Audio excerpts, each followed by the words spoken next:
Hello, welcome everyone to the Lichess broadcast commentary of round 4 of the candidates, both open and women's section, Toronto, Canada 2024. Wow, yesterday we had such an exciting day at the office, and we are expecting more and more spicy games of today's rounds. I'm your host, International Master Irene Sukandar, and today I'm so pleased to be joined again by Grandmaster Matthew Sadler. Hello, Matthew. How are you today? Hi, Irene. Good to be back. Good to be back. Yes, I'm so happy to have you back as well. And I'm sure you've watched yesterday's rounds. How was it? It's just like fireworks everywhere. Yeah, no, it was pretty crazy. I have to say, I was impressed by both Praggnanandhaas enormously. Actually, I thought Vaishali played a lovely game. I mean, it was a very nice attacking game, really showing the right spirit. I mean, just showing no fear at all and just going for it. I mean, that was really really great. And yeah, what Praggnanandhaa did was incredible. Of course, I mean, he's playing somebody who's just had a great win. He's just had, a loss against one of his biggest junior rivals, Right. and he plays a super sharp opening, on the edge of really really dubious, and then just takes the fight, and yeah, the evaluation varies, but but yeah, I mean that will to win, you can just feel it from the moves, and really really impressive, it's yeah, I mean it's just I think it's what we said earlier, right? That these young guys, they're just going to you're not going to have any rest in this tournament because those young guys are just capable of coming back from anything, So yeah, I think we're already seeing this. Yes, 3 days or 3 rounds already of this candidates women and open section. And usually these type of games, I could only see it in the mid of the tournament or towards the latter stage of the tournament, because wherever so many things at stakes, you just want to give it all. But we saw it on the first 3 rounds, so it's been really a treat for all the chess fans. And yeah, as you mentioned, Praggnanandhaa took a big risk of his opening choice, this delayed Schliemann Rulopes variation. Yeah, I wouldn't expect it, that such an opening would have been played, and especially against a player like Vidit Gujarati. I mean, it's really a big risk, but everything paid off for Praggnanandhaa, and it was a really good day for the brother and sister, Praggnanandhaa and Vaishali, yesterday. They both won their games. Actually, since the very first game, they kept having the same result. So Ah, yeah, yes. So the first round they drew both games. The second round they lost both games, and the third round they won both games. So let's take a look of today's pairings and see what's on the menu today. And in the open section, oh my gosh, we will focus on this one for sure. Hikaru Nakamura playing against Praggnanandhaa. Remember in Baku when Praggnanandhaa just defeated Nakamura, and then Carson just get out of his chair and then just pat Praggnanandhaa on the back like, "Hey, good job, man, well done." It was such a nice gesture. And we also have Ian Nepomniachtchi versus Vidit Gujarati, Fabiano Caruana versus Gukesh, and Nijat Abasov versus Ali Reza Firouzja. I think you would agree with me. Hikaru Nakamura versus Praggnanandhaa, it would be the most interesting match. But of course, I think other youngsters as well in the field will offer some spicy variations and games. What's your take, Matthew? yeah, I mean, actually, I could almost imagine there being four decisive results here as well, to be Mm-hmm. honest. It's because, well, obviously, Hikaru against Praggnanandhaa, this is going to be very interesting. I mean, I'm not quite sure what Hikaru will be playing for today. I mean, there's a rest day tomorrow, right? Isn't there? Yes, So there's a rest day tomorrow. I mean, you don't want to head into the rest day with a loss, but on Mm-hmm. the other hand, Hikaru's had a bit of a miserable time somehow. He hasn't got going at all. So I'm sure he'd like to, if there's if he's going to be a sort of something he can be, satisfied with, it would probably be something where he's at least pressing with white, that he feels that he's starting to get motoring. So I think he really needs that. It's I mean, it's early days, but if you don't get started, in a couple of rounds time, suddenly you're out of it, and you've just got a long tournament to look forward to. I mean, Jan against Vidit is very interesting because, I think, yeah, we were talking about it before the stream, but I think that, Jan's approach is very young from the past two candidates as well. I think he's obviously going to be trying to draw every black game and really be solid there, and then really put pressure with white. And of course, he's playing an opponent who lost a game yesterday. So, from that point of view, this is kind of falling into his lap as well. It's good chances anyway for Jan. But yeah, of course, Vidit is playing fantastically as well. I think he's in good form. I mean, he lost this game against Praggnanandhaa yesterday, but I think that could happen to anyone. So Right. going to be very, very interesting. Fabiano against Gukesh. Yeah, I mean, yeah, I could see all results happening there. I could see Fabiano bringing out a great game, or I could see him over pressing, and Gukesh just coming back at him. And yeah, I mean, I think if anyone is going to be able to beat Abasov as black, then it's Firouzja. I mean, he gets chaos whatever he does. So Definitely. I think this one could be very interesting. So I've got quite I don't want to jinx it really, but I've got quite high expectations of the open section today. I think we could have some really great games. There's some nice matchups here today. Yeah, I would expect so. And let me pull out the standings of the open section. And we see there are three leaders currently in the open section: Fabiano Caruana, Gukesh, and Ian Nepomniachtchi. Each have 2 points, and followed by Vidit, Gujarati, and Praggnanandhaa, 1.5. They're the midfield currently. And Nijat Abasov, Firouzja, and Nakamura, they have 1 point each. Oh, well, still too early to judge. We still have many rounds to go, and I'm sure the leaderboards will change at some point. And meanwhile, I think we've talked enough about the open section. Let's see the standings of the women. And Tan Zhongyi started off with a very great start, 2.5 out of 3, without losing anything. Alexander Goryachkina on the clear second with 2 out of 3. Caruana Lagno has been very solid with all the draws for 3 rounds. The same goes with Humpy, and Vaishali bounced back from the loss, and yesterday she beat Salimova, who is on 1 right now, along with Anna Muzichuk and Lichess. And let's take a look what we have for today's pairing in the women. Now, Caruana Lagno is going to play against the leader, Tan Zhongyi, and Salimova, the first timer in the women's candidate, will be playing against the most experienced player in the field, Humpy. Alexander Goryachkina will take on Vaishali. This is going to be interesting, I would say.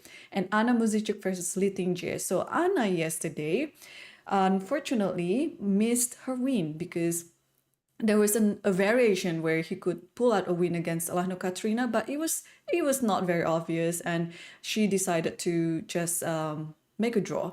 So yeah, what are you thinking about today's matches in the women's section, Matthew? Yeah, I mean, this one, I'm going to try and jinx it the other way. I mean, this one, I wouldn't be surprised with 4 draws somehow. I think the pairings today are quite solid somehow. So Katerina Lagno against Zhongyi Tan. Yeah, I mean, Tan's in great form, and Katerina's been very solid somehow. So yeah, I'd expect at the current moment in the tournament, I'd expect them to cancel each other out. Yeah. Humpy Koneru, I'm interested in that game actually, because she's had 3 draws, but I think I do think that she's maybe not in top form yet, but I think that she's looking as if that form could come, to my mind. So I wouldn't be surprised if she started moving up the leaderboard like that. So I'm quite interested there to see whether she can get a win against the lowest rated player who's also coming out of a loss somehow. Yeah, Anna Muzichuk against Tingyi Lei. I mean, yeah, both very strong players. Yeah, I thought that I was glad that Anna, played a good game against Katerina yesterday after a rather unsatisfactory loss against Goryachkina, really unnecessary, I suppose you'd say. So yeah, hopefully she can just keep up the good form. I think another good white game where you're maybe pressing or something. That would set Anna nicely up for a new effort after the rest day. And yeah, Goryachkina against Vaishali is going to be very, very interesting. I'm not quite sure about Goryachkina's form somehow. It looks a little bit patchy at the moment. But okay, she got that win. She's on 2 out of 3, so that gives you confidence and you can move on from there. But yeah, Vaishali's game was really, really nice yesterday. I get the feeling we're going to be seeing ups and downs from her. You know, some Right. really great games and maybe some other ones because she's a a young player somehow. So yeah, very interested to see what happens there as well. But I wouldn't be amazed with 4 draws, here. But hopefully, I'm jinxing it the other way, and we get 4 wins. Oh, well, yeah, we'll see about that. Yeah, well, in the women's section, I noticed that Lagno Katrina also has a very solid approach. Yeah, so she's not really. I don't think she's that ambitious to win a game, but I'm sure when the opportunity presents itself, she would try to grab it. I think most of the experienced player like Connor Humpy also has the same approach. Do you think does it come with age, Matthew? I think so, yeah, and experience at the candidates. So I think you realise that that it is kind of a marathon, not a sprint, and that the important thing is to remain in contention until the later rounds, and then hope to make the most as players get tired, as the tension increases. Yeah, I mean, the only thing I would say about that is that I think in tournaments it's not always clear when your opportunities come. Sometimes Right. they might arise in the last rounds, but they might come a little bit earlier as well. And you've always got to be alert for that moment. And I think that for example, Zhong Yitan has done it brilliantly. Yeah. She didn't do anything crazy against Vaishali. She played a very quiet opening. Didn't do anything against Ting Yilei. Also played very solidly. But when the moments came, she just took the points. And yeah, now she's in a great position. So I really do feel that she's very really in the practical zone at the moment. The other players, yeah, still waiting in the women's section, still waiting for that. I think. And yeah, in the men's section, yeah, I think that Jan and Fabiano, Bobby. again, the older, the more experienced candidates players, they're taking the same approach, picking up the points as white, solid with black, and then they're gonna, but they're doing nicely already. They're going to be real dangers somehow. Right, yeah. I've noticed that when they're playing with black pieces, they're happy with taking draws, and then when they're playing with the white pieces, and they're actually not in a rush to win the game too. Like we see the game between Fabiano versus Abasov. Fabi actually didn't really do anything in his game, but rather play a solid chess and waiting Abasov to play some mistakes. But it was a bit different if you remember the game between. Oh, it was such a messy game, Ian Nepomniachtchi Brilliant. versus Ali Reza. Yeah. But your move H4, Matthew, is still very memorable in my mind. It's like, how could you come up with such a move which was being played by Ian right away? And it's just amazing to see. I think your relationship with all these engines somehow make your brain work in such a way, like engine like moves. So H4 really didn't come to mind, but then when we analyze about it, it all making perfect sense. Yeah, no, that was that was maybe lucky. We'll see whether it whether it carries on today. It's yeah, no, I mean, I think every player has their strength. There are things that they're better at and things that they're weaker at. And for me, yeah, I've always been quite inventive for finding ideas, but sort of judging whether it's too much or just enough, in a position, that's always been my problem. But for analysis, it's no problem. You just suggest stupid things, and then if the players play it, then you just look really good. So yeah, no, I love analysis. I've always loved analyzing chess like this. It's even more than playing in actual fact. So Oh, really? I see. Yeah. Well, yeah, no, it's I think for me as well, like when I was younger, I like playing chess, of course, and then analyzing it afterwards. I love my post-mortem analysis with many friends, not engine, because it's just like amazing to see how many brains chip in into the analysis, and we have all different styles. And this is why I think it's good to have quite like sparring partners or a circle of yeah, friends where you yeah, can just absolutely, yeah, yeah. work together with, and then after a certain hours of analysis just with your own brains, then maybe you want to check it with the engine whether anything's come correctly or wrongly or anything. But the main thing is, I keep saying to myself and mostly to my students that whenever you're analyzing, make sure that you analyze with your brain first. You don't want to make the engine smarter. The engine is already smart anyway without you giving all these training positions to them. It's more important for you to be smarter. So Yeah, yeah, absolutely. yeah, so for those who are wondering, we have a 15-minute delay of the broadcast. So the game started at 2:30 Toronto time, and there's a 15-minute delay for the anti-cheating measure. So all the broadcasts have this type of measure. So, but now we have the first few moves for every game, and yeah, let's take a look. I think I'd like to see this one, Hikaru Nakamura versus Praggnanandhaa. Let's switch to the analysis. Okay, so e4, e5. Surprising? Not surprising? Yeah, I don't know. Yeah, I mean, these players can play pretty much anything somehow. Yes. But I'm interested to see which variation is Praggnanandhaa going to play, because I think, you know, e4 from Naka is a bit of a sign of intent. It's just it's always the most aggressive move. It's the move you play when you're really serious.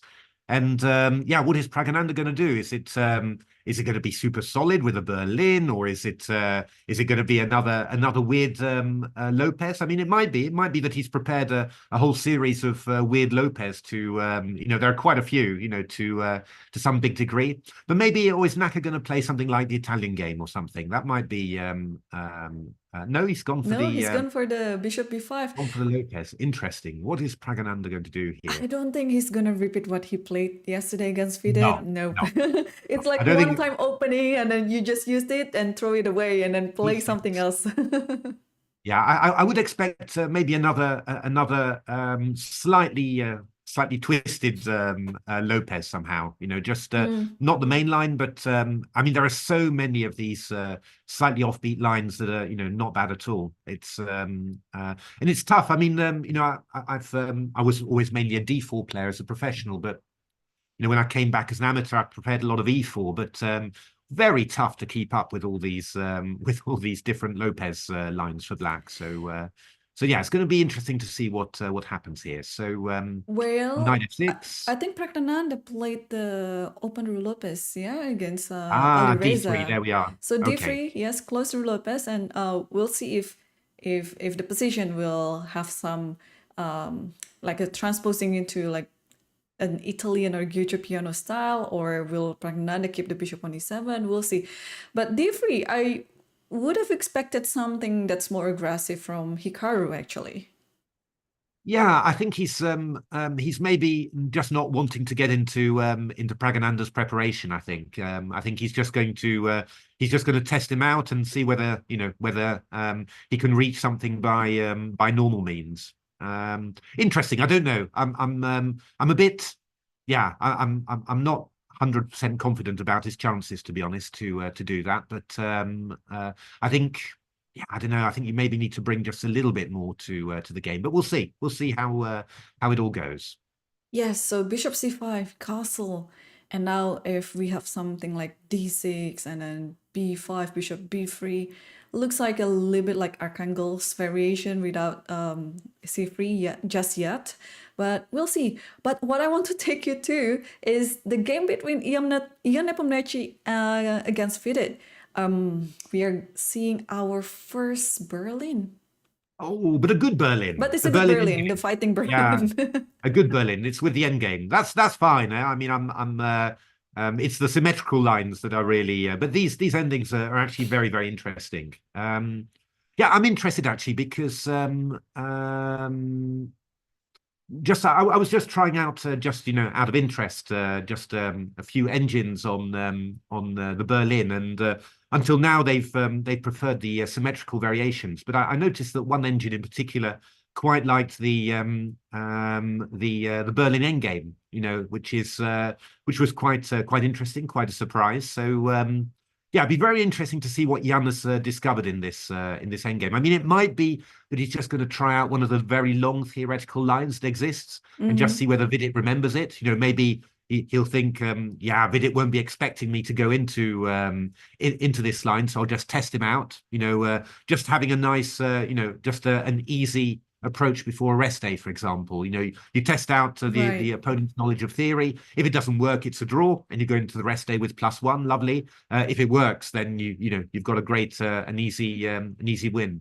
So I don't know necessarily that Vidit would be expecting Jan to go into this ending specifically. I see. It's but you mentioned a very important point there, because tomorrow is the rest day, and then you also said that the players wouldn't like to go into the rest day with a loss the day before. So it's interesting. You see, like this approach that's being taken by the players here. They might be able to pull some aggressive line, but tomorrow is a rest day anyway. Why should I do that?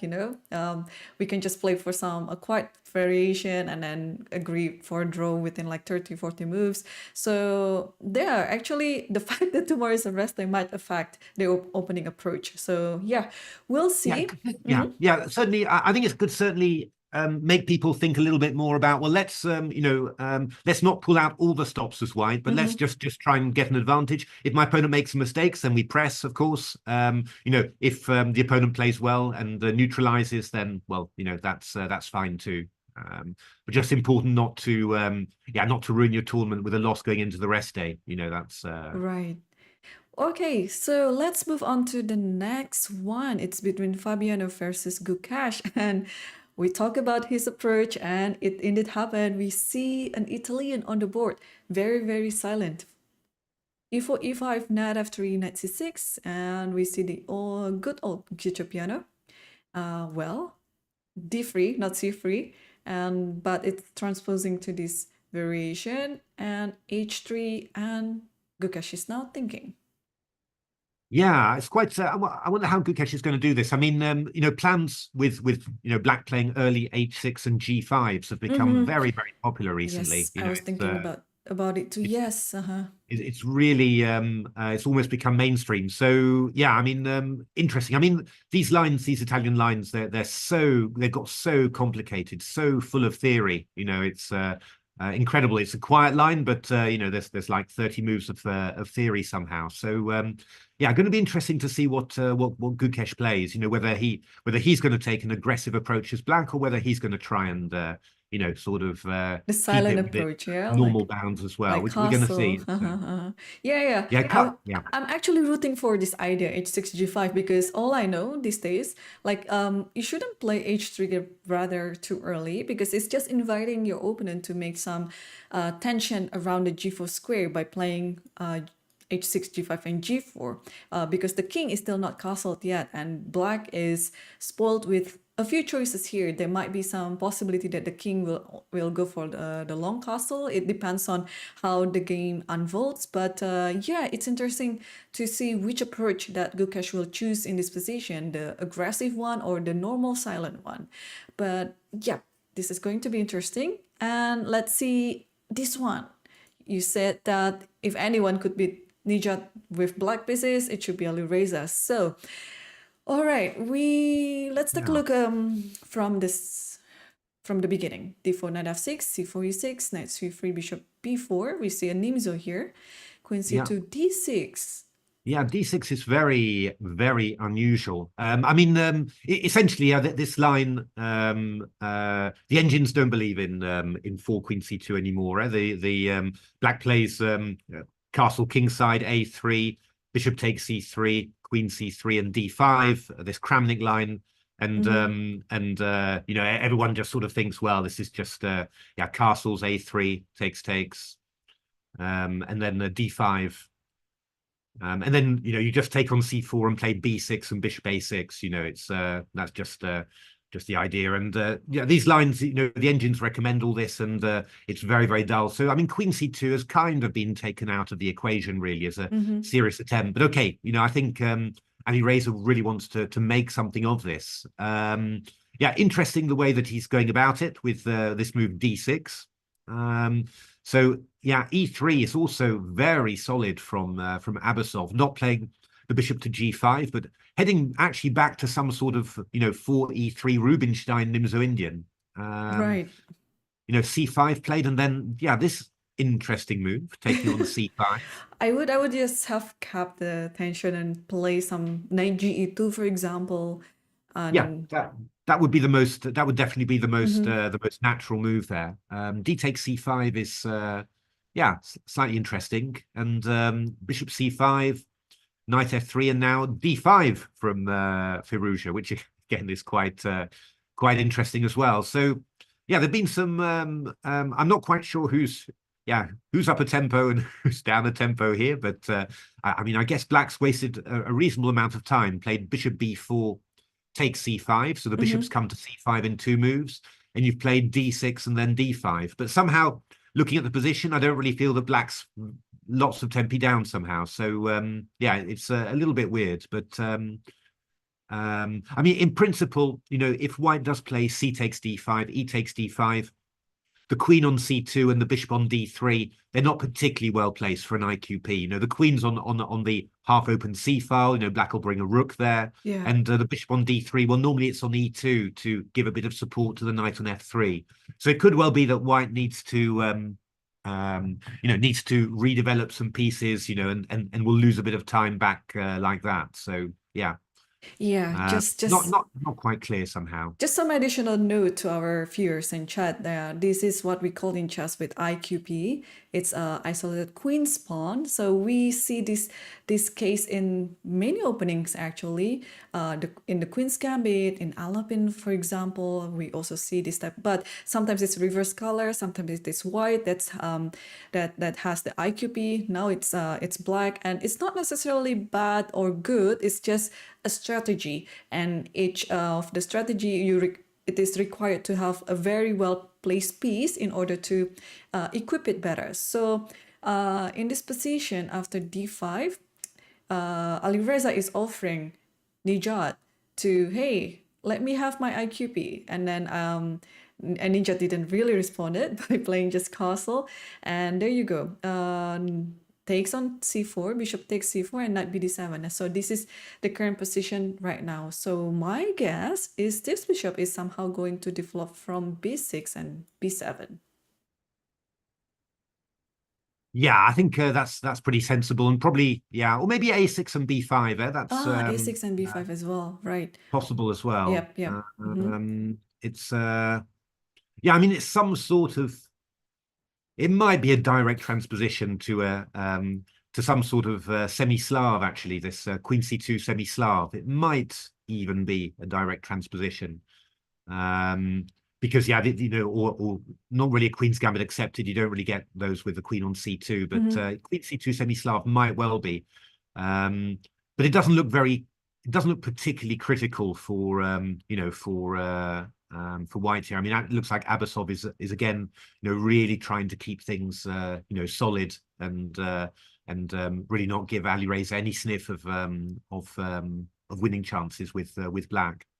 Yes. Well, so far it's been quite peaceful. I don't see any fireworks on the board yet, and especially this one, the game that I'm going to show you next. It's looking like the exchange French. e4, e6, d4, d5 takes on d5, knight f3, knight f6, and it's quite symmetrical so far. Castle, and bishop g5, rook e8. Okay, I know, Matthew. Nothing much to talk about in this position. Yeah. No, it's funny. Actually, on move 4, there was a Twitter thread by the Greek theoretician and author. I think it's Nikolaos Antilis, and he was he made a big play for 4h3. So instead of knight f3, 4h3, which he had all sorts of different points to it, and it got quite interesting.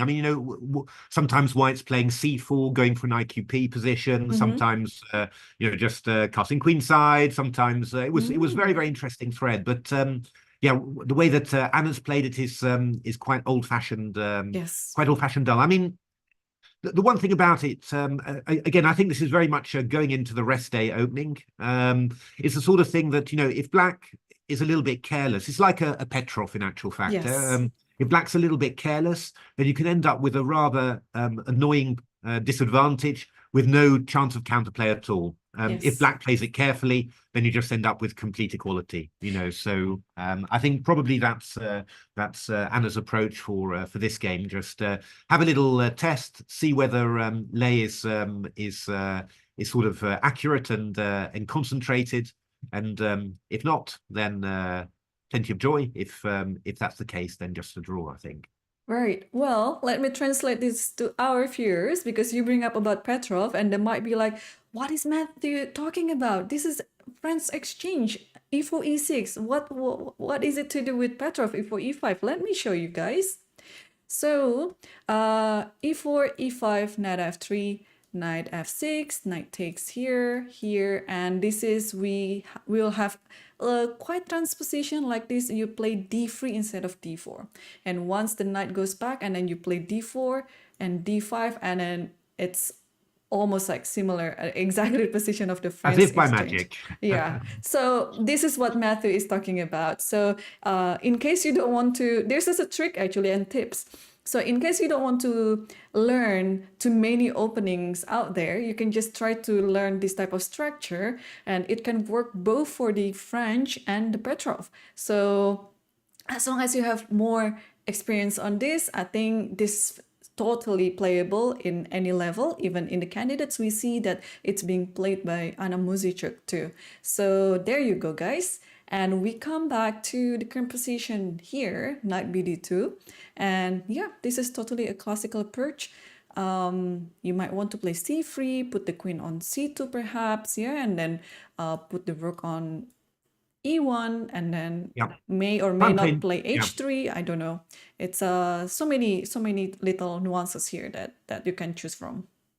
Yeah, there are quite a few nuances there. You can really get it wrong as black, but yeah, it's. I think one of the nice things about it is that you rarely look at this as black. I mean, you just sort of always assume that you'll work it out, but sometimes that's fine, and other times you don't always feel like working it out somehow. So now we'll see. It's not a bad choice for just for the tournament situation, I think. Right, as you said, rest day opening. Yeah. Okay, let's move on to, I saw a Sicilian here. Wow. Finally, some Sicilian. Let's take a look from the start. So Lagno played e4, Tanzongi replied with c5, and we have a knight off. But Lagno decided to play a simple, not simple, a silent knight off, like a quiet knight off by bishop e2. This bishop e2, correct me if I'm wrong, it's like actually the main line in the 90s, maybe? Like when Ivanchuk introduced this idea with f4, g4, and you actually castle king side like this, and then the queen goes to h4 maybe, which is dubious if you analyze it these days, of course. But I still have this memory from the old chess environment when I saw it on the book, like, oh, this can be played, really? So I kind of like copy what Ivanchuk did in the past.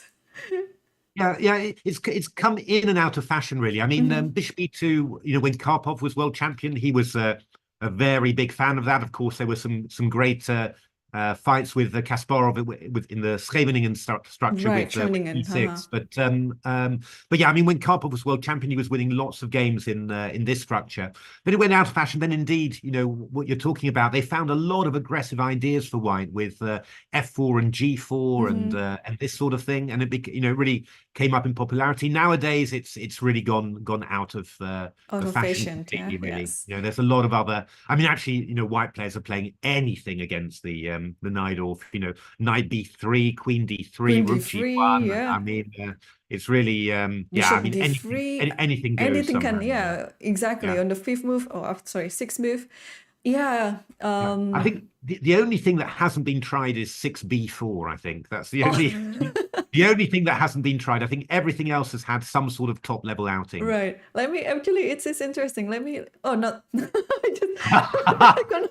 Are you making a lot of fans there? That's Bonklat Najdorf. No, this is not what I meant. It's just a complete misclick. So yes, bishop e2 is of course the main move. Bishop e3, and then f3. bishop g5 also. I think it still is quite interesting. Yeah, there's Bishop still some g5. stuff to discover. But I was it Anish Giri who popularized this one, like the knight bd7 and then with queen 7? That okay, it's still a game, but bishop g5 has always been interesting too in the past. And what else do we have? We have f4, yeah. We have g3, Yeah. we have h3, a3, Yeah. a4. Oh, did I Yeah, mention bishop c4 as well? Bishop So d3 actually, bizarrely enough, a real amateur's move in my day is actually the top choice of a lot of engines. I So remember correctly that this was played by Sindarov Javoki in Chennai Olympiad 2022.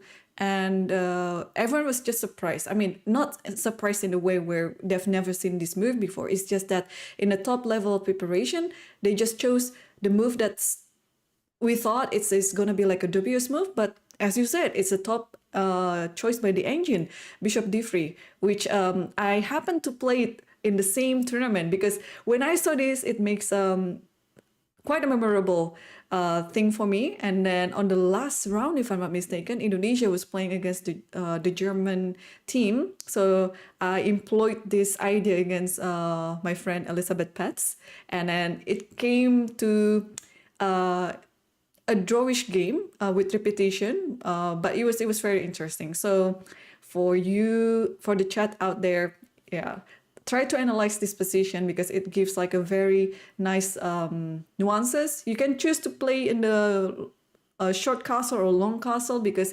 this move offers flexibility. So let's take a look at the game. So after bishop e to e5, so no more Schwenningen, knight b3, bishop e7. Although I know this very clear that Lagno is oh hang on, she employed this knight of system a lot actually. This and then rook e1 and then a4. Yeah, she likes this approach a lot, and I think she played already like hundreds of games against Naidov in this variation. So far so quiet. Matthew, what do you think? Yeah, no, it's we're going to see what what happens there. I mean, it's they're pretty typical positions in principle. You know, nothing wrong for black really, but yeah, if you get it wrong, you can end up in an unpleasant bind. So yeah, we're going to see what I think next couple of moves are going to be quite interesting to see what sort of plan Zhong Yitan has got prepared. Okay, and let's move on to the next one where we see an IQP decision by Vaishali, and let's see it from the start. So Alexander Goryachkina plays with white pieces, and she started with knight f3, knight f6, and we see an English position. E6, g3, d5, takes, d4, and knight c6. Yeah, I think. Okay, this is interesting. Still fine. Played a3 as well. A3, yeah. Quite unusual at this stage, but in general, the idea of a3, you know, to the idea to eventually take on c5 and play b4 is quite well known. It's played at various moments, not normally specifically at this moment. So yeah, not in this moment. Yeah, at some point after maybe bishop g2 and castle to make your king a littleit more safe. Yes. Yeah. So here, Vaishali took on the pawn. And fighting immediately on the d4 square. I'm a bit skeptical putting my bishop on e3, but maybe there's a concrete explanation why bishop e3 is okay at the moment, because there's always an idea with knight g4. But here, I think if knight g4 happens, you should just simply take on c6. Yeah, we've got knight c6 there. And what happened after this actually? I think we just take on d8 simply. Take this, and then just take this. Yeah, rook takes this. Just take on d5. You're winning a piece actually. It's oh yeah. I thought it's only a pawn, but no, you're winning a piece. Like after this and this. There you go. So bishop e3 has a concrete explanation behind it, and Vaishali replied with bishop b6, trying to put the bishop onto the safer square, and knight f4, hunting the bishop. And bishop finally gave up and took the knight on d4, takes, and castle. It is interesting to me because I really like a pair of bishop. And so if my opponent has a pair of bishop, I would just take on d4 right away and followed by castle. What do you think, Matthew? Yeah, no, this is quite well known in the Tarrasch, really. This idea of giving up the dark squared bishop and then just yeah, just claiming actually that that White's bishop on d4 is a little bit awkward. And I mean, what you're seeing in actual fact, White's played some rather strange moves there in principle. I mean, they're all Yeah. logical in general, but we've had a3, we've played bishop e3, the knight's gone to a4. So yeah, White's then achieved a goal, so got the managed to get the two bishops, but the white pieces are rather strange, and White's going to have to waste a bit more time to get them back into shape, and then Black's going to have some extra time in order to develop some more activity. It's quite. But there's I seem to remember there's some old games. Boris Spassky was a very big Tarrasch player, and there's a number, and also Paul Keres as well. These are players from the 1970s. But there's quite a few games of theirs where they give up this dark squared bishop, which looks all wrong, but then get lots of activity afterwards. So this is pretty classical stuff from Vaishali.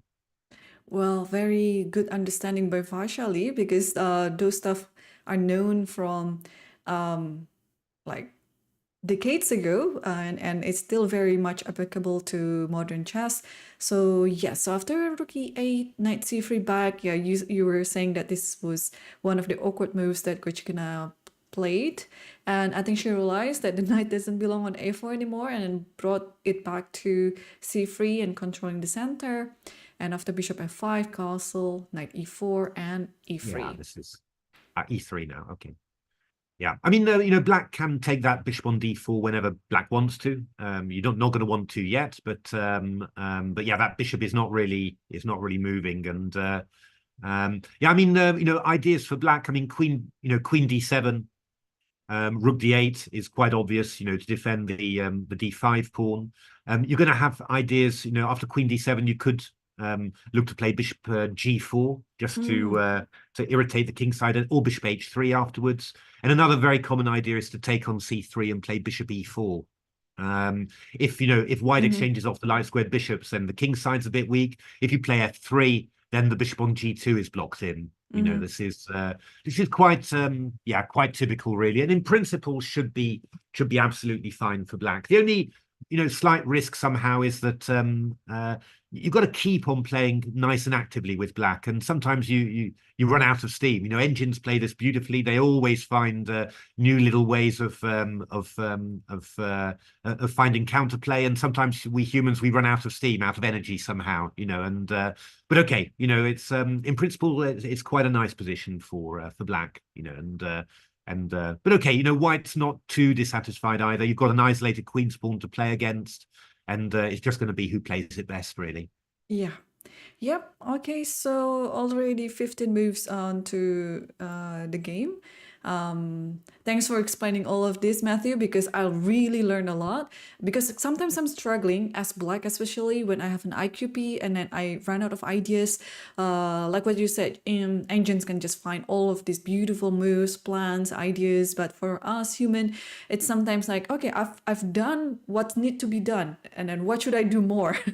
And then when you run out of these ideas, when you don't know what else to do, then that's when kind of the stuck moment, and then your opponent can just kill you because of it. So yeah, knowing all the ideas, not necessarily all the moves, but just the ideas, the strategies, sometimes it's more helpful in understanding your chess opening, your chess variations, because sometimes we are stuck on learning the exact order of moves without knowing the real meaning of each move, and then what to do if your opponent gone astray to a less better move, but you kind of like confused. So yeah, I think one way to learn new chess variations or openings is to really understand the real meaning behind every move. So yes, let's move on to the only game that we haven't seen today.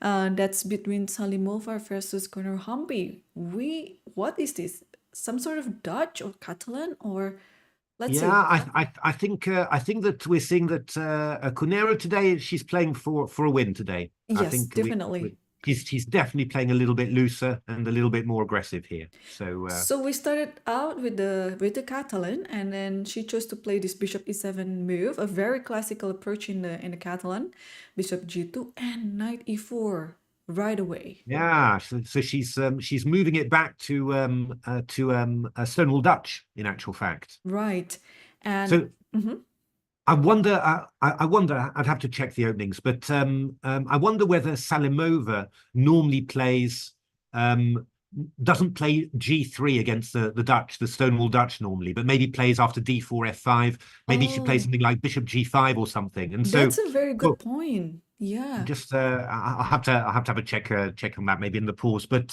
then that would be quite clever because you sort of go back right. into a Stonewall Dutch where you've where White's played a G3 system and the opponent's not expecting it, so it's that's sort of something that I could imagine there. It's because it's an interesting, it's a very unusual choice and a very unusual move order way to get the Stonewall Dutch. So Let me translate that to our chats as well, Matthew, because maybe they're wondering what variation is Matthew talking about right now. So we are wondering whether Salimova's main opening against the Dutch F5 like this is something to do with the structure of like bishop going to G2 via playing G3 first, like Knight F3 on here, or you might also choose other approach in the Dutch. You might actually choose this line, having the bishop come out to this diagonal. So what we are currently wondering is if Koneru saw that approach, because this is also a strategy. If you caught your opponent playing in a position that you know that she's not familiar with, this is already like a small win for you. So transposing into this type of position or structure, like this Dutch-like structure, it might get your opponent's preparation out of window. So not only what happening on the chessboard, but you also have to be very, very clever in the preparation. Your opponent might play various openings, but there might be some structures that she's not familiar with. So I'm going to check it for you and then report it back to you. But let's see the current position. So after castle f5, b3, knight c6, bishop a3, and bishop f6. Wow. yeah, Bishop F6 is quite because White wants to White's trying to play solidly and just exchange off the dark squared bishops, leave black with a little hole on e5, and then just claim that you're a bit better. And but I mean, what Koneru's done is very aggressive because first of all, you put the knight on c6, which I have done in the Stonewall Dutch.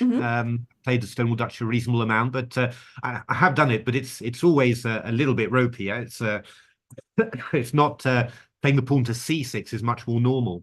And then Koneru has avoided the exchange of bishops, but it means that she can't castle at the moment because the bishop on a3 is stopping it. So yeah, maybe she's going to play g5 or play king f7 to get the king developed. I think she's going to go for it. There's another thing that might happen. Yep.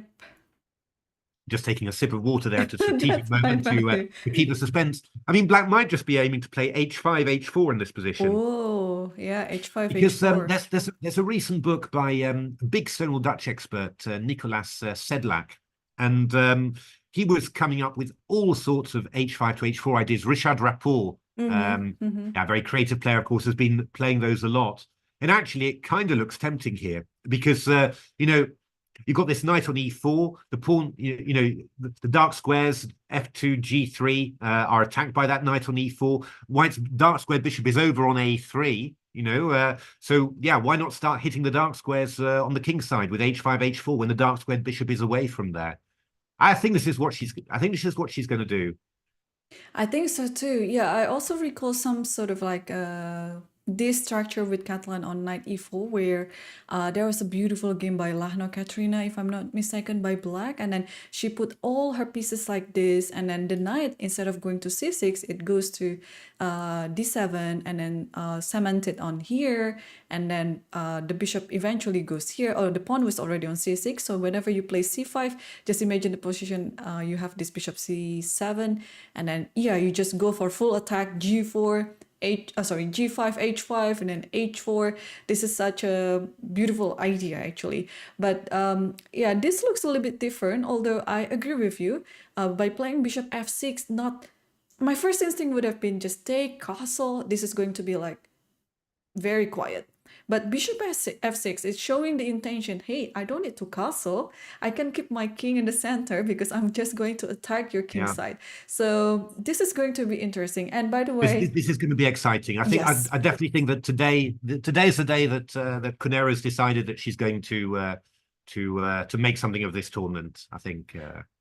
I agree. Yeah, so I quickly saw on my database that turns out Salimova has played this type of structure against the Dutch. So A couple of times, yeah, but she's also played a lot of knight c3 and bishop g5. G5 too, yeah. But mostly those are those are the recent games, but mostly those are like online and blitz games. So well, I think to be able to play in the candidate, you should have like quite a wide repertoire of openings. So this is what most of the participants have, and including Salimova being the lowest seeded and the lowest rated participant in the candidates. So E3 is already played.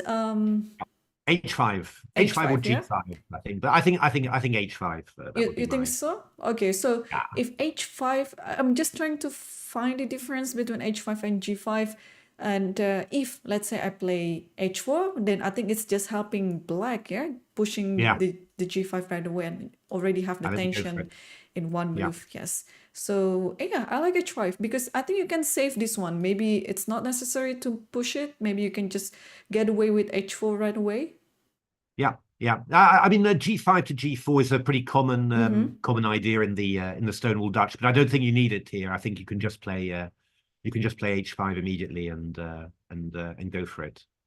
Nice. This would make sense to me anyway, you know, for what Cunero has done in the opening. Otherwise, I can't quite make that much sense of of doing this. I think if you go, I think this is all teeing up for a big kingside onslaught. Yes. So if we already figured out what Cunero might do, that is to attack the king side, what do you think is going to be a plan for white in this position? Oh, I don't know. I'm petrified already. Yeah, I don't know. It's the pieces are a bit odd somehow. It's a bishop on a3. I mean,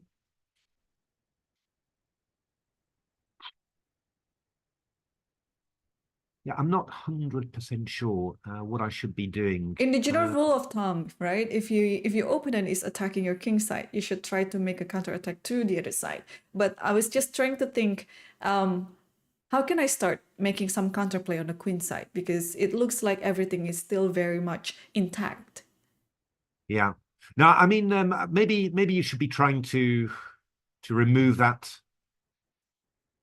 knight on e4 somehow. I mean, maybe you should be playing knight bd2, or maybe you should be playing fd2, maybe. Or knight fd2. It's possible. It's just I'm a bit nervous always about moving something away from the king side when I mean, okay, so we play h4 in that position. You've got to watch out for knight takes d4 ideas as well when you play knight fd2. But it should be that should be sort of okay for white. So although actually is that really clear actually? I mean, sorry, just for sheer just for entertainment value. You want to take this, yeah? I want to take. Oh, she's played h5 anyway. Cunero's played h5. Yeah. Oh, okay. Cunero has played h5. Okay, so we're on the right position. We're on the right page there. Yes. Yeah, because I mean, I must be hallucinating somehow, but because if you go knight takes c4, I go, oh yeah, okay, no, this is not going to work. D takes c4. That was the idea. The idea being that if you go knight d2 in this position, instead of takes on e4, yeah. No. D takes e4. Oh, that takes knight and d2 d2, now. okay. Knight d2, yeah. So bishop a1, queen a1, queen d2, and then there's queen takes g7, which is terminal. So you can't actually do this. Unfortunately, the bishop is on c8. Otherwise, it would have been nice to just castle this position. It would have been great, wouldn't it? Yeah. Now it's attacking both the mate and the rook. How are you going to save that? No idea. Yeah, that's not going to work. So I mean, knight takes d4 is a bit crazy, but I think probably after knight fd2 we just play h4. Yes, h4 would be nicer. Yes. Yeah, and then just wait to see what white is going to do there. I mean, yeah. I mean, knight takes e4, I guess, is necessary because you need to get your other knight developed. And you take it And then I with the don't know. I mean, are we going to D. take with a D or with the F pawn? F pawn is more normal in normal Stonewall Duchess, but I actually think There is that this bishop, is not. there's queen g4 something with the g6 maybe. Could be that looks. I could go King F7 now and then King threaten. f7 and then, yeah, that So, should be fine. but I get the feeling that this is not a normal Dutch, and that we'll be taking with the D pawn on E4. I think rather than the F pawn.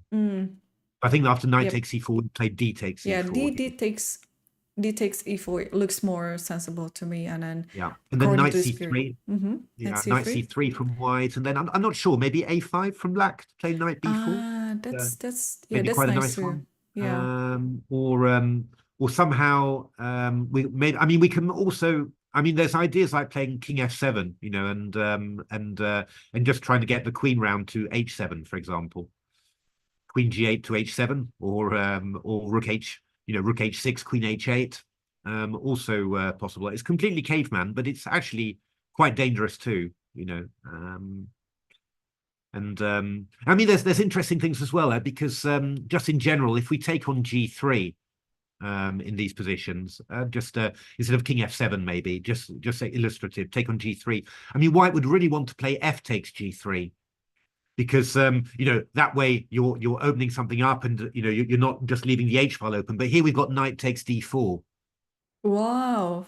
Yes. So you can actually get away with queen takes, right? we can play queen takes as well. Yeah, we can. We've got everything really. It's you know, just completely winning. So what that means is that after HG, white has to play H takes G3. But that feels a little bit.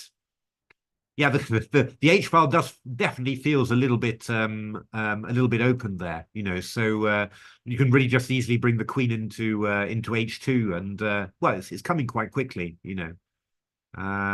So I don't know. I mean, if Cunero has got some serious analysis on this as well, then this could be very unpleasant for white if it's come as a surprise.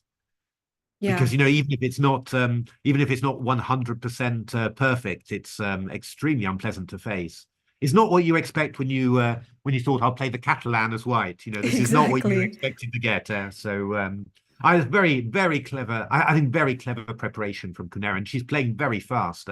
125 only on the clock, and 102 for Salimova. So yeah, definitely. Yeah, Salimova already spends like almost half an hour for the whole duration of the game, and Cunero pretty much just blitzing out and then trying to remember his her preparation. Yeah, very clever preparation by Cunero indeed. And let's circle back to this game, Hikaru versus Praggnanandhaa, and we see this, like, we saw the position until d3, and here Praggnanandhaa chose to play bishop c5, castle b5, and so far so good. H6. H6. Okie dokie. A4, rook b8. Yes, there's so many lines along this A4, yeah. And as we know, there's bishop b7, there's rook b8 like Praggnanandhaa did, and also b4. But out of the three, I have a personal preference. Yeah, I like rook b8 the most. I think it's just I don't know, a matter of favorite positions in this Rulapes, but obviously b4 is okay, but I just don't like giving up the c4 square. That's my reason. So yeah, rook b8, bishop e3 takes on e3. Oh, bishop e3. It's so weird. I mean, you see it's happening a lot in modern chess that people are responding to bishop e3 with bishop takes e3. But again, you know, from the good old days, this was you don't take it. You don't take it, yeah, Yes. because you're bringing a white pawn close to the center. The F file is opened. You know, absolutely not. This sign of a total beginner. You know, it's there's so many things like this in modern chess where, you know, moves that if I'd seen, you know, happen, I would have said, okay, my opponent's weak. You know, that's good. It's good to know. You know, and but yeah, you're getting one of the you keep getting this in the world, just doing it somehow. You keep getting this in every round. It's like these players just showed us how amateur we are.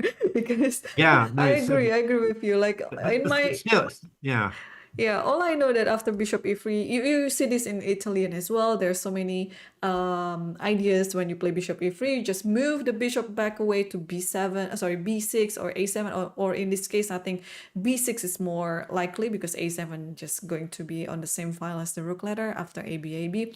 So, or if I want to give it some thought, I would like to also Yeah, d6. think of D6 is interesting d6. too. Yeah, yeah. But pretty much like bishop takes e3 would have been the last move that I would calculate in this position. Yeah. And yet, I'm just curious, like, after I mean, actually, I really don't like it. I have to say, I can't unlearn what I've thought for all these years. I hate it actually. I really don't like taking on e3 like this. But okay, yeah. I mean, let's just stay with an open mind, and I'm sure he knows what he's doing. But yeah, I don't know. Oh, so Hikaru's I mean, Hikaru's playing quite quietly.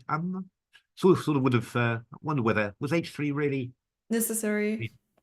I wonder. I Yeah. don't know, but I mean, it's decent moves there. But going to be very interesting to see how Praggnanandhaa deals with this, because it is possible, to he spent he's 124 already, so he's spent quite a lot of time, Praggnanandhaa, in the opening. But Yeah. I guess that the black will play bishop e6 at some stage. That's going to be the line that the black is going to play. Try and neutralize that bishop on b3. And if you can neutralize the bishop on b3, I mean, I always say that most attacks, they need, a bishop on a diagonal and a rook on a file, and with a little optional extra of a knight on an outpost, and that's the sort of things that build up an attack. So if you can neutralize one of those factors, then you can normally stop the opponent from getting a good attack. So yeah, bishop e6 is definitely what White's doing, and that's maybe why Hikaru didn't play the knight to c3. He maybe wants to have the knight to d2 so that he can, take back on b3 with a knight if black goes bishop e6. Maybe something like that. I don't know. I have a very genuine question, because I was I mean, this type of structure, usually if I move my knight like that, and then, well, I was thinking usually this type of idea, you want to transpose it to knight g6 and then hitting on the f4 square, which not going to happen in this position because the pawn on e3 is already there. So additionally, is c5 an idea after you move the knight back to e7? Yeah. I think that might well be an idea, actually, just to you even might be threatening c4, just breaking up that white central structure and maybe burying the bishop on b3. You never know. So I mean, this is actually the thing. I think if you were playing it really dully and really trying to just make a draw, you probably would have played bishop e6 already. But I suspect that Praggnanandhaa's just, these young players, they're so good for this, just trying to keep a bit of extra life in the position, and saying, okay, well, let me play a bit more positively. I'm going to play c5, and we're going to see, maybe I get some chances as well. It's going to be very interesting, this game too, actually. It looks a little bit dull, but I think there's a lot behind it. Right. Yes. Well, Praggnanandhaa has been playing this type of position like a lot too. I'm sure he has something up in his sleeve. And let's move on to the game between Fabiano versus Gukesh. Oh, maybe have a look at Jan against Vidit. Okay. Let's do that. This is really interesting. Actually, it's really this is actually quite crucial. This. Okay.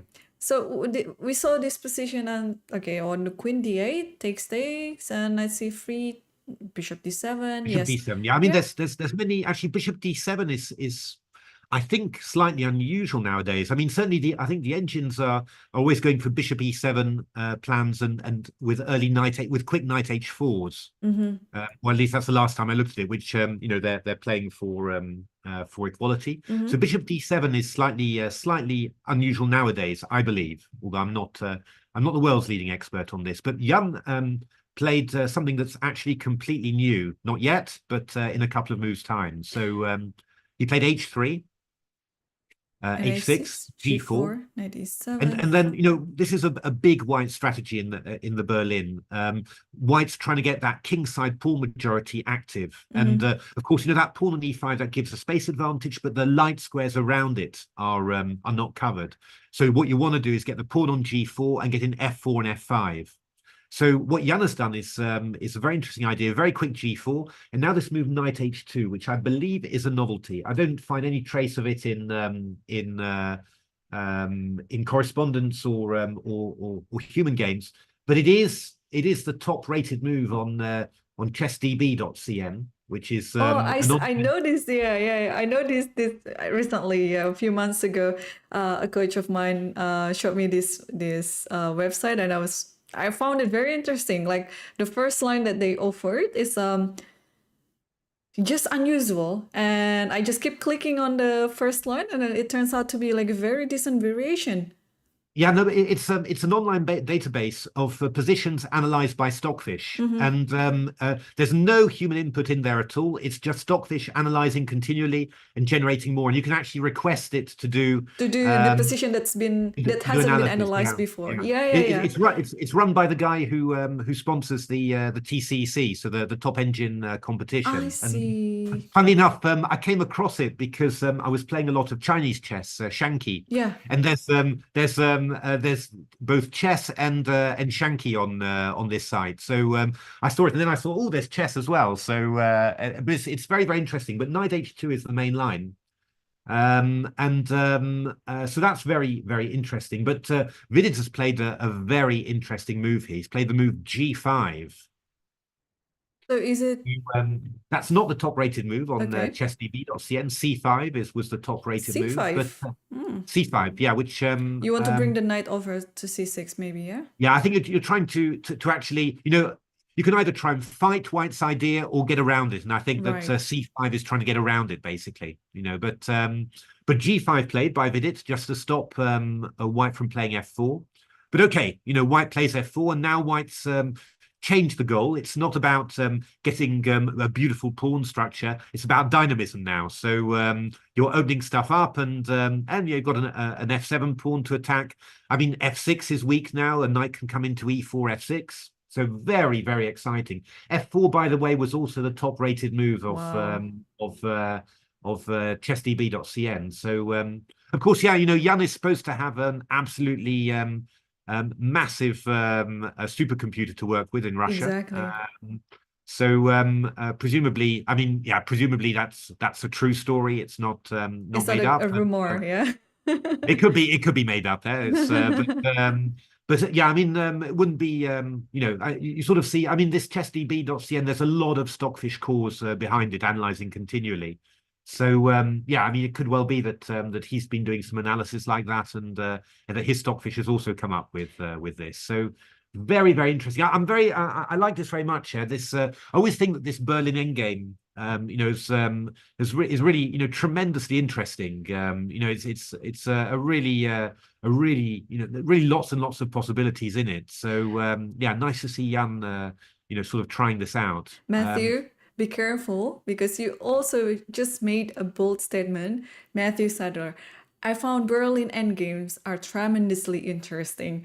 Oh yeah, yeah, not the Berlin, the symmetrical ones that they're always Yeah. playing. But these end games are very unbalanced. I mean, it's sort of two bishops against two bishops, king can't castle double pawns. It's just that you need a high level of skill with White, to be able to make anything of it. I mean, that's the big problem. But yeah, it wouldn't be amazing if it always goes. There's always fashion like that. That you go through phases where an opening looks like nothing, and then one player just starts playing it again, and everyone suddenly thinks, "Oh, wait a minute, this doesn't look so bad at all." And so that would be nice, because this is actually. I mean, look at this position; it's tremendously unbalanced. The queens are off okay, and very but the rest instructive is too. Like, crazy. in order to understand what you have to play in this position, that Black has a pair of bishop that if White doesn't do anything in time, Black will just consolidate all the pieces and then get a better endgame. So I think time is of the essence right now, and then this is what Ian Nepomniachtchi is doing. And speaking of seconds, by the way, John Gustafsson is with Ian right now in Toronto. Maybe Ian also needs some human approach in his preparation. Just imagine Ian waking up in the morning with a cup of coffee in his hand, right? And then walking to the room and then see Jan Gustafsson there, connecting with the supercomputer away, maybe in Russia or elsewhere. And then, okay, what have you got for me now, Jan? Oh, let's play this idea in the Berlin. Are you sure we're going to play Berlin? I'm playing what? I'm going to take the control and try to win the game. Yes, play this one. You play f4 right away, and then that's it. You just win at least 30 minutes up on the clock, and now it's actually close to an hour up on the clock. So, and then just figure the rest out on the board, and you'll be fine. You'll win this one. So I'm just being so imaginative for that one, but it's, yeah, now you convinced me a lot actually, Matthew, that this position is interesting. Like I've Yeah. tried to avoid this type of Berlin before, and then just go for the popular symmetrical Berlin, and because I don't like exchanging queens too early in my game, because I'm such a fighter, and I'd like to see all the tactics. But now this idea of actually making it imbalanced, and then who's quicker, he's the winner. So I agree with you now. Yeah, I think it's maybe a reasonably crucial moment, this actually, because just looking at the top rated engine lines here again on chessdb.cn, it's knight d5 in this position. So it's you're really striking out here, and hitting the bishop on f4, hitting the knight on c3, and you're kind of trying to put some pressure back on white, give white some difficult decisions to make. And there's a very big difference in evaluation between this move and others. But actually, the analysis goes on forever here for white. So I think Vidit's really got he's got a tough struggle here on his hands. He's got a lot of I think he's got a lot of engine preparation here to face. Yes. Yeah. Okay, but So, I think this knight d5 will come in hand, because I think knight d5 and then knight e4 is what knight people d5, knight d4. Yeah, this is a nice move. It stops bishop c5. Yeah. You're going to play rook d1 and c4. Yeah. And I mean, if the if you take the bishop on f4, okay, black's got the two bishops, but I mean, white's got a very nice a lot of activity. And this knight is coming round f3 to d4, or maybe to h4, and then into f5. And you're starting to get quite a nice bind here. Even just putting the knight on knight f3 to d4 and trying to line up on the f7 pawn is quite dangerous too. It's I could easily imagine going wrong in this with black, but Vidit is very experienced in the Berlin. He knows this very, very well. So I mean, he's probably one of the best guys to deal with this. But he's been set an unexpectedly tough challenge in maybe an opening he wasn't really expecting somehow. So very interesting. Yes. Now I'm very convinced. Now I like this. I don't know, maybe because it's coming with age. I'm getting older, by the way, today. So I like this type of position even more. Yeah. So, well, we'll keep an eye on this one, because it's as you said, it has some interesting part. It's in own right. It's not tactical, but you see like very, very nice nuances that's very instructive as well, for us to understand and not to underestimate Berlin, because Berlin has this type of popularity. When Fimo started knight c6, knight f6, and it's Berlin. Okay, let's switch to other game. But we have a move. We have a move. Bishop e6. Yeah. What does the database say about this move, Matthew? Yeah, knight e4, we're coming in again. I mean, I think this is the move. I think whatever you do. So knight e4, and we're just going to.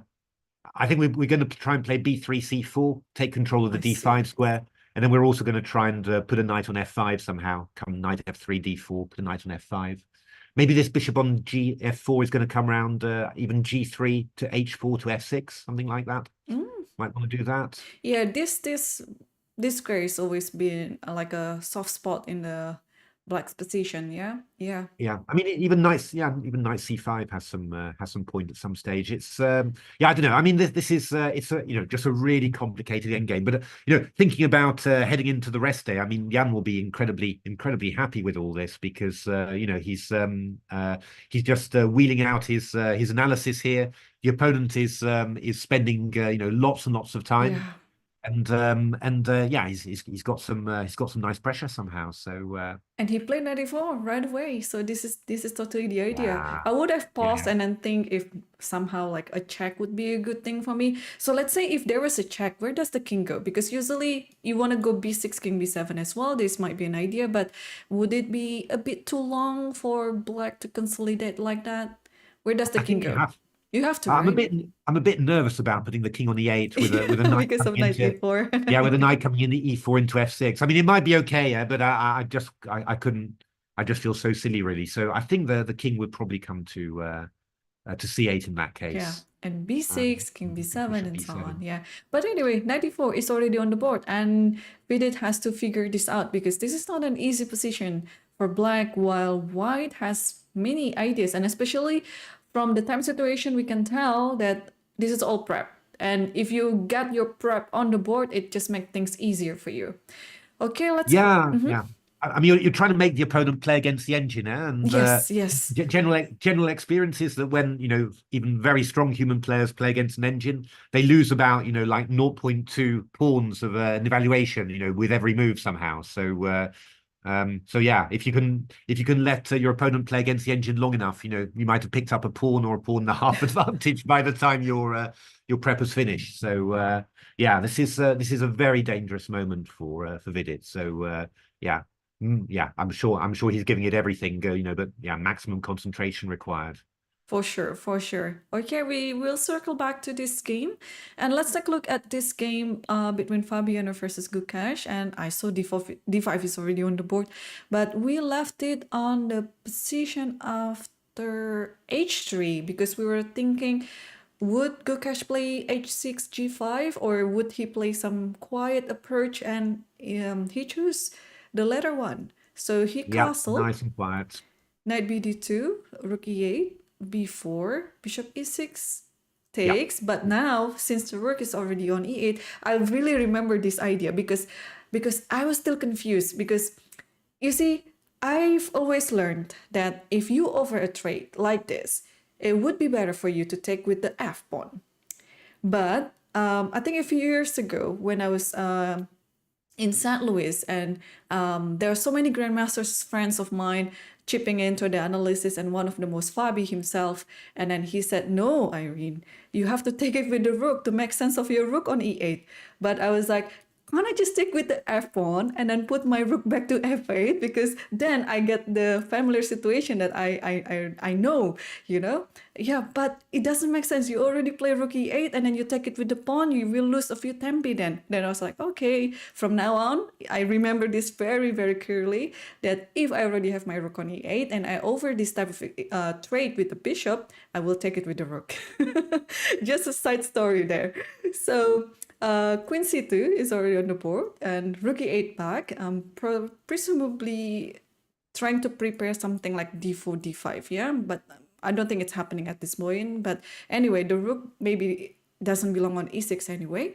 So rook yeah. e8. No, I think maybe Black wants to play knight e7 round to g6, and then you don't want to have your rook hanging on e6 under those circumstances. So yeah, it's probably a move that'll have to be played eventually. Yes. So Yes. play it now. I agree. So rook e1, still a normal developing move by Fabi. h6, knight f1. We know this knight maneuver, trying to aim to f5. And after d5, white says, okay, I'm not gonna do anything with the tension in the center. I'm just going to quietly put my knight on g3, and b5 is now on the board. And which is quite Okay, b5. thematic as well. Yeah, just because otherwise the threat of b5 is just always hanging over you somehow, just undermining your center. So you just sort of fix it like that, and yeah, and also fix the b4 pawn. That might give you d4 later, for example. Just then create some weakness on the queen side like that. So yeah, it's a good thematic move for Black. Right. Yeah, I like this position for both sides actually. I mean, it gives me more perspective in what to do with white, and also black is doing fine. And then yeah, this game I think will go down onto the future European or Italian books. So, but again, you see how Fabi is playing in this game, like just not doing anything much, just keeping everything under control, not making any weaknesses. And then just like what you said earlier of the stream, they are just waiting until their opponent to make a mistake and grab the opportunity, because yeah, this is I think the right approach for such a marathon event like the candidates. Yeah. I think you need a lot of concentration to be able to do it, and a lot of calm, because it takes nerves there not to go crazy and not to always give in to your instincts, but just to hold back just a little. But I think that's something that that comes with age, I think, and then you sort of feel that both Jan and Fabiano are making good use of their experience there, and I'm trying to think.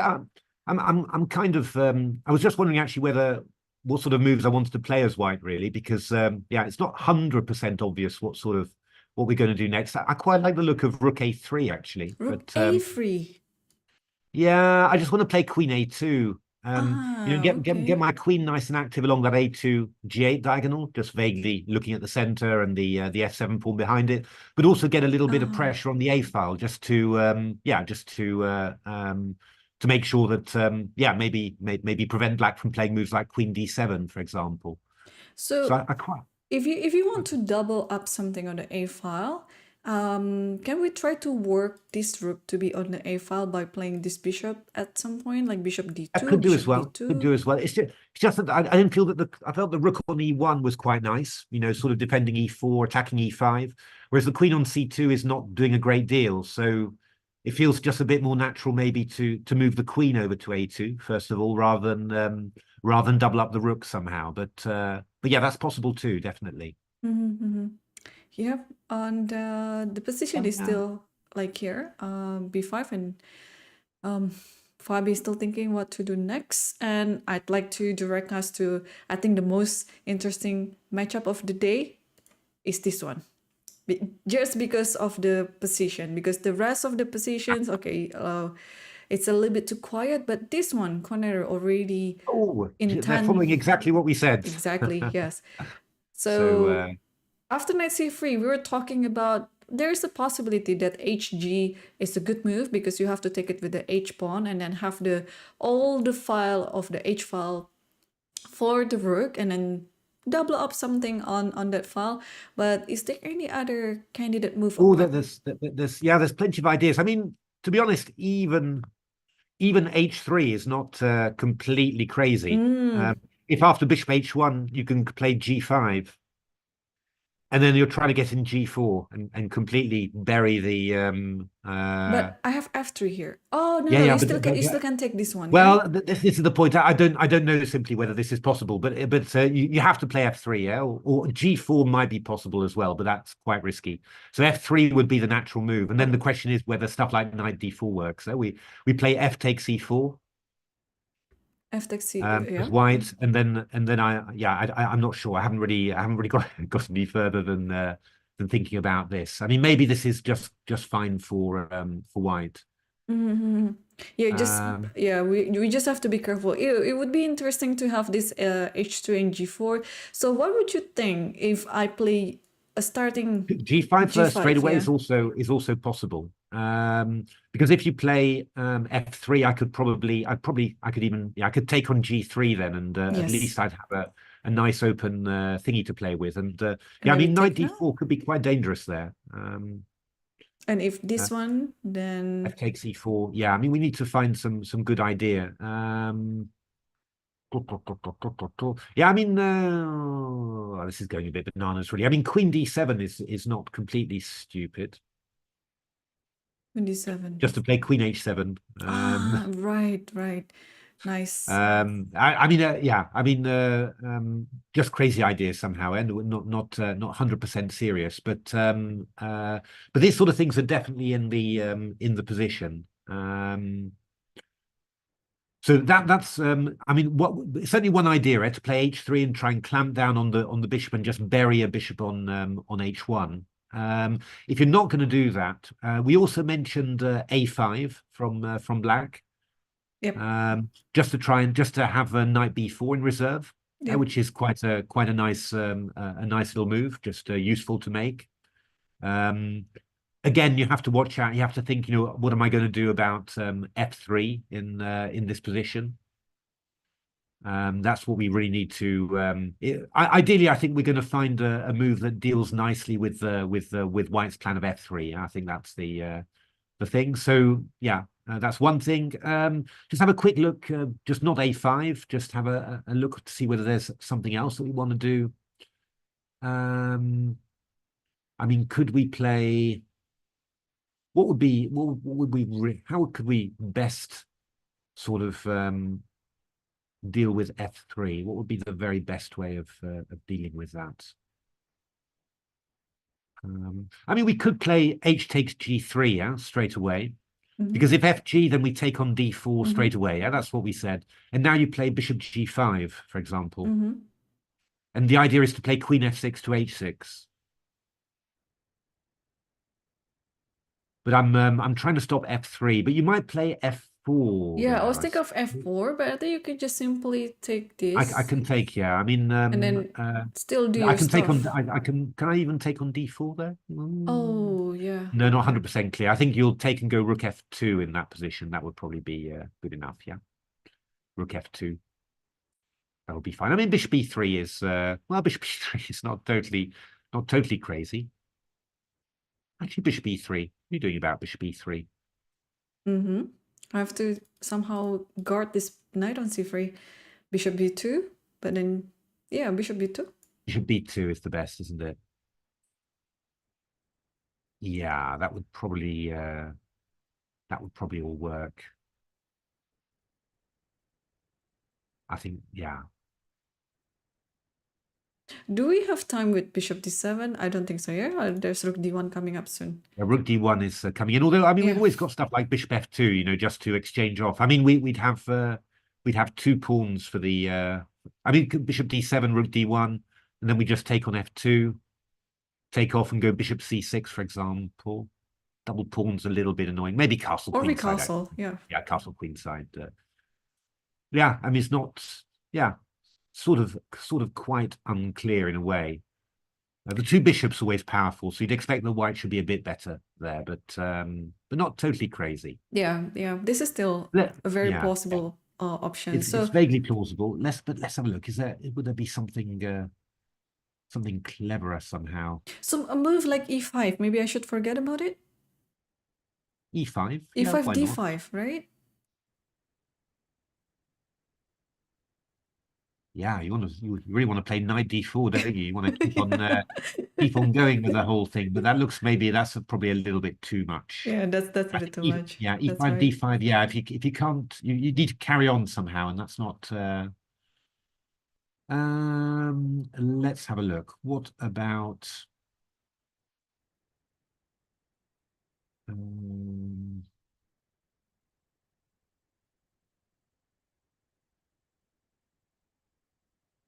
Well, on the other hand, I mean, maybe if we go. I mean, if we go g5, yeah, actually, let's have a look at g5 again. F3, and then I just take on f3. We don't need to and just see what you're going to do there. Now I go knight d4, which is kind of possible. So you're going to have to maybe play queen f2 or something. You can't take on d4 yet, but you're threatening, you know, rook d1. But yeah, what am I going to do here? How am I going to do this? I mean, I could go just h takes g, yeah? I could just go h takes g. And I'll take it like this. And I'll go queen d7 in this position. Oh, but I have this, I guess. Oh, knight e4. I was looking at rook d1, queen h7. That was what I wanted. But knight e4 is maybe a little bit... Well, okay, I'll go bishop e5. Bishop where? e5. e5. E5. And I guess I can take this one, no? At the very least. Like, after you do this, at least I have this. Yeah, but then I take it back. Yeah, but okay, that's not really a good one. But yeah, why not? Here, takes. I mean, and I'll do this. You're 2 pawns down there. Yeah, 2 pawns down, actually, yeah. I go queen h7, yeah? Or... Queen h7. Oh, yeah, sure. Yeah, yes. Quite dangerous, I think. It is, yeah. Okay, so after bishop e5, let's not go too crazy about it. And I can try to attack on d4. And I'll just play bishop here. Okay, I'll go Queen H7. Oh, this is It's what I always want to do. I don't know. I don't know how good this all is, but there's a chance that it's actually quite decent. So I just want to go. I mean, if you go something like rook E1, for example, there, just to give your king some space. in this I'm just position? No, not in this position. in this position, Oh, in rook this position. E1, Okay. because you need to do something about Queen H2. But I can just take Queen H2, King H1, and then FE. And F then? takes E4. Oh, F takes FE. E4. Yeah, and then I've got rook F8 because Yes. you've no longer got the bishop on A3 anymore. So Yeah. I'm also trading bishop G3 as well, or Queen G3. So Okay, let's grab a pawn then. You want to play Queen H7? Okay, let's grab this pawn. I'll go Queen G7 here now. Yeah, Queen G7.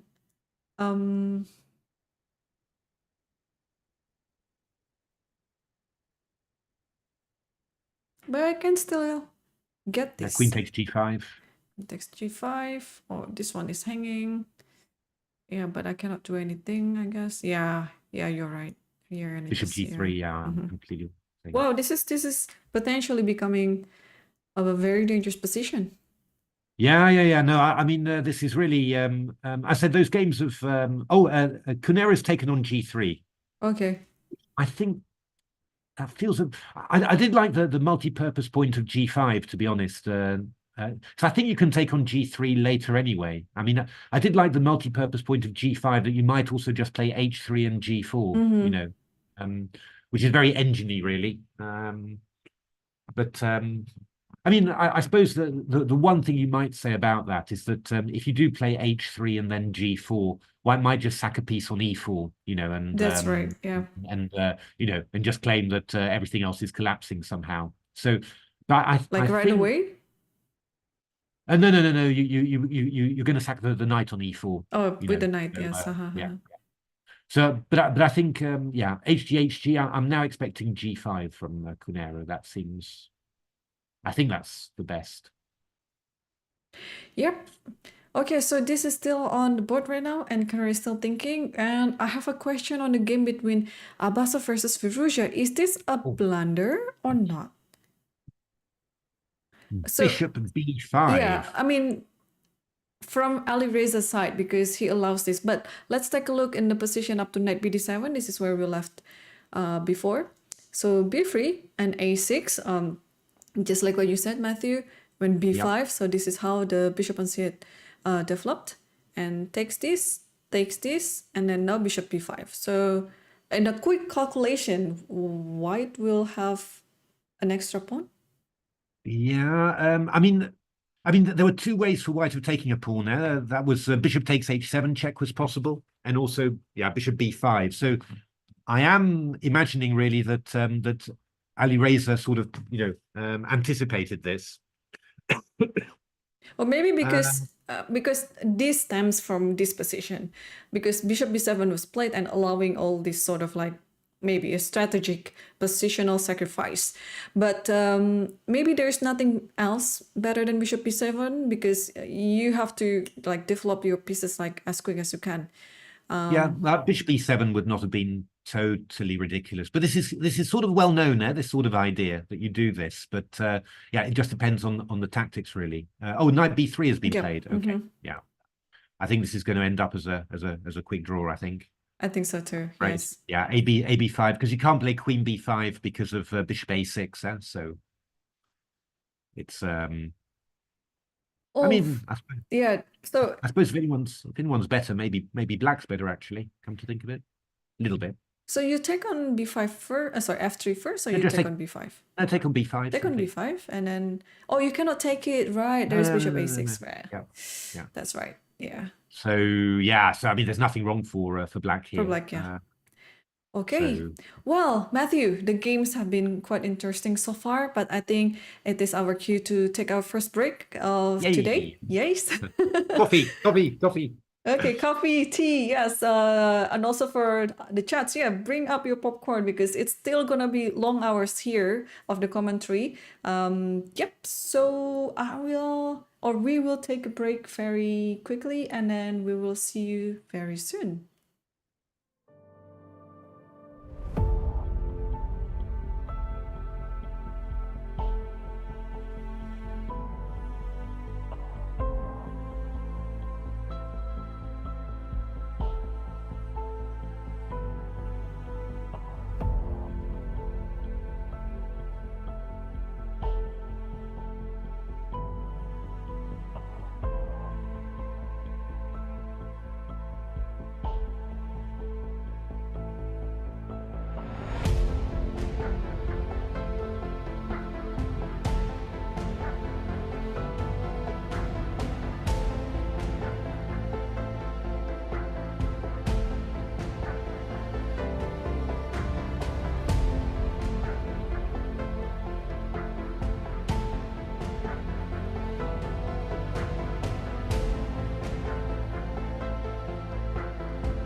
Hello, welcome back to the Lichess broadcast commentary of round 4. I'm Irene Sukandar and I'm still with Grandmaster Matthew Sadler.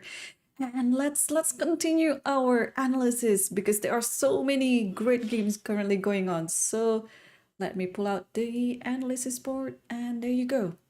Hikaru versus Praggnanandhaa. So where do we see the last position? It's Yeah. So 97, yeah, so 97 was played. That's where we saw right, it. 97. And we were wondering whether Praggnanandhaa was going to play c5. I suggested that maybe Hikaru had kept the knight on b1 To so go that to he could meet d2. bishop e6 with with knight bd2. And actually, as soon as Hikaru played knight c3, which then was a slight surprise, yeah, Praggnanandhaa played bishop e6. So We that still see maybe your there was some idea logic. knight d2. He still played knight d2. Yes. Yeah, I hadn't thought of that one actually. It was well, I was kind of thinking that knight was going the other way really to To h4 h4, somehow. yeah. So That's quite d2. common to play knight goes to h4, just taking advantage of this f5 square because of the pawn on a3. But yeah, this is interesting as well. Knight d2, the other knight going Yeah. to d2. Yeah, I mean maybe the yeah, rather than bringing a knight to f5 through knight f3 to h4, maybe Hikaru's going to do the little swap around, and do knight e2 to g3. You never know. Yeah, you never So know. Wow.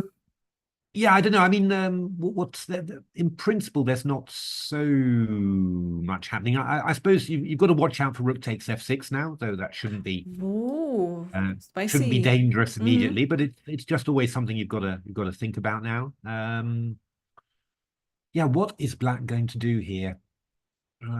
If I was a black player, what would I want to do? Well, I mean, to be honest, c5 to c4 still feels like something worth going for. It's the most obvious plan.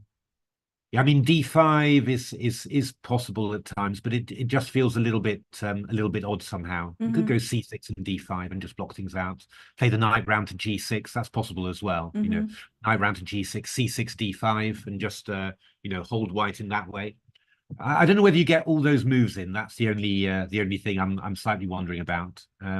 Because the white queen will move to g3, for example, and then it's a little bit tougher for you to keep a knight on g6, or you'll have to take on b3 because Queen d7. I okay, was queen just d7 played. thinking Okay, about that move. Yeah, like queen d7 because you mentioned about queen g3 because I think this can be like the idea. Takes takes and then put the queen on e6.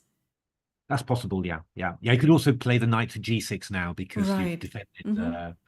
Yeah, you could also play the knight to g6 immediately, even without taking on e6, maybe. Yeah, it's a good move. I mean, it's just sort of connecting the rooks. I mean, maybe Praggnanandhaa will play rook a8 next there, just to challenge the rooks on that file.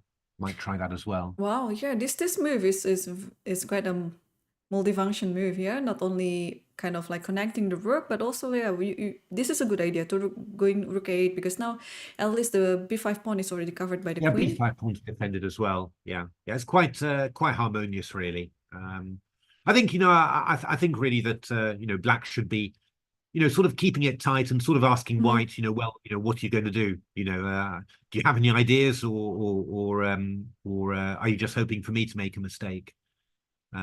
Because I mean, now that the knight on f3 has moved over to d2, that's one less attacking piece that black has to worry about, really. So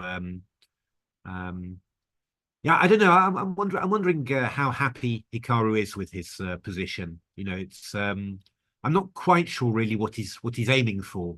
I don't know whether he's aiming to try and get some, to play for a bit of an advantage, or whether it's not very clear to me really. I mean, if you play something like Queen G3, yeah, maybe Black doesn't even do anything, just plays King H7, for example. Just avoid that Rook F6 idea.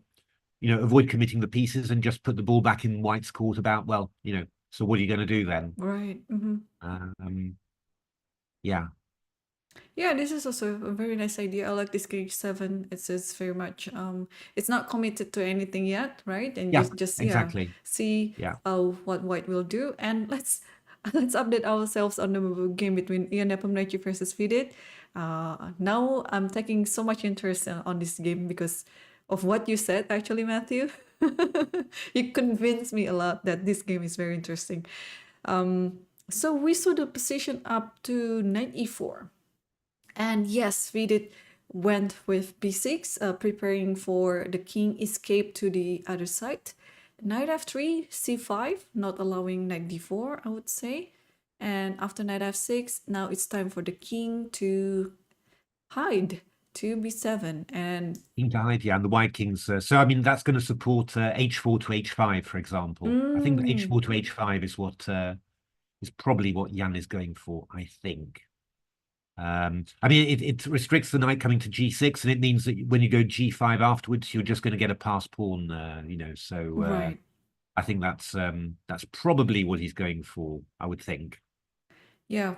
So, okay, king g3, what would be the best move here for black? Knight c6 Yeah, or this is a good rook question actually. d8?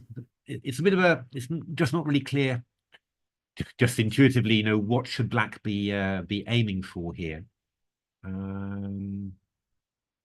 I guess black should be aiming to try and gain some space on the queen side, because you know white often white sort of, you know, tries to do something on the queen side, but here hasn't really been very busy for it. So yeah, knight c6 does seem like a reasonable start. Play knight c6 in Knight this c6 position. is very sensible. Yeah, and then we're going to try and play maybe try and play c5? a5 or a5 to a4. a5, I think a4, probably yeah. how we start. Yeah. Because if white goes a4, then we get knight b4, for example. You know, and Whoa, yeah, that's right. we start and yeah, if you go c3, for example, which is vaguely natural, you know, to cover b4 and d4, then we maybe play a5, try and play a4, and pin that pawn down on a2. And who knows, maybe we get b5 to b4 rolling as well. But I think you know, it's quite clear that white's got quite a few possibilities to expand on the king side, to get that an h pawn rolling. So black should probably be well, I mean, you know, black can either try and fight on the king side and fight back at it, or black can try and create something by himself. And yeah, my feeling is that black should be trying to create something by himself and expand on the queen side like that. But yeah, absolutely. Because on the king side, it's almost impossible for black to actually improve. So better just wait what will do on the king side, because mathematically speaking, right, white has more pieces on the queen side. So it's making it's making sense if black is trying to expand its position on the queen side. So king g3 is still the last position on this game.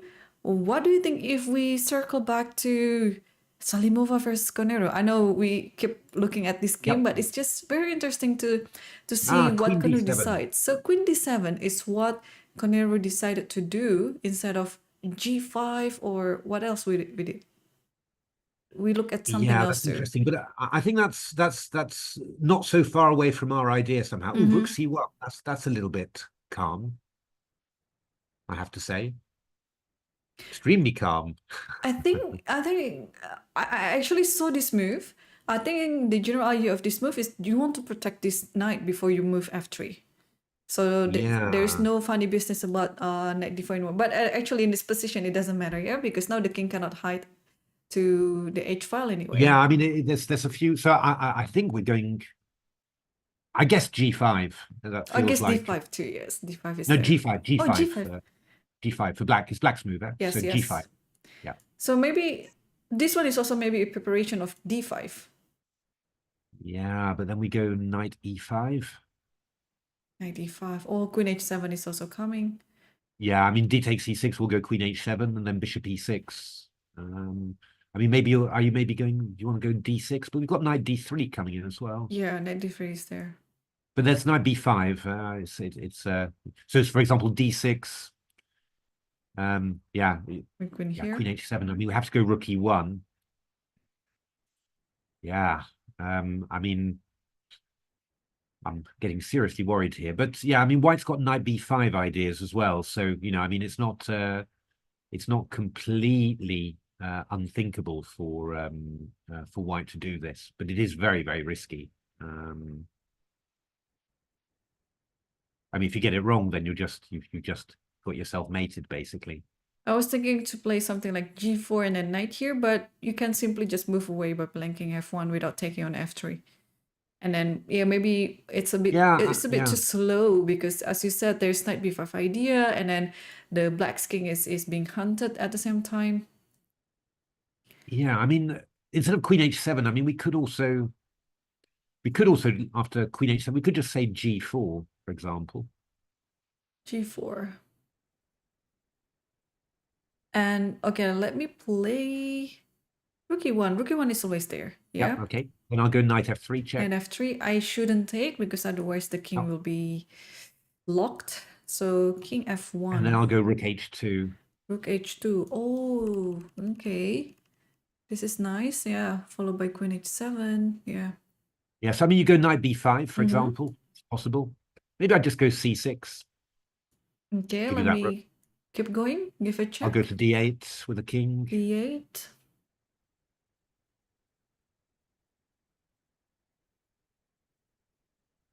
Yeah, knight takes a8, I guess. Let's grab that rook. Queen h7 is what I wanted, really, with rook g2 coming in. But it's maybe not so clear. I mean, we'll probably just go d7 in this position because it's not actually made when I take on g2. Yeah.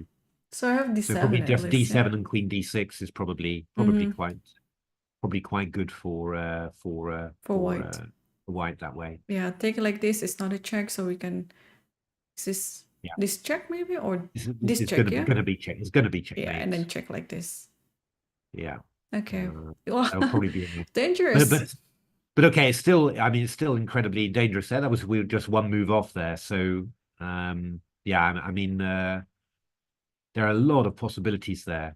So, but I guess queen d7 was done for that. But I quite like the idea of going g5 because if you'd gone g5 instead of queen d7, then after rook c1 you could have gone g4 immediately. Which is I do quite like the idea of doing that. But yeah, that would have been possible. Maybe white plays knight e2 then. That's maybe that but I don't know. Yeah.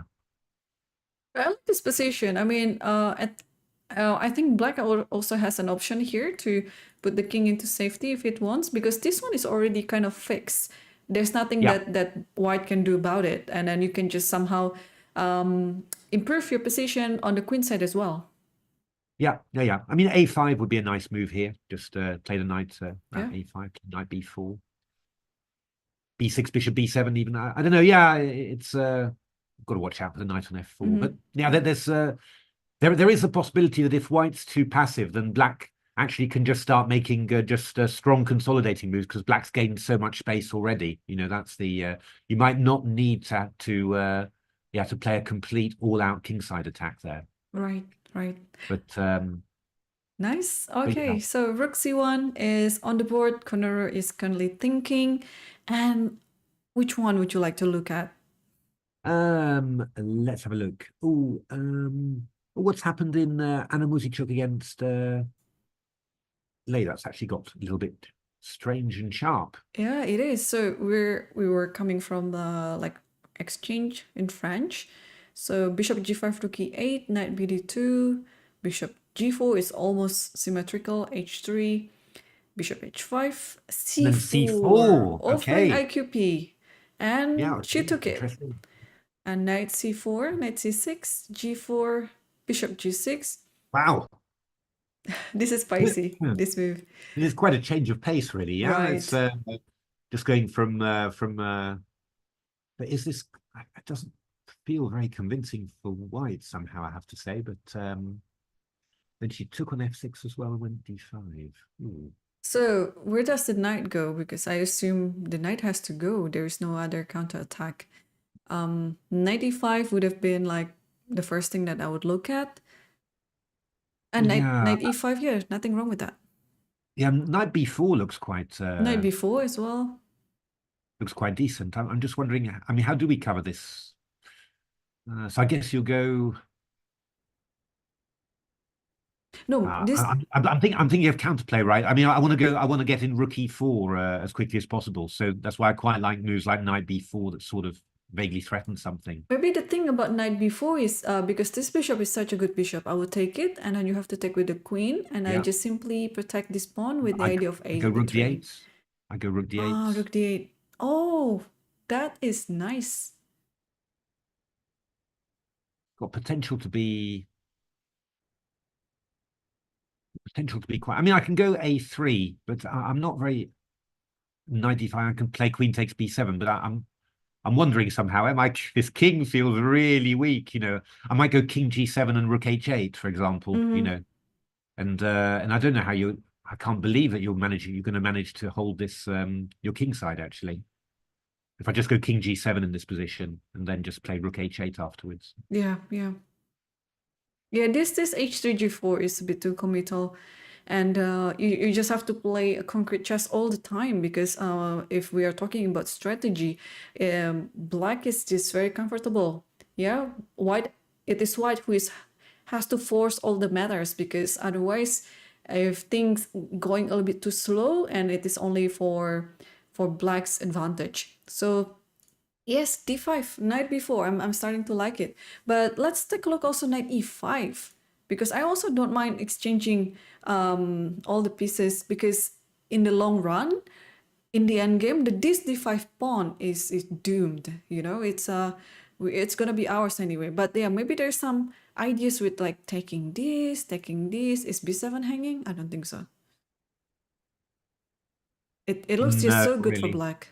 Yeah, no, this also looks good. Yeah, I think. Yeah, e5 is coming. Yeah, so I mean e4. Yeah, this is not good for white. I don't think. I think this is all. What went wrong then? Is this decision wrong?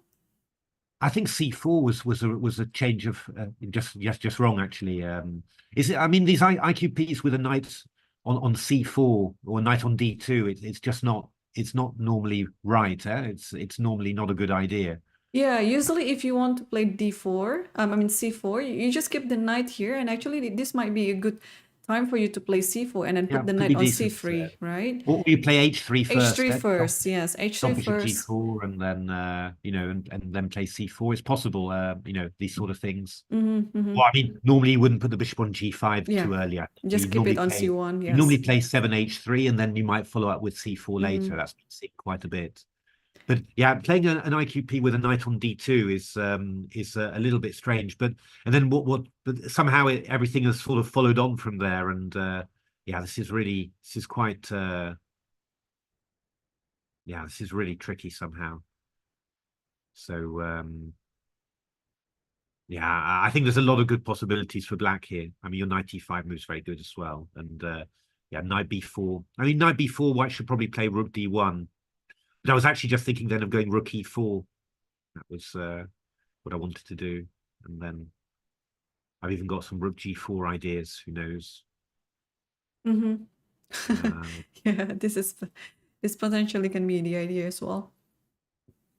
Yeah, I don't know. I mean, it's just really. It's a weird decision that Muzichuk took on this game, because yeah, it looks like it's black who is having all the choices that she wants on this position. Well, okay. Yeah. We're gonna wait where this knight will go, to b4 or to e5. But let's touch base on this game between Caruana, Lagno, and Tan Zhongyi. So a quiet Sicilian. We saw the position up to, I think, castle, rook e1, knight bd7, and a4. b6, h3, yeah, queen c7, queen d3, rearranging or shuffling the pieces. Rook goes to c1. This is a bit a weird decision as well, although I know that in such a position, tempi don't really matter much, because you already played rook e1 in this position, and then in a few moves you play queen d3 and then rook c1. Okay, so queen b7, bishop f3. It's just like going merry-go-round, yeah? Yeah, it's I mean, you know, white's what white would really want to happen is to get that knight, that d2 knight, to get it to d5, and that can go through f1 to e3 to d5. But organizing it is pretty tough somehow. And you know what black is doing? Black's putting plenty of pressure on the c file. so that white can also try and play sometimes knight d5 obviously, but yeah, I mean even at the moment it's not even possible because the d5 square is covered by white rather than by black rather than white. So I mean yeah, it doesn't look too impressive what white has done here in general. Your doesn't really look like white has made much progress, but these systems are always tricky. You can always miss something with black and then all of a sudden you're strange enough you're in a difficult position. I mean maybe I mean h6 from black is quite natural here, just to stop white from playing bishop g5 ever, but maybe white might play the move bishop takes c5 here. It's possible maybe, and after rook takes c5 for example, then knight f1. Then you're going to try and play knight e3 into d5. I mean, it's all been rather slow and you've wasted a lot of time, it feels like. But yeah, somehow these positions, they always, it's always very solid, so things never end. This is a good time to play d5 maybe, or not? Could be, if it works. If it works, right? Takes and takes this. This is this him? If takes this, then I can play bishop f6. Yeah. Yeah. That's probably going to be quite decent. Can we do something to increase the pressure on d5 somehow? So queen goes. No, I don't think we should take the pawn on e5. I think that's making black too active. We can play knight e3 too. Oh, knight e3, knight c3. Yeah, we'll take on c3 and play e4 then. That's the annoying part of it. And if I play knight here, oh, then f4, yeah? Well, maybe. Yeah, probably. I think I don't mind giving up an exchange or something like that. Or maybe it's a bit too ambitious too. Like after knight e4, I can just simply move we can back. just go back. Yeah. We'll probably just go back to rook c8. c7, rook c8, yeah. And you'll just have you'll either move the queen out of the way or c4. You have knight f4. So yeah. I mean, it doesn't look very impressive for. I think has black played h6 actually. Yeah, black played h6. So I mean, it doesn't look very impressive for white. I mean, I think a lot of time has been wasted here. But yeah, okay. I mean, also white's sort of doing okay as well. It's not. I don't know. Yeah, I mean. The only thing that vaguely occurs to me is whether white could play knight c4 in this position. I don't know. Knight c4.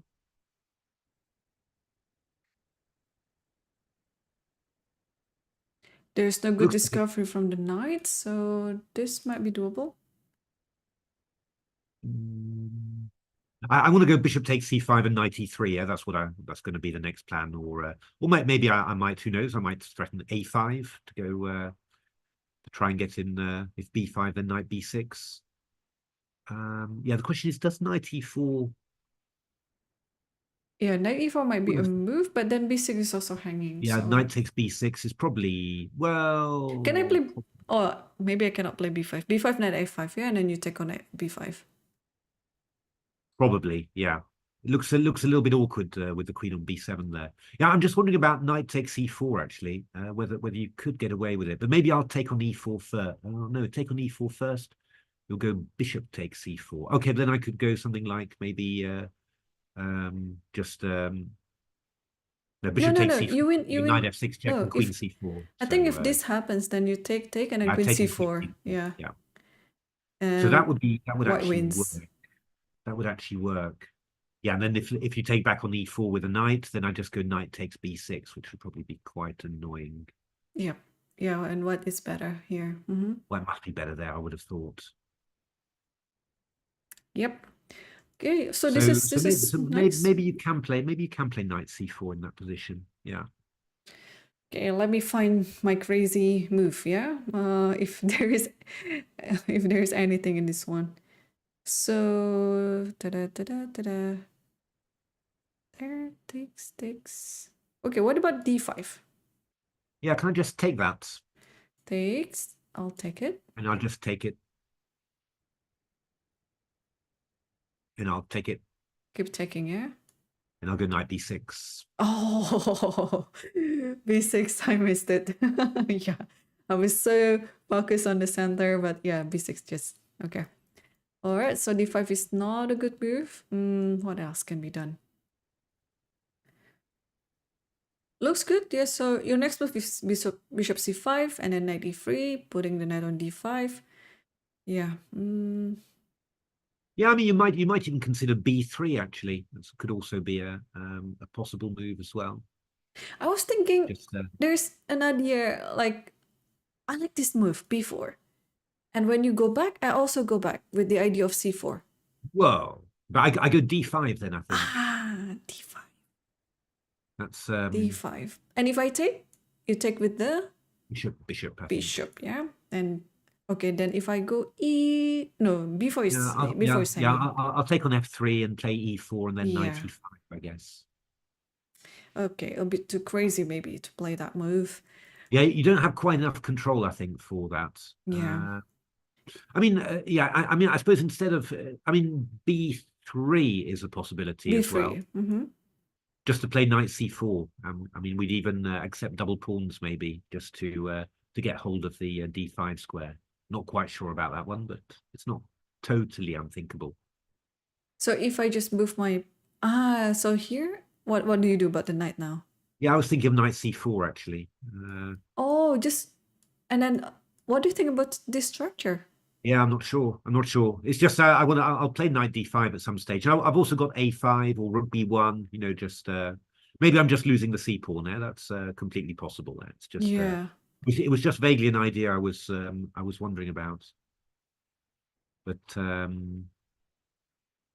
think black would be happy to have probably this black position. would be happy there. But anyway, I mean, knight c4 is possible. I suppose if you go, you know, we're looking at if we go knight c4 immediately in this position, you could see knight cd7 from black here. Yeah, knight cd7. And repetition. Repetition is possible. You could also go, I suppose you could go knight a3 and claim that you've improved matters somehow, but I'm not sure.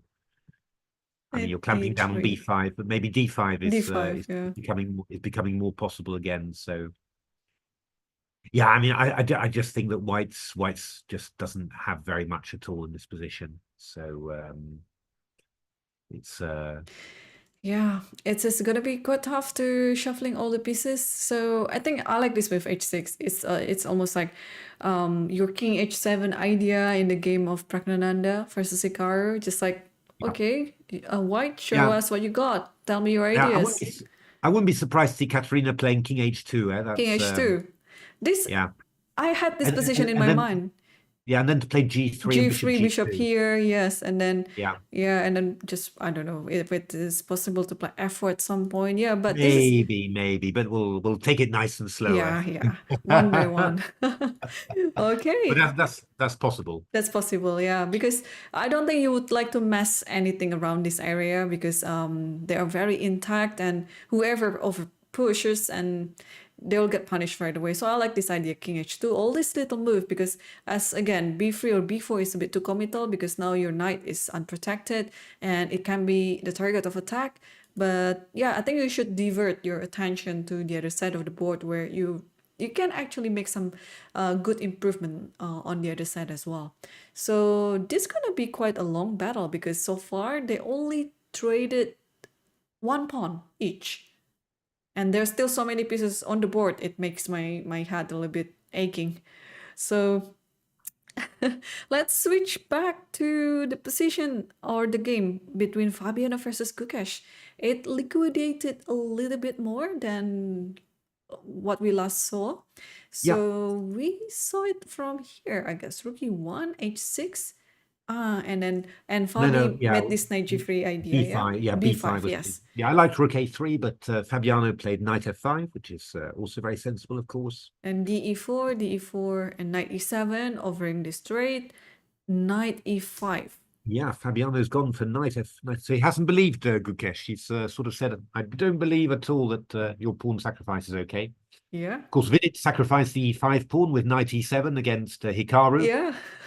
And Worked very well. so, yeah, is Fabiano going to become the second American to fall to an To Indian knight E5 e7 attack? sacrifice. Let's have a look. Yeah, so So what? what's the idea? Let's figure this out. Well, that's a good. That's a very good first question, actually. I mean, it looks a little bit loose for White somehow, with this unprotected rook on e1 and development not quite completed. But I mean, White's next move is going to be bishop f4 Yeah, when everything. and that can be solved within a move. Bishop f4, it solves the center problem and the back rank problem too. So I was thinking some moves like, okay, let's play queen d5, let's say, and then bishop f4. And I don't know whether this is a good move, but at least just want to get like all the tempo out there. And bishop h2, and maybe the knight is the knight okay here? It's hard to say, actually. Yeah, I'm wondering actually more about playing knight d5 immediately instead of queen d5. Knight d5. Just to stop the bishop coming to f4. And then my queen can come out to h4, you know, if Right. and just combine against f2 somehow. That feels maybe... I'm also attacking c3 as well, so I'm wondering whether that might be worth a bit more. But it's quite... I mean, you know, White's got ideas like if you get that rook on e1 protected, you can put the knight on c6 somehow, which is a little bit annoying.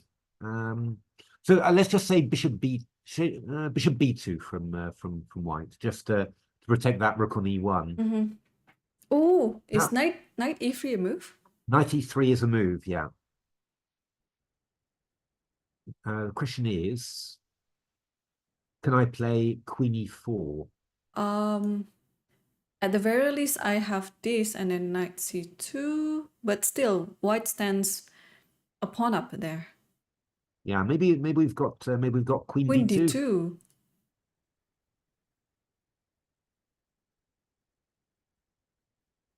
Messy, actually, yeah. It's because I've got... I mean, I can go f takes e3. Queen takes b2, I guess, and then queen d5.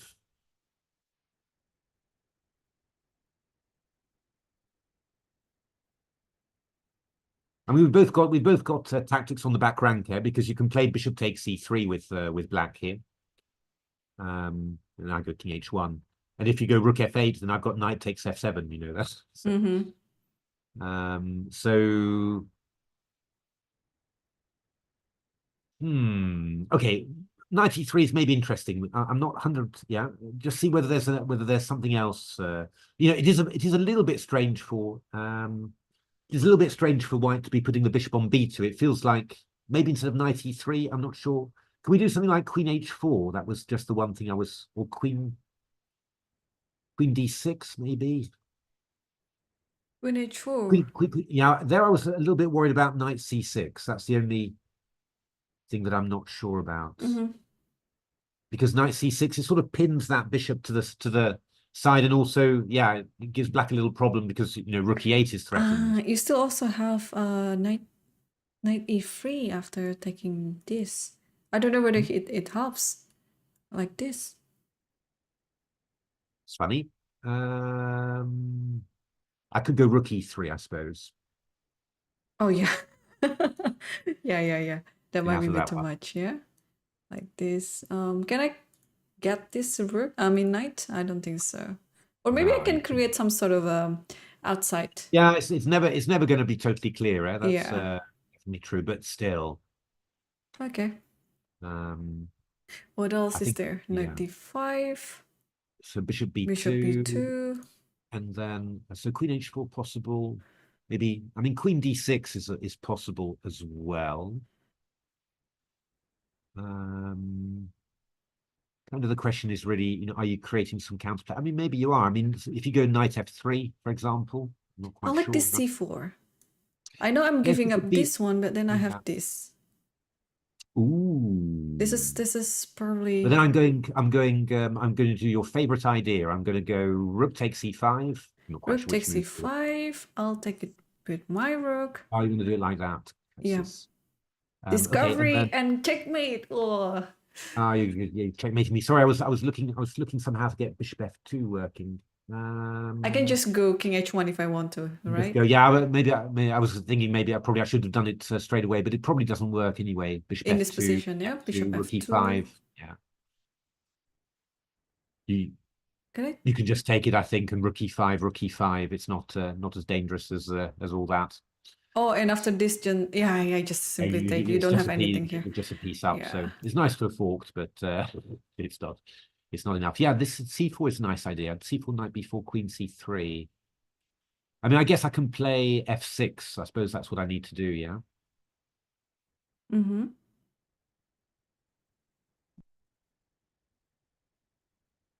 But maybe we should play Knight g4. Sorry. Knight g4. Just trying to protect on With f2. Yeah, that's quite nice to cover f2. So. Or is this? Sorry. Oh no, there's king h7 because otherwise I could have played this and then have a check over here. But I can just skip out of the way. I think. Yeah. Okay, so we have to retreat the knight to g4. Knight. Okay.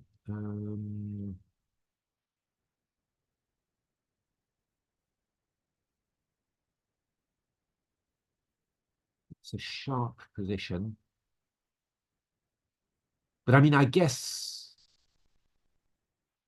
Oh, it almost works, but not quite.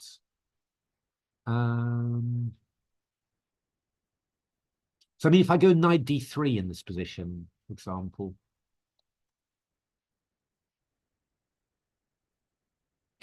I'll do this, maybe. I'll go rook a d8. Okay. It's time to collect something. Can I go h5?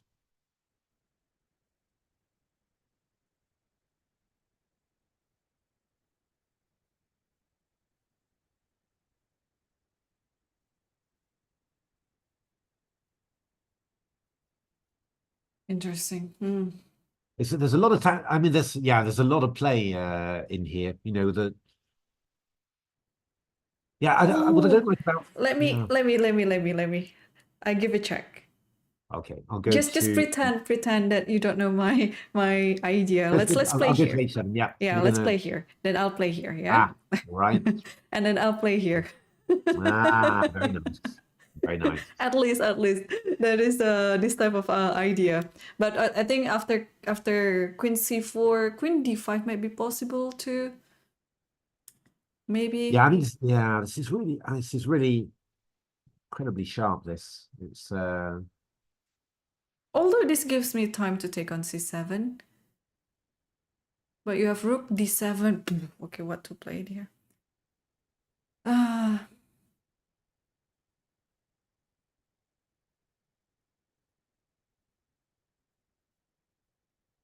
Yeah, I think we're certainly. Well, what I think we can certainly say is that we're, this line that Fabiano's played, I think it's definitely giving a lot of activity to black. You know, I mean, I do like this move knight d5 just to stop the bishop coming to f4. You know, I think that's a good start. And I don't really think there's another move apart from bishop b2. Yeah, you have to develop this bishop, connect the rooks.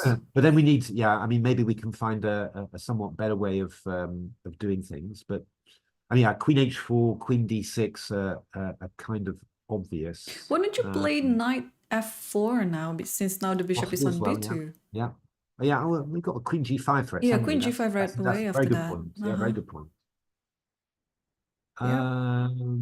That could be rather worrying. Actually, that is rather worrying. We have queen e4. Yeah, I'll go queen g5, I guess. Queen e4, queen g5.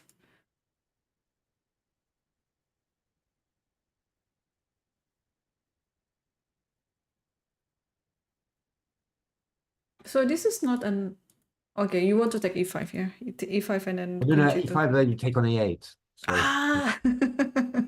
it's really, I want to, but knight takes h3 check is a threat already. Yeah, knight takes h3. And then f2 is hanging as well, so...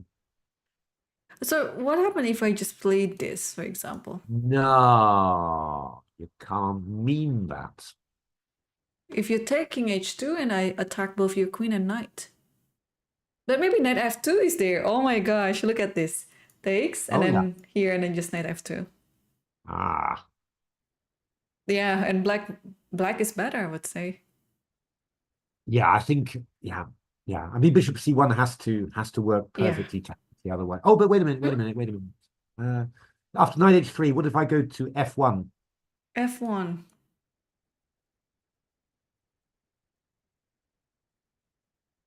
And then if I take this, is there any Queen takes difference? 8. Ah, there's no more check. That is the idea. Got it. Right, of course. I Yeah. mean, oh, no, it doesn't work. You would have Oh, played queen f5, yeah, maybe. no, But I there's want to play knight knight f3. h1. I want to play knight h1 and have knight b3 checkmate. But yeah, queen e8 is it's going to be kind of serious. Yeah, sorry. Okay, so king f1. I cannot take on f2 because of that. Mm, Bishop c1. I mean, that can't be true.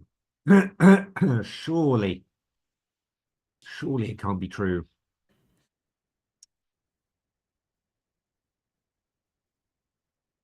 yeah, what to do in this position? It's like an attack counters by another attack, counters by another attack. Yeah, no, it's crazy, right? I suppose the slightly annoying thing is that your rook on a8 is hanging all the time. Yeah, that's true. That's I mean, yeah. queen h5. No, you just take on my knight, I guess. But that's fine because I can make perpetual at least because of queen g3.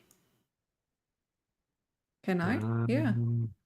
But I can go queen g2 when you go. Yeah, but bishop f2. No, with the king on f1. Oh, sorry. Here. Yeah, here I can do it. Mm-hmm. There's queen c3. I've got bishop takes h6. So I'm counter-attacking already. Mm-hmm.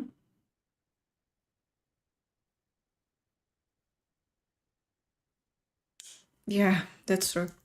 Actually, That's is true. Gukesh really short of time? Is that right? No, he's still in the 55 minutes Oh, right now. sorry. Yeah, sorry. I'm Yeah, looks good. I mean, it's such a interesting line that we are analyzing right now. Yeah, no, it's really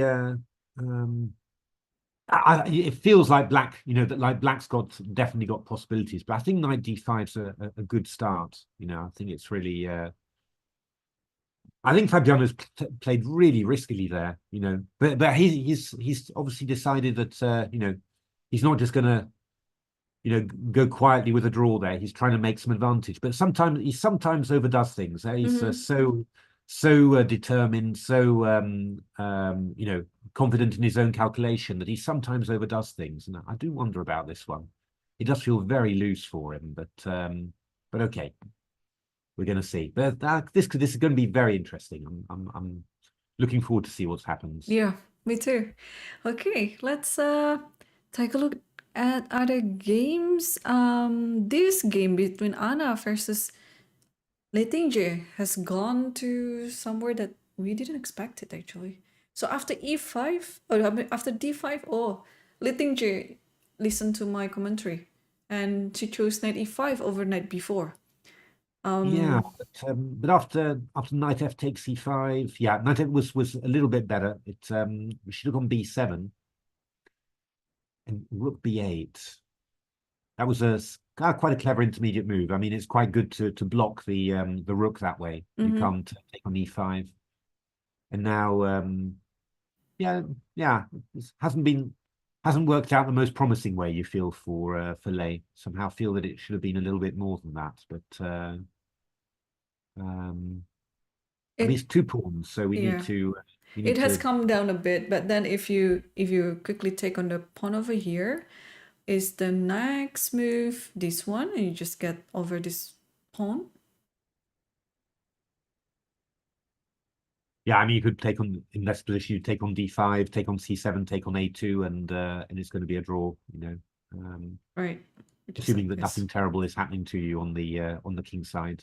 in the meantime. But I don't think I think you can probably always deal with that.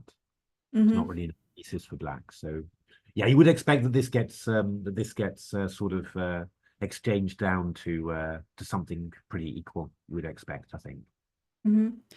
I think Lane missed a chance there. I'm sure that it didn't really look like Anna was well developed, and it looked like the king side was weak. There should be tactics. I do think that a chance has been missed there for black, but okay. That's I think rook takes b2, and we're probably having a draw. I mean, rook b4 might be interesting on a good day, but I guess that white would probably just play. I mean, I want to play rook takes g4. Basically, that's the one. But I guess the white plays queen e3 just to hold everything together, Mm-hmm. and that's probably just fine for white. Yep.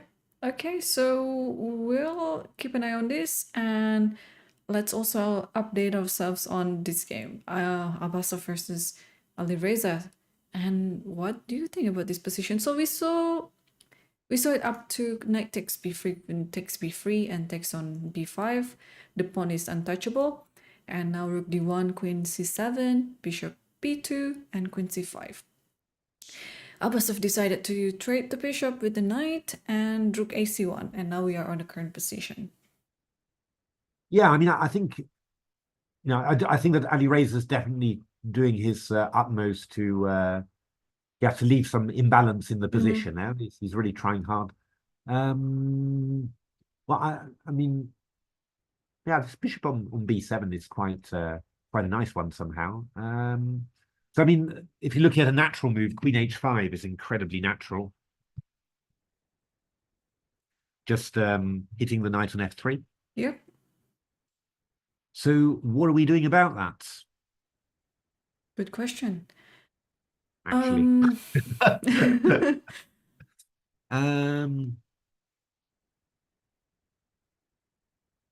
I guess we're going knight d4, right?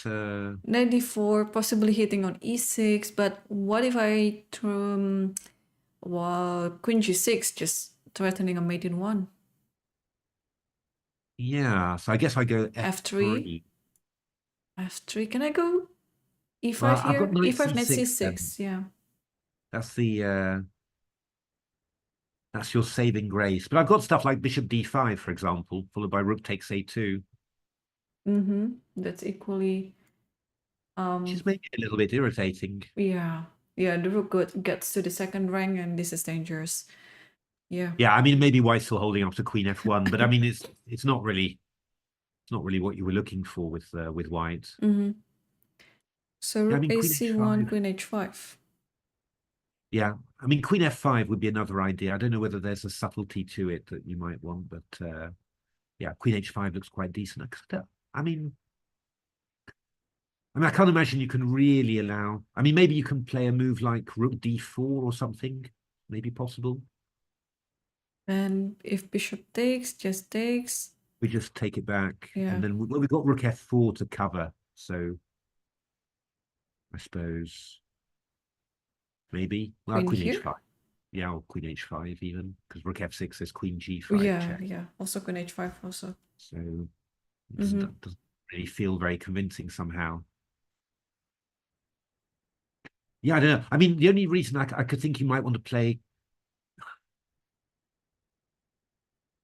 queen f5 is that the queen's, instead of queen h5, is that the queen's defended somehow.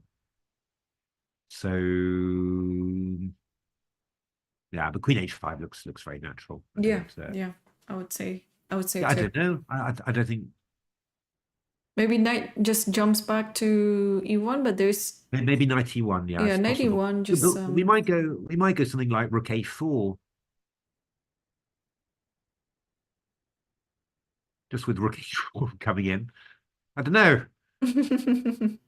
I mean, probably it's not, it's probably not something, but it's something I could easily imagine getting nervous about with white. Let me try this one. You have no fear.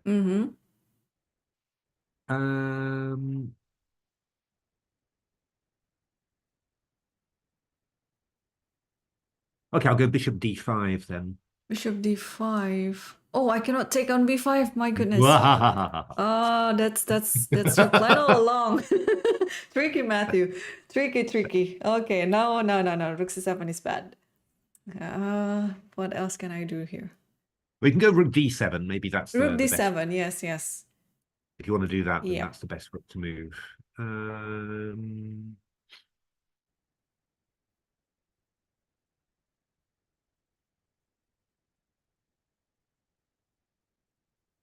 But it's not quite right. I mean, I was looking at rook h4, but it's not quite working there. But not as far off as you might think.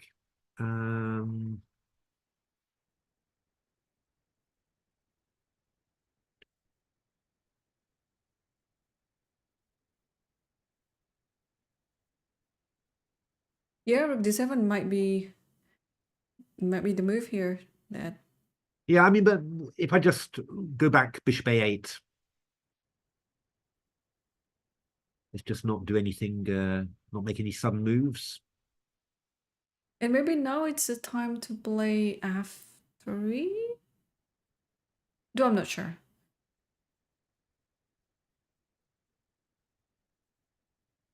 Yeah, not sure. I mean,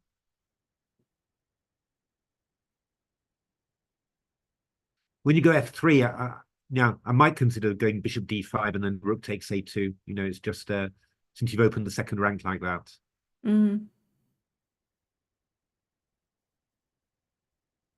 It's not. I think Ali Reza's definitely got some hopes here with black. You know, it's not.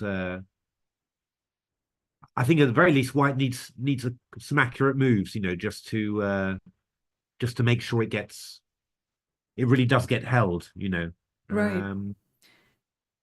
Yeah. So rook I ac1, like queen this. Yeah, h5. Yeah, I don't yeah. see anything else. Queen h5, I like. I mean, maybe queen f5. I mean, you know, there's some situations where you might say it would be nice to have the queen protected on f5, so that if I play bishop d5 and white plays queen takes b5, then I've got a discovered attack. You know, my queen's defended. But I'm not quite. I can't quite make it work somehow. I could imagine that. But yeah, but one of those two moves, I think, is just nice somehow. Definitely. Yep. Okay, so while we're waiting for Alireza to make a decision on where the queen goes, which one are you looking at, Matthew? I just saw that Gukesh played c5, so he didn't play knight d5. Oh, Played this game. c5. So c5. We didn't have this move on our radar before. c5. Doesn't this give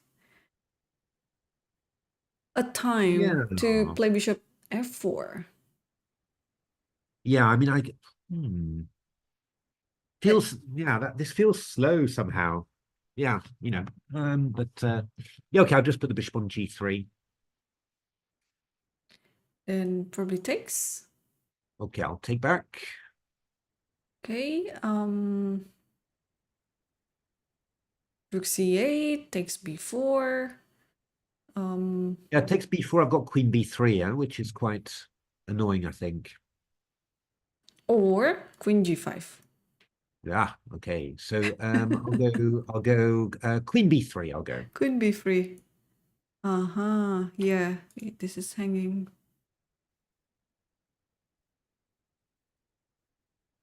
I'm not sure, but yeah, I don't know. It looks a bit loose. I'm trying to think why c5 would be a useful move for black. I'm not really feeling it, to be honest. I think, yeah, I don't know. Yeah. It seems a strange move to me, but Okay, after let bishop me... f4, is he maybe going to c4? take on c4? Yeah, but I'm going to get pinned, aren't I? Rook d1 or something. Yeah, but at least I have this move again. Queen here. I have queen g5. Yeah, that's true.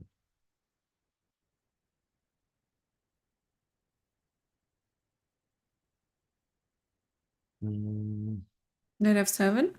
Knight f7, queen g3. Oh, no, I mean, what am I talking about? Just...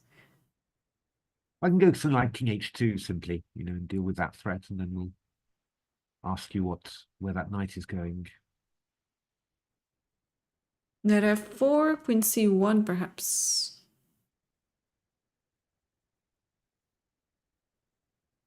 Yeah. Feels a bit uncomfortable for black. Maybe would Gukesh maybe be aiming for after bishop f4, not knight d5, but just to take on b4 and go something like queen d4 maybe. Simple That'd be move. the idea. And then if I play bishop here, Queen b4. queen b4 take. I cannot move my knight because the rook is hanging.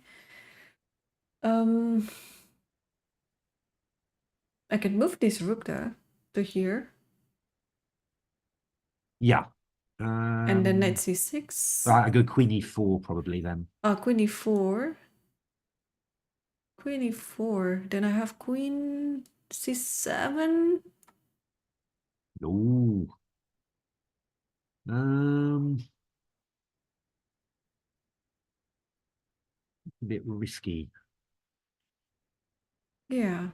Ooh. I like white now. Oh. Queen d5. I can just, I don't know, rook d1 maybe.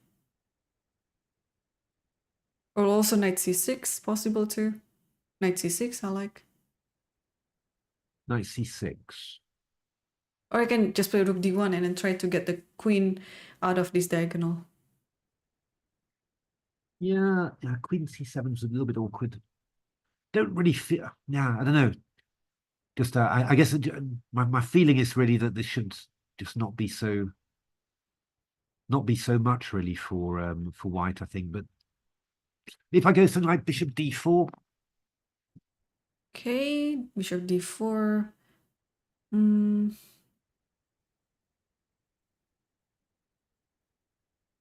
Oh, by the way, Fabi played bishop f4. So Okay. we're on the right track. So if I take on f7, king moves, where do you move the king? Probably to h8, I thought. h8, at least I have this check. Yeah, just to save come everything. h7. And king here.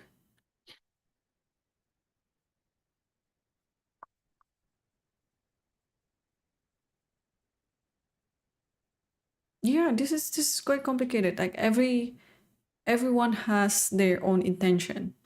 Yeah, yeah. And nobody's listening to the other person. Yeah, this is nice. But I don't know. I mean, I just feel, yeah. At least the queen's nice and active like that. I think that makes sense of c5 at least. You're clearing the center, and then your queen's coming into the center, getting active, hitting stuff. But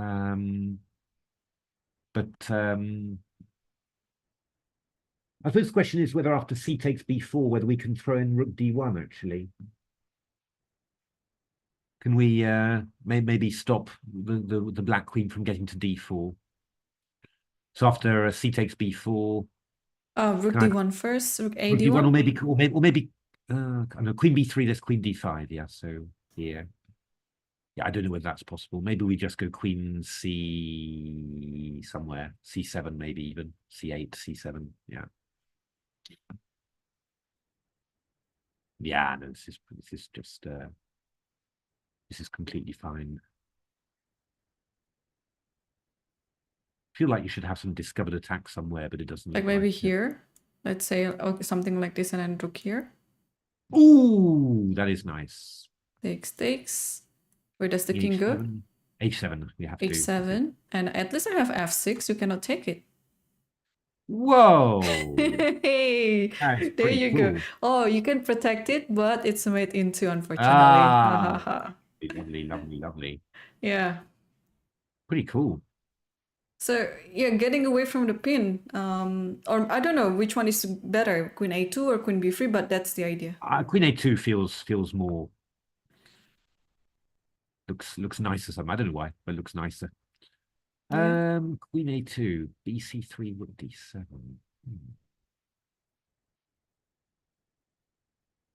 I suppose the one thing we could do is after bc3, rook d7, Uh-huh. we could play queen c4. Wow. So I take, you take on e1. And then on d7 afterwards.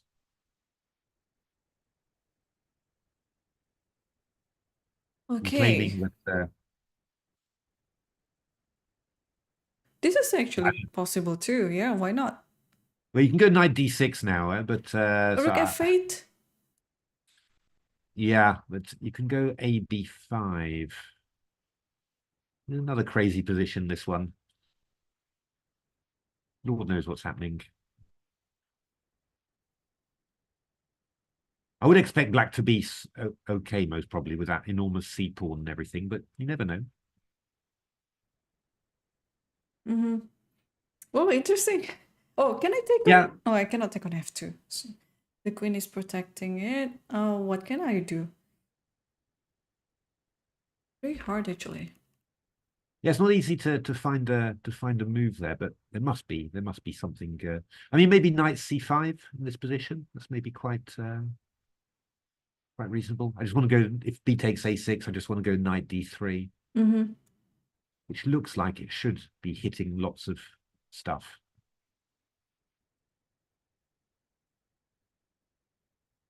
And if you go bishop g3, I go knight b4, you know, and then just get into c2 and c1. That's the idea.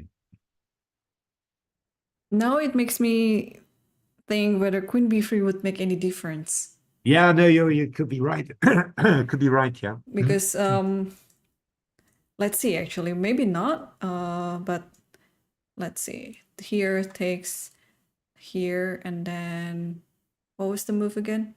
Well, actually, yeah, I could also put in this one. I could play rook takes c. Oh no! Queen takes f7. Sorry, queen takes f7. It's winning. So, oh, you can take d7 too. Oh, I can take on d7. Oh, this is Oh, okay. So much brilliance and yeah. Yeah. Yeah, this is fine for black. Black is winning actually. Yeah. Yeah, Okay, yeah. so this idea of queen a2, queen b3 doesn't work then. So sad. Yeah, Okay. no, that's true. Queen c7, yeah. But yeah, I don't know. Probably probably the c5 is not a bad idea for black. But yeah, I mean, it's not. I don't know. Yeah, I see. But yeah, c takes b4. Maybe white has to play c takes b4 then. All the same, and then probably queen d4 is. And bishop g3. Okay. Yeah, bishop g3. Is that the best one? Or I mean, we could play g3 as well. I don't know whether that would that help. Is that better to have that sort of structure? I can play knight d5 here.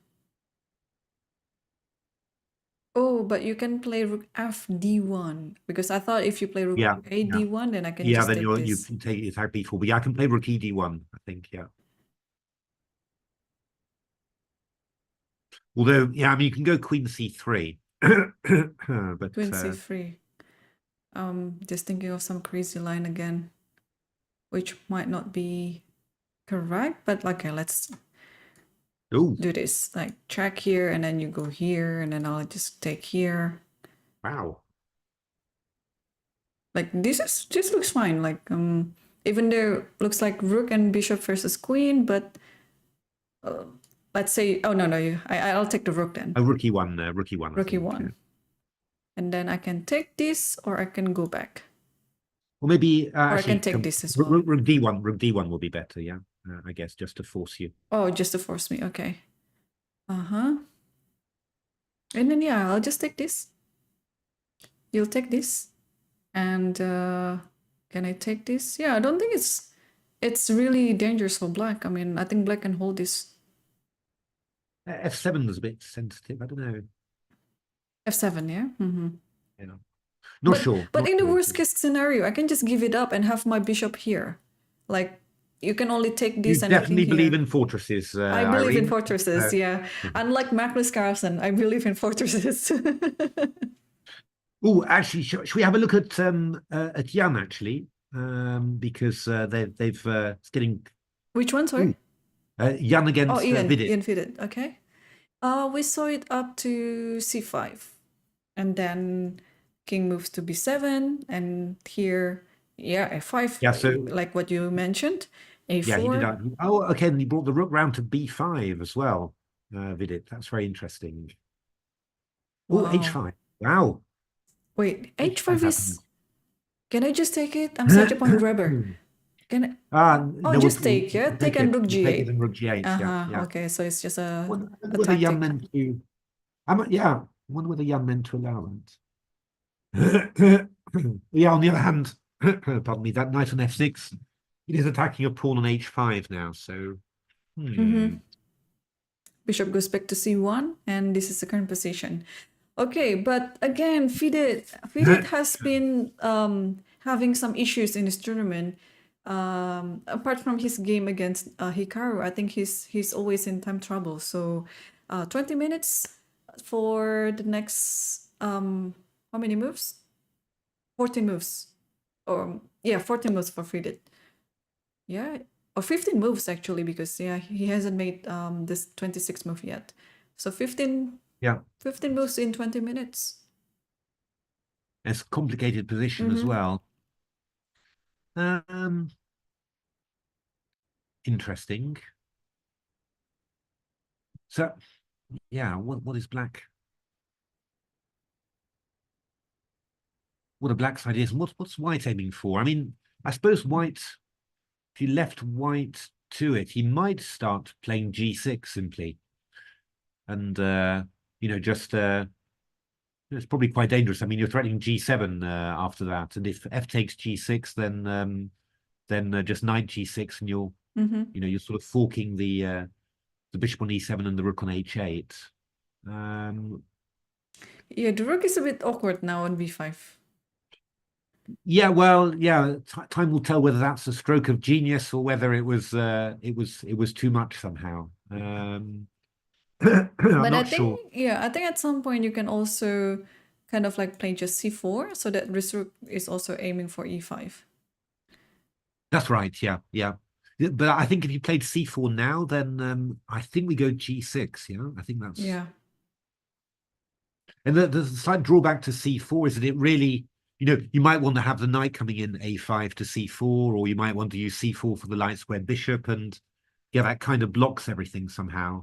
Also means that you'll never get in b5 to b4. So yeah, I don't know. It's quite a responsible decision to do this, but I think this sort of thing is probably quite important actually. If it works, then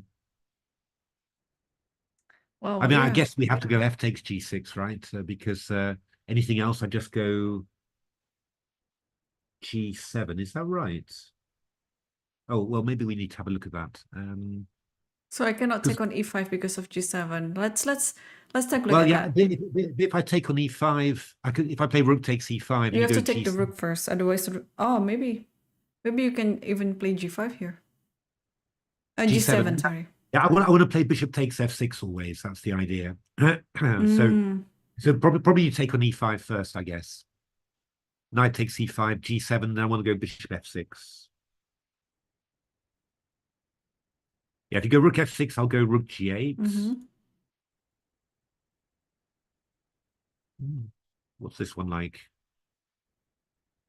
What is I mean, this?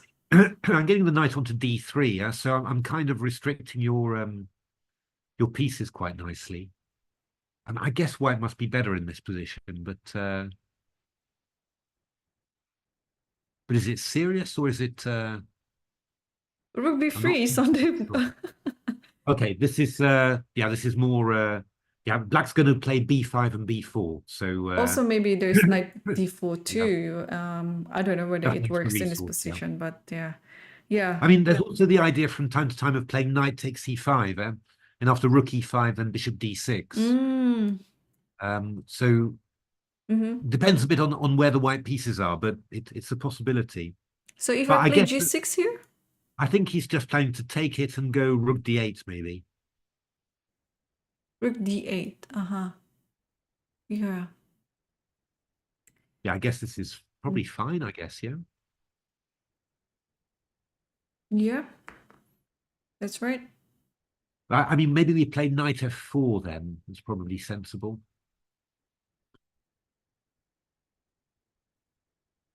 tough these positions are. You're never quite sure whether are you maneuvering with intent, or are you just actually just wasting time and well, actually here bishop c4 might be quite strong. So I'm threatening knight takes c5, I think. And then the knight on f6 is hanging. So yeah, this is a good idea. Okay, so rook b3. Let's have a look. Is there anything else that we can do about that?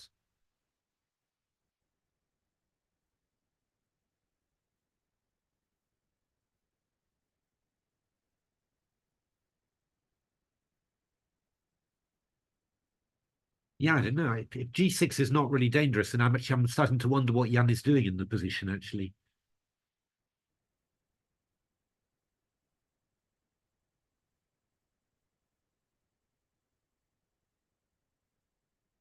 But okay, maybe we played g6. I think we've got to do it. I mean, I think this is the only positive plan. Takes, rook d8, and maybe we start.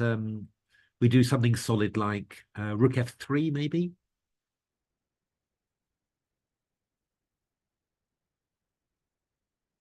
And then we're just going to try and win that h-pawn. We're going to go king h4 takes h5, and then king g5, and then go h4, h5, h6. That's what we're going to try. And then we're going to see what does Vidit have with his fancy rook on b3.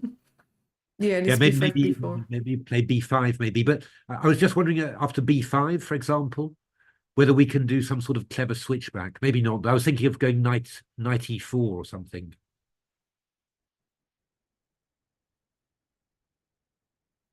But there's rook g8. That's rook g8. Uh-huh. Okay, maybe I'll take on e7 first then. I'll take on e7 first and go knight e4.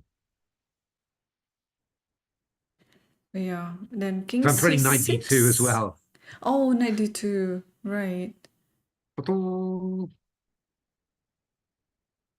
I mean, there's some exchange sacrifices as well there. So, I mean, you could, after knight d2, you could take on d2 or you could take on b2. So I'm not quite sure. King c6, I probably have rook f6, by the way. But yeah, you're right. Yeah, this one. So so what do I do? Actually, that's maybe a good point. What do you do in then? Oh no! Actually, king c6, rook f6. You could go rook g8 to g6. I suppose. Clever. King goes here or h4, I would say, and then just here. h4. H4, and then now I can just take. Okay, we're not getting hit by a knight f5 or something, or knight g6. No, it looks okay.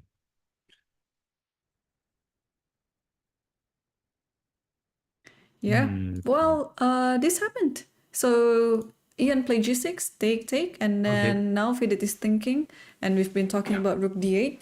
He has 16 minutes for the rest of 13 moves. Yeah. He better be fast. I think rook d8 is the most sensible. He did that, yes. You're threatening stuff like rook d3, so I would expect. I can't think of a more natural move than rook d8. Yeah, and now I think a rook to the third from Jan, either rook e3 or rook f3. I'm not sure which is the best. Maybe rook e3 makes more sense. Maybe rook e3 makes sense, just because it's protected and you know you're making sure that after bishop f6 you can go rook f6. So what are we going to do here with black? Bishop c4. Yeah, that's. And what, rook f4? Ooh, rook f4. But if rook f4, maybe I have this rook d1. Yeah, we start having rook d1s, don't we? Which is quite.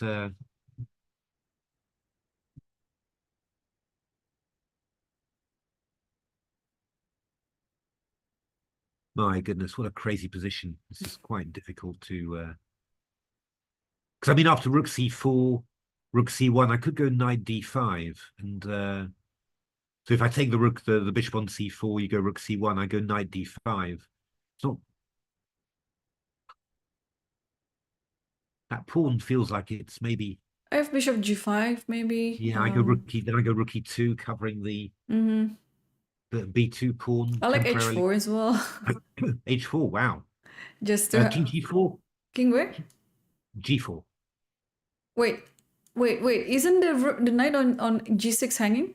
Oh, rook g1. There we are. Yeah, you're right. Yeah.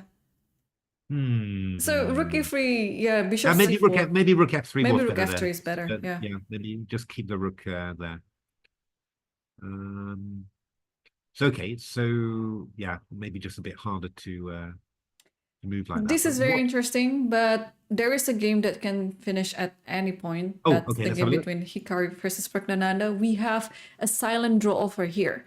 So there is, okay, we saw this position after rook a8. Oh, they agreed to draw. So I was on point then. So takes, and then there was a silent draw over by playing this one, rook a2, queen b1, and I was keeping track on this repetition. Wow. Yeah, so there you go. They agreed for a draw, for repeating the moves, and yeah, it's a peaceful resting for both of them apparently. Yeah, it's a big disappointment, I think, for Hikaru there. You know, really Yeah, playing with white pieces and playing with white pieces got nowhere, absolutely nothing at all. well, Yeah. this game has finished, and maybe this is also our cue, Matthew, to take our second break before Great. we see the most critical point of each game. So yes, don't go anywhere, chat, stay tuned, because we will be back very soon. Okay. Yep, we're clear. Coffee time. Coffee time.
Hello, welcome back, guys. And we are entering the critical moments of the games because some players are on their time trouble, some are still in a complicated game. So we'll take a look and update ourselves on the game between Fabiano Caruana versus Gukesh.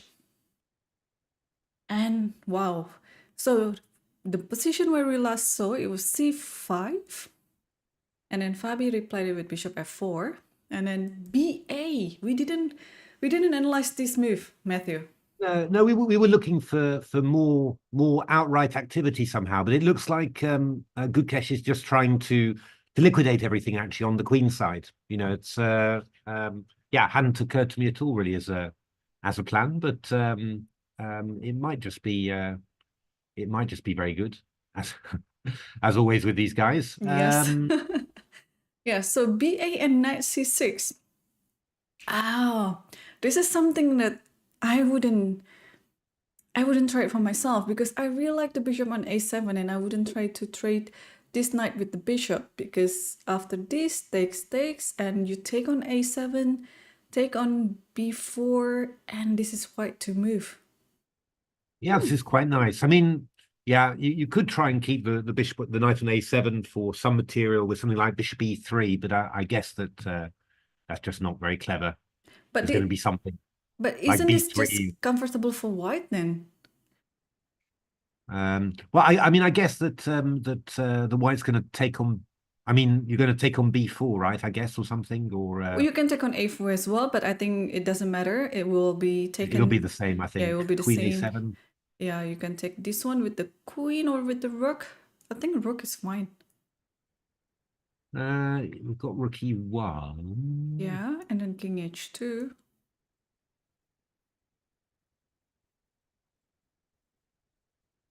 I don't know.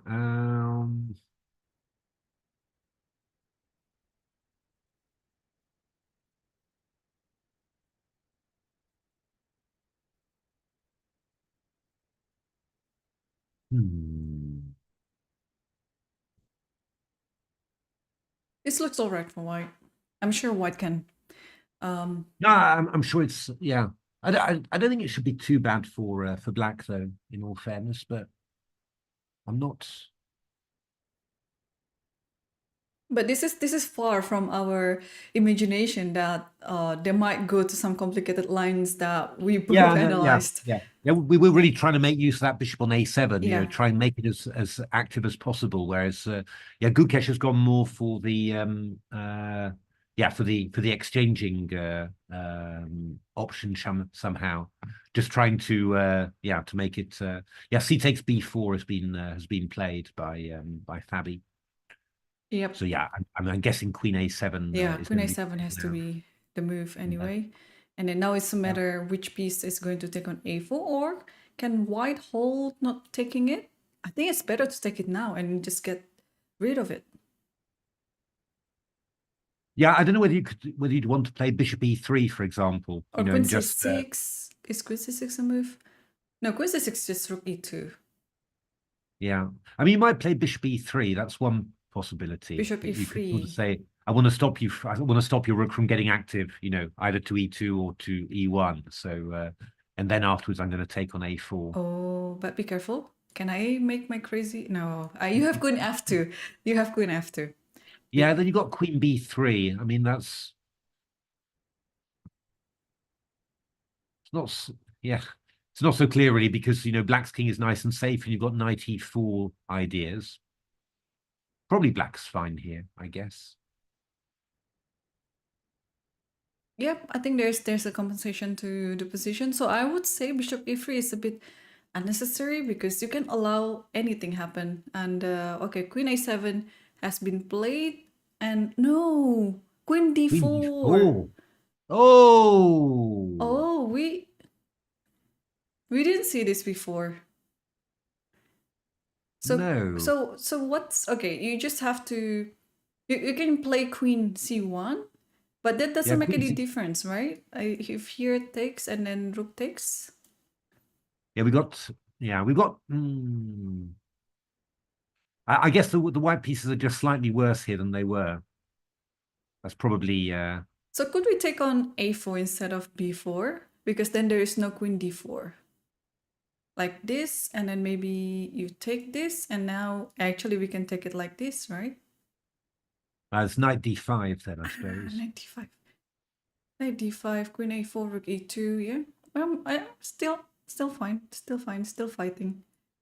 Here and then here. If you take here, I have queen c4. Still okay for white. Queen c4. I've got rook c2, but Oof, tricky, H2, I Matthew. suppose. Queen d3. Queen d3. Yeah, I'll have Check. I have knight e2 and King queen here. somewhere, I guess. Queen c5. Queen c5. Okay, I pretend not to see. Yeah, I don't know, rook a6. I mean, yeah, it's quite there's a reasonable amount, but it looks like a queen c1 was played by Fabi. Yeah, and then queen takes a7, a7, and then rook this takes is the a4. we're on track now. So this is fine. And I mean, I think black should be fine in principle. You would have thought, but yeah, if anyone needs to be accurate, then obviously it's black. Need to find maybe a couple of accurate good moves somehow. I mean, knight d5 looks kind of interesting. I suppose the question is, is white threatening b5 here, actually? Is that a move? rook e2. Well, rook e2, I'll go bishop g3 simply. So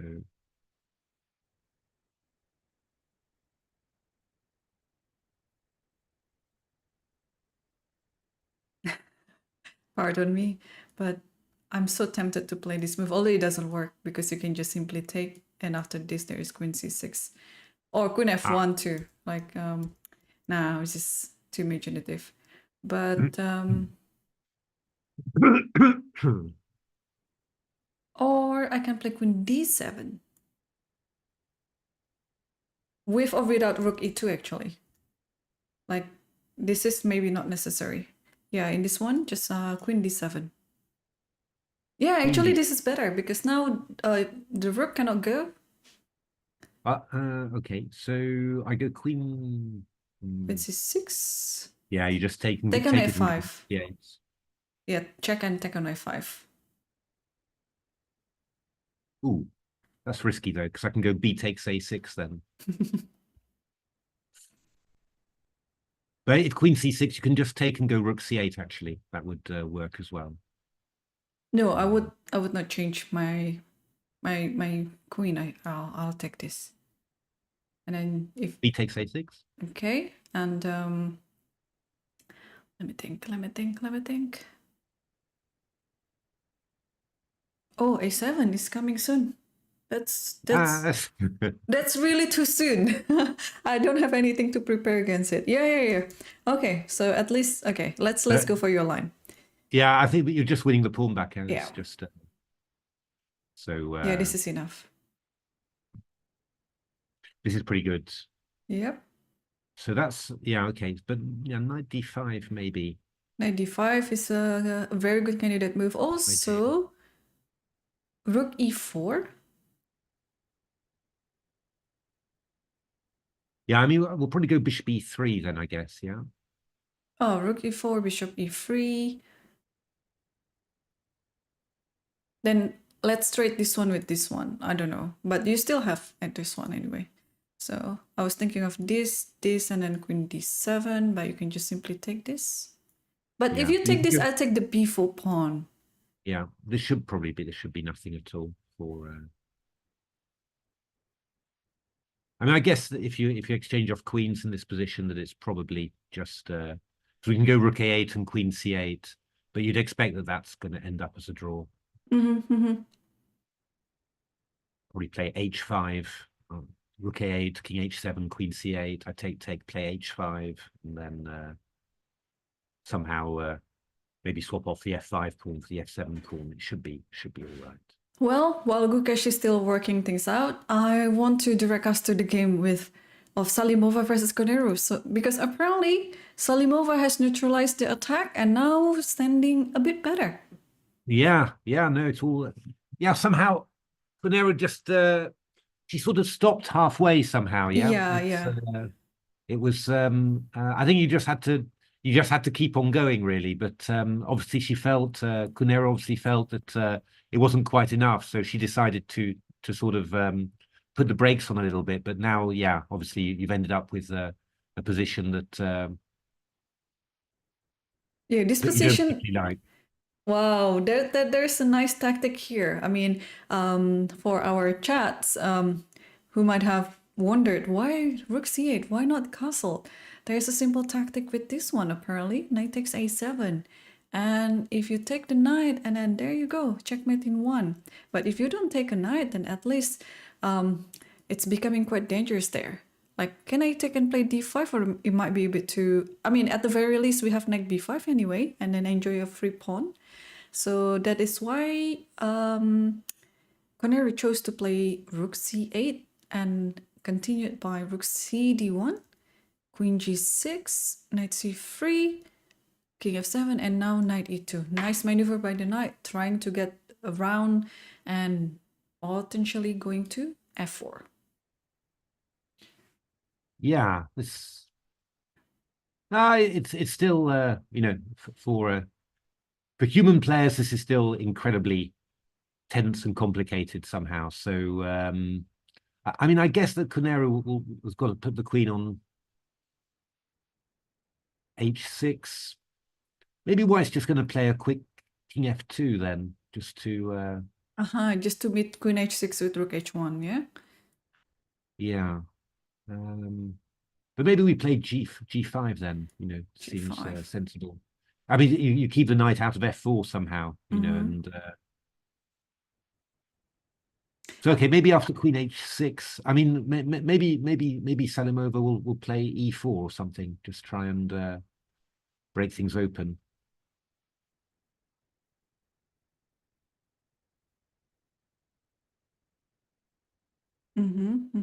I was thinking to sacrifice something, but luckily the knight on d4 later will protect bishop c6 with all these checks and all these things. So yeah. Yeah, I mean it's looking like what about e5 here? E5, right. So if I go e takes f5. And how am I taking this? Like a knight or with the pawn? Well, queen d5 check is an enormous threat. Ah, that's what I missed. Yeah. That's what I missed. But, oh yeah. But I have king e8. Although, yeah, I agree with you. The position of the king looks a bit awkward, but I think this game is there's some concrete play required for this game. So let's play knight. Let's try this one. Knight d4. Yeah, take it. Oh, you take it first, yeah, and then Queen d5. you have rook e1 now. Check here, yes, and then this is wow. We're just walking into. Okay, I mean, it's pretty d8. bad. Yeah, rook d4, rook d4. Rook d4, yes. Nice. I mean, it's going to be quite unpleasant. Oh, this is nice to just to show like this, and there's nothing else here. Bishop e7 is coming. Can I trade You can go this? you can go rook e8. Yeah, can I try totally this? over yet. It's not totally over yet. But yeah, I mean, something like this is going to be over. I mean, I can go rook e8 and queen e5 check. That's just winning. Or rook d1 here. Oh, The there's rook queen d1 e3. Yeah, the rook e8 check just wins. But this one is also hanging, right? After queen here takes. Yeah, but like I'm just mating with rook e8. So. Oh, where's the mate? Takes. Queen e5. Queen e5. Ah, sure, of course. Yes, and then let's just show it here, and then queen e7. Yeah. Yep. Yes, bishop d5. So queen h6 indeed happened in the game, and we're going to wait if there's any pawn breakthrough with e4 or d5, any sort like that. Okay, analyzed e4. Yeah. I think e4 makes sense here, and you also get bishop c1 as an extra resource if you need to cover anything. So it sort of feels like it makes some good sense somehow. Yeah. Well, and they don't really have much time on the clock. Going towards they need still 20 more moves to go to the time control. And I also see like a very interesting position in the game between Lagno, Caruana versus Tanzongi, because what is this? So apparently I took a sneak peek. You were right. B4 Before was was happening. I was half joking about it. So the position after this one, h6, b4 happened. So knight d7, queen d3, and double up the rook on the c file and just protect it with the rook on a3. Bishop c4, takes, and now rook b3. Attacking the knight on c3, bishop goes to d2. Everything comes in a perfect time.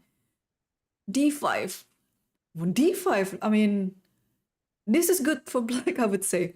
But knight takes d5. Knight takes d5. E takes d5. And kind of shocking that there's no winning tactic somehow. I have to say, but that was just a pawn sack then? it was just a pawn sack, yeah. But I mean, you're getting something back because. Okay, so now why c2 can't be taken?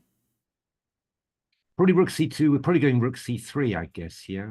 When? Now. Now is now is a good time. Yeah. Wow. What an interception. Look at this. Take on c2 and then rook c3 and then getting control of the c file. Because you have to take one of the rooks. Actually, you have to, one of the rooks is fine. You have to take c3. You have to take c3. No, I think you can also take this one. Queen c1. Queen c1. Queen c1. I missed everything already. My goodness. Okay. So takes this and then rook takes and then queen has to go. Yeah, this is very bad. Queen d7. I go queen a6. Yeah, so a6 is hanging. Yeah, and then that's right. So just take on this, for example. Okay, so that is why c2 cannot be taken. This interception move, it can be missed actually by Tanzongi. So that's why she played queen d7. Yeah. c3 and then takes the pawn. So now, materially speaking, it's back to equal. Rook b1, queen a2 here, and then rook c7. I'm still trying to this pawn is the weakness there. Yeah, there's d5 of course is what Tanzongi is aiming for. So yeah, it's incredible. This is just really taken off this position. So how is white gonna?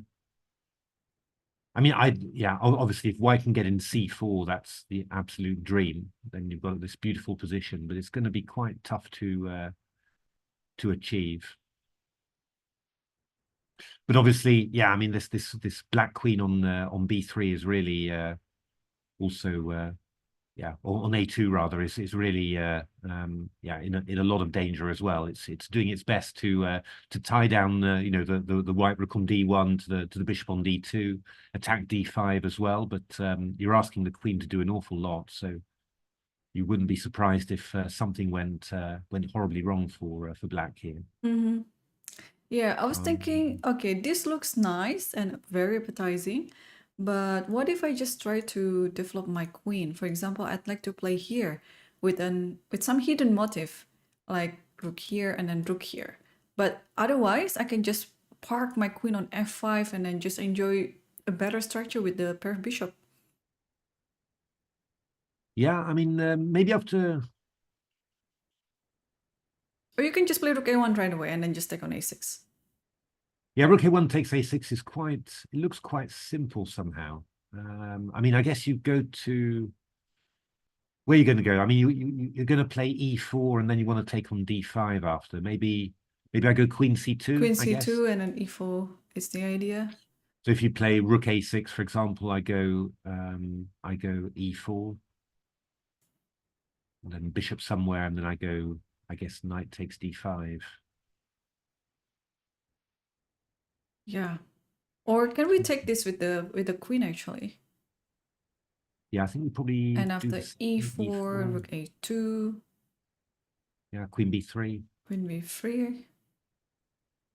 I don't think you're managing to trap that that queen. I think that queen's got too much. Here. Okay, I'll go knight takes d5, I Knight takes guess. d5. Hmm.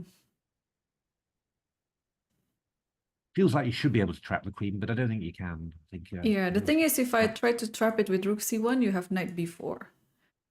yeah. Yeah, so that doesn't work. Yeah, it feels like the queen escapes anyway. So, oh, rook a1 happened, and queen c2 was already on the board. Yeah, that's yeah, question is whether white's got something a bit cleverer here. I mean, we could go bishop e2. Bishop e2, nice. Yeah, with the idea of That bishop help? d3. That help. So if knight d5, I guess I'd love to go bishop d3, but actually queen b2 still looks like it. Bishop d3, queen b2 is still surviving somehow. Looks like. So if But I I mean, just take on a6. yeah, I want to take on. I'll take on a6, and then we'll see what you come up with. I guess rook d8 or something. That probably required because rook a8. I've got bishop d3. Okay, let's say rook d8. Goodness. If you survive this, really, doesn't really feel like you deserve to.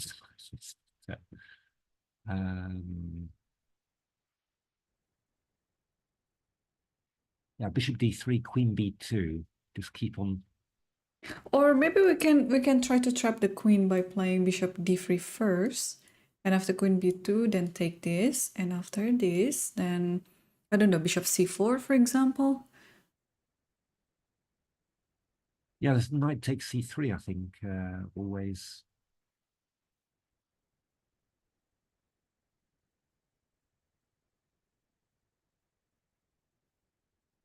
Confusing.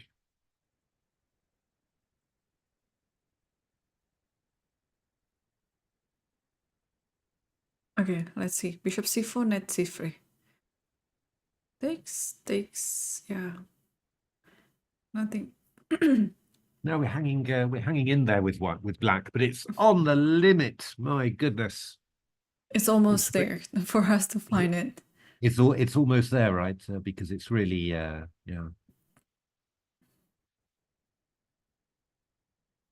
Okay, one queen c2.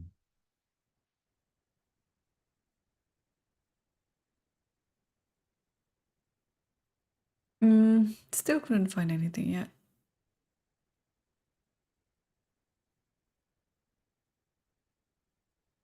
I mean, I could just play a move like bishop e1, for example. And then after Not here, sorry. Instead of I went after queen c2 in the game position. okay, here bishop I c. could no, not there yet. Rook a1, queen c2, the red one. Oh, like this. Yeah. Just go bishop here. e1. And then e4. Yeah, I'll go bishop e2. Okay. You're threatening d6. Yeah, and Clever move. And it's maybe instead of bishop e1, Lagno chose bishop e3. bishop e3. Okay, giving up c3 pawn, but yeah, I mean b6 same threat. is okay. So I mean, b6 a6 hanging. yeah, it is all the same idea, similar ideas, yeah, but I think a more active approach, attacking b6, but also threatening d6. So yeah, I think it's also a good move. It's also good. I like it a bit less, to be honest, because it feels like it's losing some control somehow. It feels like it's going to get very messy now, but maybe it's good. That's but what, if we just play rook, if we play rook takes c3, then Rook takes c3. Let's see, d6, I think. Okay, and we'll go bishop d8, f then. d8. Yeah. Bishop d8 just controlling this, yeah.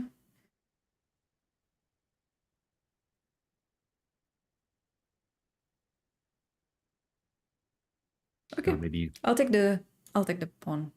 Take the pawn.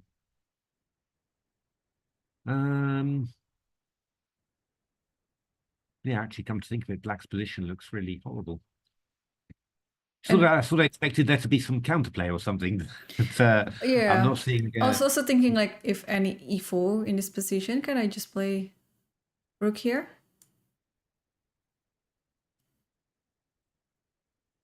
Oh, you want to play Queen C8? Yes, Okay. that's what I thought. Takes here, takes That would be here, very dangerous. Yeah. takes here, and then this is hanging. So okay, takes here first, but takes here, here, and then just move this rook elsewhere. Like, where would you move it? C1,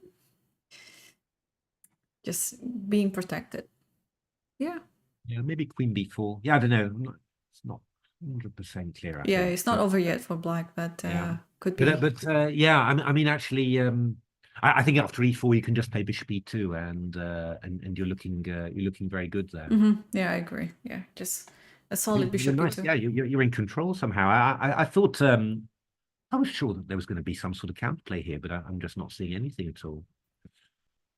Okay, so maybe we need to let's just go back to Bishop E3. Maybe Bishop E3 is just a really good active move. Rook D7 is played to stop D6, and yeah, but isn't this just better for White right now? If Black doesn't make any counterplay, and then just defending, because all the pawns on A6 and B6 are hanging.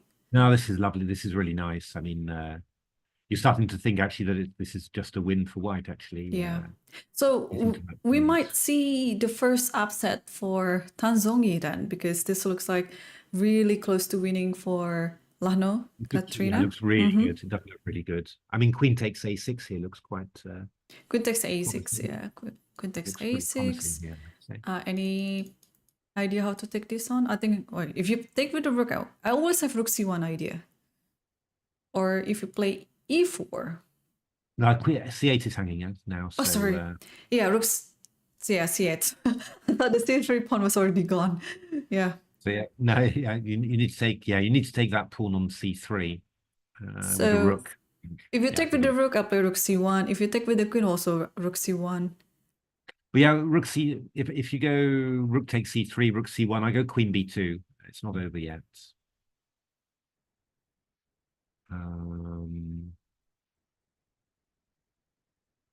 But it's definitely feeling very risky.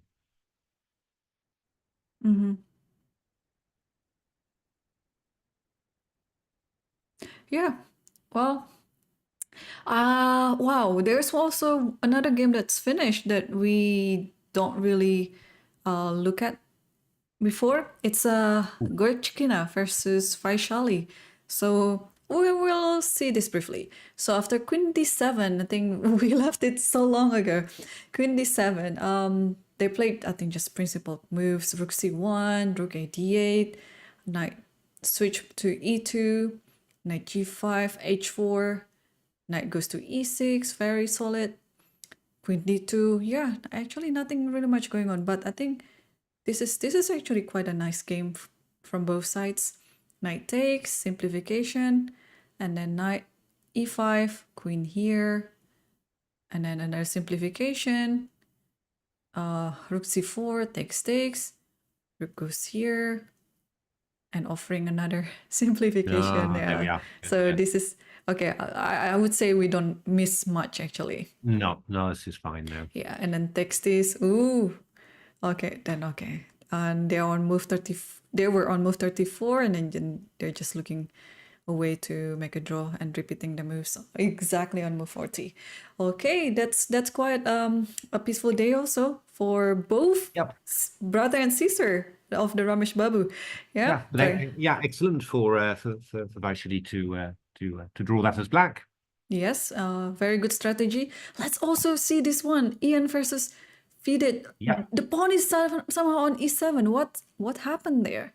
We saw the position of the rook B3, G6. Yeah, we saw this takes, and instead of okay, we're talking about rook E3 or rook F3 in this position, but Ian decided to just take the bishop and then take on H5, rook D3. Yeah, feels wrong somehow, but to do this, but. Bishop d7, rook d1. Okay, so what happened after e8? Maybe there's enough compensation for black Yeah, I to think takes and rook takes b2. takes I this, mean, and then this is hanging. This is going to be lost too. Yeah, this is going to be good. I think he needs more than that for his pawn. Right. So he keeps this pawn alive on the board and then played He's gone rook rook d1. d1. Oh, he's gone rook d1. Okay. Yeah. So why aren't we just playing? What is the aim of this rook d1 move, actually? So let's say you play c6, just simply protect it that way. What's going to happen? Knight f6? Yeah, knight Tricky. f6 is what Knight you're f6 doing, and rook takes and rook d7. d7. Yeah, so that is the idea. But you can go king c6. I think that's the move. King c6, yes. Right. So, I mean, this rook is not in play at the moment, but it still attacks b2, and white at some point has to protect it, because otherwise, if that pawn is fallen, then black will be better. So if this happens, king c6. Oh, king c6 is on the board, yeah. Yeah. I mean, yeah. I mean, you could actually play c6 after knight f6. You could play king c8 as well, and that would also be an alternative way of playing. But it looks a little bit odd, really. So yeah, you need the king to join the party. This looks much more. The king's just. Oh, there's one funny idea, because this looks, if there is no counterattack from black, this king e4 might be a very good move, but unfortunately there is this one, followed by this, and then maybe check over here. And after this, then there might be like this. I don't know whether it is winning or not. This king can just grab all the pawns, and then this rook can just take it at some point. But let's see. There's a few bishop g4s along the way. Yeah. So if king e4 happens, what do you think? Or knight can just go, right? Because this bishop is protecting this one. Although there is knight f6. Complicated. Well, yeah. I mean, at some stage I can even start thinking about knight e7. Knight e7. I mean, knight e7 and then rook takes b2. Yeah, and then also you have bishop g4. Yeah, maybe this is it. If king e4, then just take on e7 and then take on b2. You have everything you hope for. Yeah, bishop g4. I think king e4. Let's just have a quick look at the position before trying to work out whether.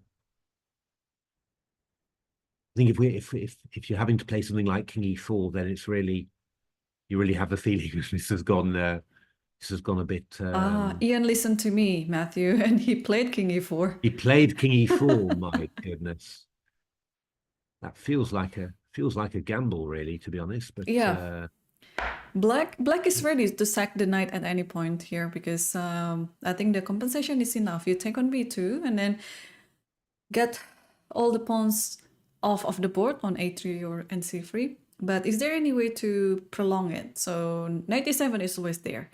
But can we play rook b2 now? I'm curious. Yeah, let's have a look at rook b2. I was looking at rook c3 as well, actually, but it looks like you can just take on d5. On d5, yeah. And if rook c4 check, you go king e5, yeah. Which seems to work. Yeah. So on this one,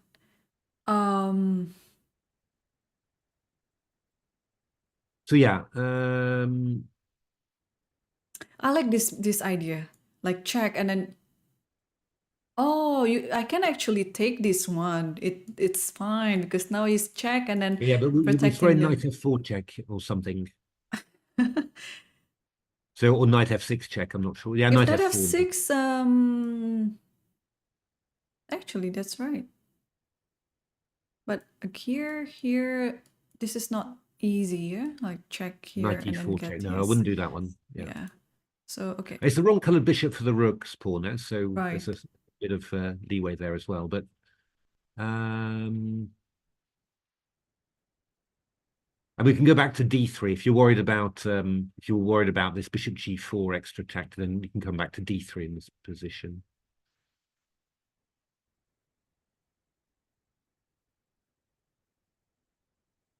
The thing is about d3, I can play bishop g4 maybe. And it's not a mate. It's not a mate. I thought I'll go c4, knight but f4 then, I yeah. think. Yeah, actually, yeah. King d3, and then what's happening? Or take on e7 now. Take e7, king takes d5, knight f6. Yeah, knight f6 then. I mean, it's not. Yeah, I don't know. I'm imagining that those endings are losing for black. Vidit played differently. He played bishop e8, so not going into complication. And bear in mind, he has 2 minutes on the clock, and he has to make another 3 moves. And this position is far from simple. Yeah, that looks that does actually look quite good. And I after knight think. g7, Oh, then we go bishop g6 check, I guess. there's a check there, yes. And king e5, and maybe now it's time to take. Yeah. Because That's after going to get takes quite this, interesting. there's a Rook, check like rook this. check. Yeah, king f6. King f6, and Takes. yeah, just take. Yeah, king g6. And then king goes here. Yeah, I guess so. But after here, you have to take it first. Yeah, the problem is Because bishop that e7. is 96. We've got bishop e7 then. That's rather annoying. So we're covering everything then. Yeah, that's actually winning for white. Surprisingly, yeah, it looks like it's just easy draw for black, but now it covers everything. Bishop e8. So let's have a look. Bishop e8. Again, let's go back to bishop e8. Knight g7. Start with. There's a few other moves as well, but okay. I think yeah. I mean, I think bishop g6 would be normal, but maybe we can do something like take here and take here. How is it? Take on e7, take on b2. I mean, you really would expect that to be all right for black somehow, but what with the king so far away and everything. But yeah, it's a bit tough to get your pieces moving, really. Knight takes e7, bishop e7, rook b2.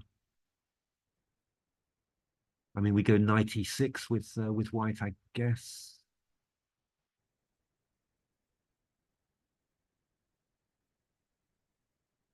Certainly not obvious how you're going to do this.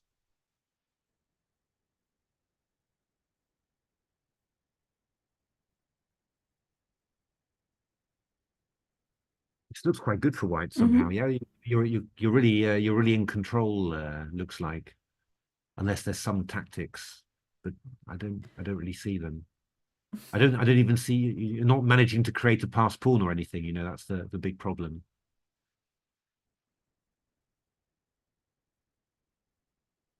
Right. Well, this is very interesting, but let me direct you to this game. Salimova might strike and score her first win.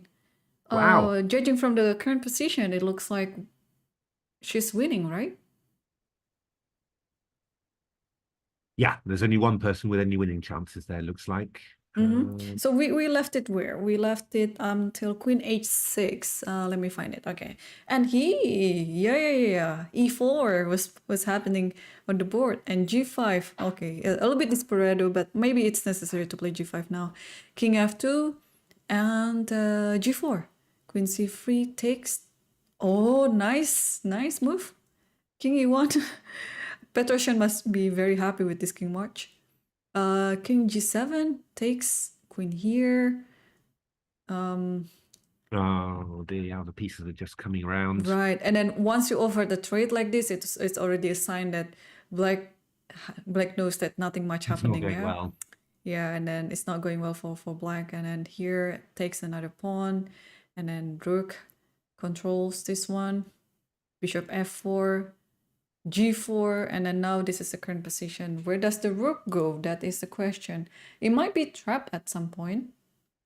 Yeah, I guess it's going to h3, I suppose. h3. Don't we have knight here? Also, I can move my king, yeah, like here and here, and then somehow like there's a rook h1. Yeah, no, I mean this is just really, really good for Really white. good. I agree. It's really good for white right now. Yeah, maybe we go bishop g2 and then after Also d5. This is, I think d5 is also an option here. d5 is also an option. Yeah, you've got to watch out. Yeah.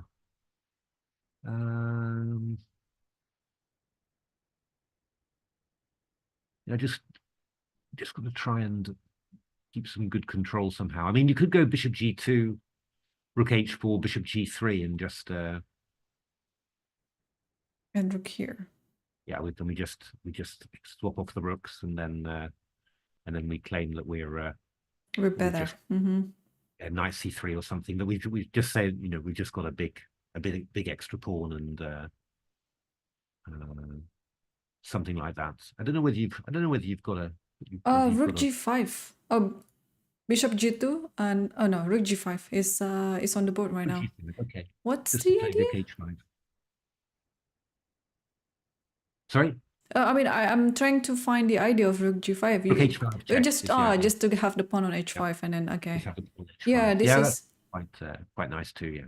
Yeah, and you have like under a minute, so you just want to have like a simple position without any complication, just to get through the time control, and there you go. You have another 30 minutes to think things over. So very smart actually. Strategy by Salimova. That's quite decent. I suppose bishop e8 maybe is what Cunero should do. Just stop that and maybe hope to trap the rook somehow.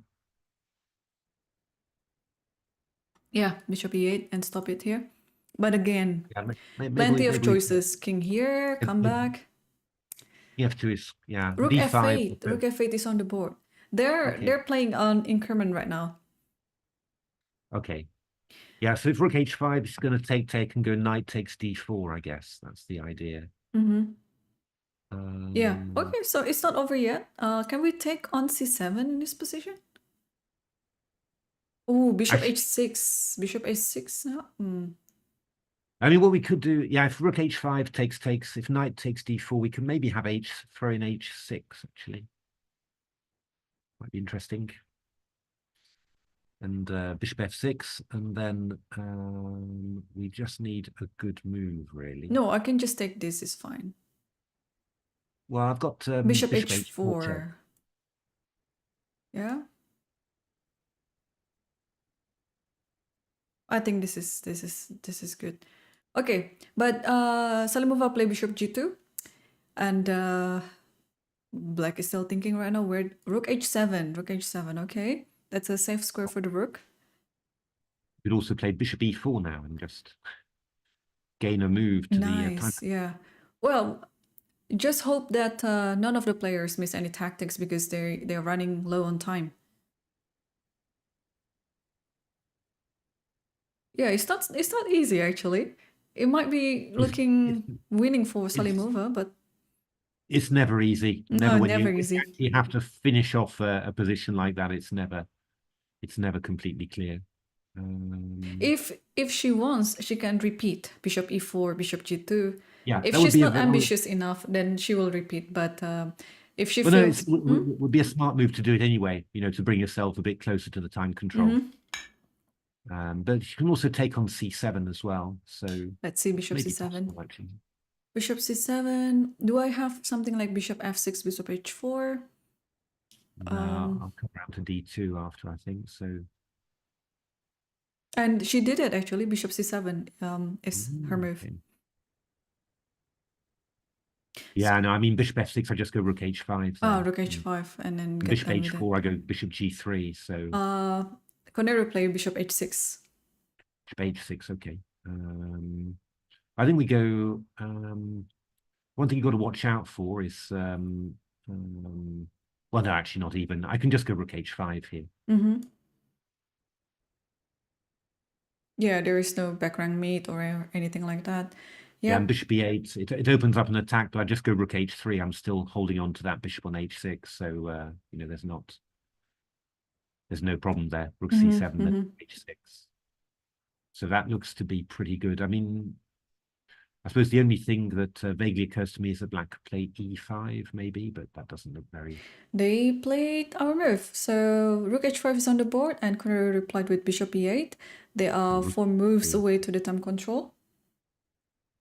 Wow, this is going to be... wait a minute. Yeah. Is she going to try... So if you play rook h3, is she going to play knight b4? Oh, knight b4. What's the... Aiming for mate, but... There is bishop e5. I can throw it... Bishop e5, okay, I'll go king g8. Actually, what is your idea? Oh, just here. One move mate. Yeah. I almost missed it. I almost missed it. Okay. Yeah.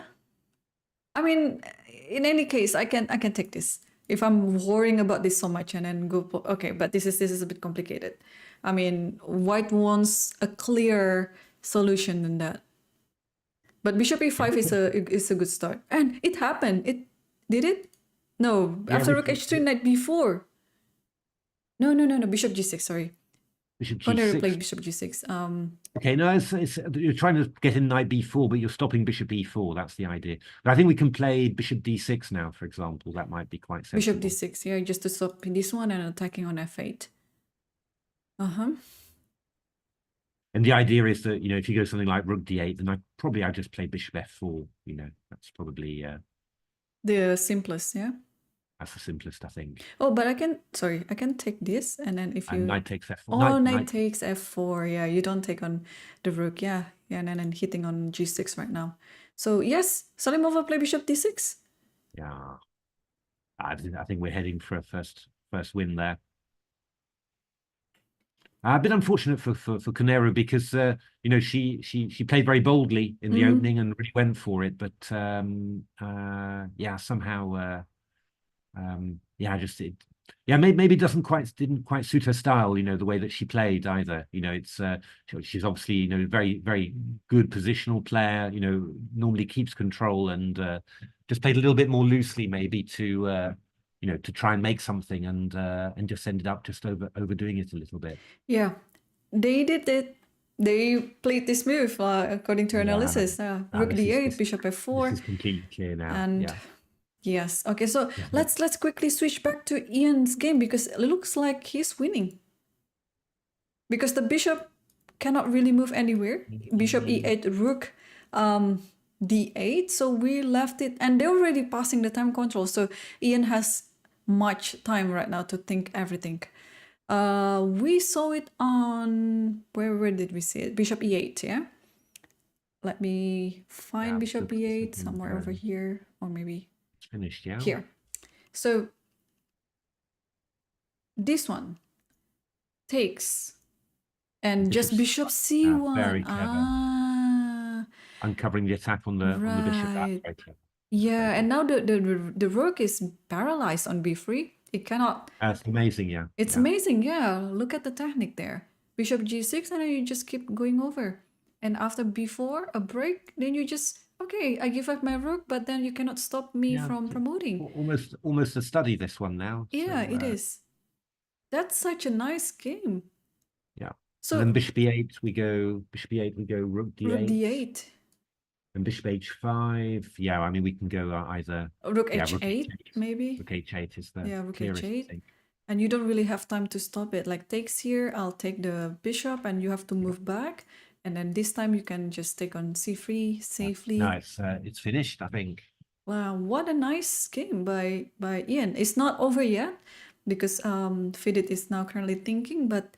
It's almost game over. Yeah, no, it's a beautiful game. It's a beautiful game, but I mean, really good preparation. It will be very interesting then to analyze this one properly and to see whether there was whether Jan was in control all the time, or whether there were better or worse bits. But very, very impressive victory. Yeah, brilliant.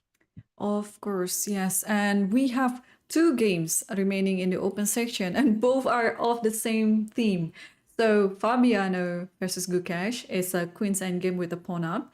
The same goes with Ali Reza versus Abasov, a queen's endgame with a pawn up. So each of these players who has a pawn up, they're trying to grind their opponent not to not to make a draw easily. And it's objectively equalish, but you have to prove that this is equal. I mean, a pawn is still a pawn. You can still keep playing for some more moves.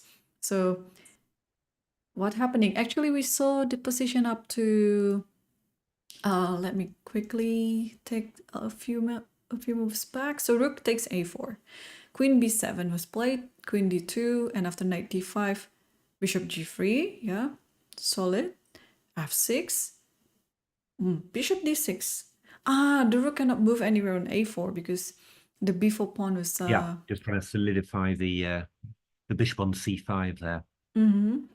Rook here takes, and then another exchange of the rook, g4, and then I'll quickly put us on to the current position. And h5 is just played. Okay. Yeah, I mean, the draw is odds on here, also in the Ali Reza game as well. Yeah, let's see it on the Ali Reza, because we saw he chose to play queen f5, by the way, after rook a c1. Let me find it. Yeah, that's right. Yeah, we were wondering about that. And then he allowed this knight d4, but he said it's fine. Queen g5 is there, knight c6, and attacking knight h4. Yeah, this was a clever idea, just distracting the queen from b5. Yeah. So takes and takes this, and this one, yeah, not to blunder a checkmate later on. This one and this one. It looks very fraught, doesn't it? Really, but yeah, he defended very well, Abasov, actually. Yeah. So it was far from easy, I have to say. It's the rook here. Look, it's yeah. like caging itself, but actually it's fine. In any case, the rook can always go to h4 and then come back here. But it's just hilarious to see his decision just caging the rook on f4. Yeah, it's quite an unusual decision, but actually not bad at all. Yeah, not bad at all. So king h3 here, and then exchanging the rooks, and king here, of course, not to take the queen because black has an extra pawn, and then it's winning pawn endgame for black. Queen g5 here, king g7 here, and then, okay. Yeah, simply waiting for Abasov, just queen f3, queen d1, and see if black has any other plans to continue. Yeah, I mean, it's a good attempt by Firouzja. It's obviously black against Abasov. Yeah, Abasov's a very solid player, so it's very tricky to make anything of him. But he almost got there somehow. Yeah, Abasov had to defend very well to hold that. So yeah, should be a draw. But obviously, I'm sure Firouzja will carry on for a few minutes. It's a rest day tomorrow, so Right. no, didn't saving energy. He might as well just carry on for a while. What is going to be another decisive game is the game between Anna versus Lichess. Wow. So we thought that black was better or just equal. So we saw it far back, around this point actually. Yeah, and then takes here. So Anna decided to just save the pawn, not taking on c7, and then yeah, we actually thought that Lei would take on b2. Actually, that was the not d5. Yeah, because yeah. And then this happened, takes, and then in the end game, turns out Anna played really well, and then these queen e3 takes, and then now we are on the rook endgame. White doesn't have to worry about any checkmate idea anymore, and then white slowly improved the position of her extra pawns on the queen side. Yeah, that was one by one. That should never have been allowed, indeed. Yes. Yeah. This, and then slowly, and then now, okay, they were just approaching time control there. That's why they kept repeating. But in this position, after rook a8, f4 is there, and after this is white's turn to move. So if you take on e5, I think there might be some force. Is there any force win in this position? Like g5 takes, and then ef, fe.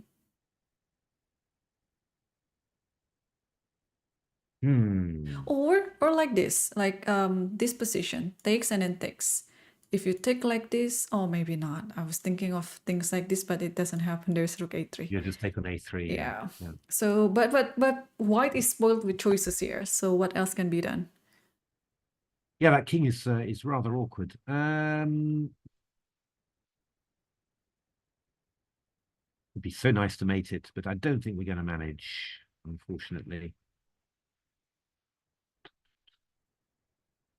Yeah, it should be winning, but maybe what is the clearest way to win this endgame? Yeah, I don't. Well, I don't know whether it should be winning. It's just that, yeah, rook takes a3. Now pawns are much reduced, and of course rook a3 is threatened somehow. So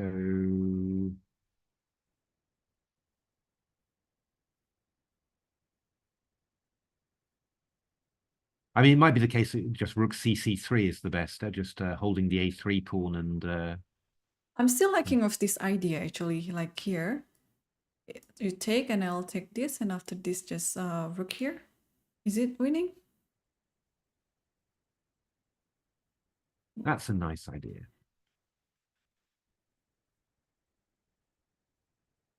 But if I go rook a4, rook a4, then I'll step up like this. yeah, I'll go rook b and rook b8. You'll go. At the very least, I have rook c4, right? And I'll give a. Maybe that's what I should do, or can I play e6? No, just here is fine, and then slowly. I'll go rook a3 check. Rook a3 check, and I'll move up. Okay, rook f8. Can I move back here? Rook rook f3. Okay. Can give a check, right? And then take this one. King, okay, king g7. And then give a check first. And then take on g5. Then you take on there. Yeah, that's looking quite good. But I'm a bit worried here, because if you saw yesterday's game when Anna was winning against Caruana Lagno, and then she just made the time control, and then it is enough to figure things out. But instead, she couldn't find the winning line, and instead, she chose a drawing line. But obviously, in this position, it's much easier, or correct me if I'm wrong, but it's easier than what she had yesterday against Caruana Lagno, to figure things out. Where is the winning line on this position?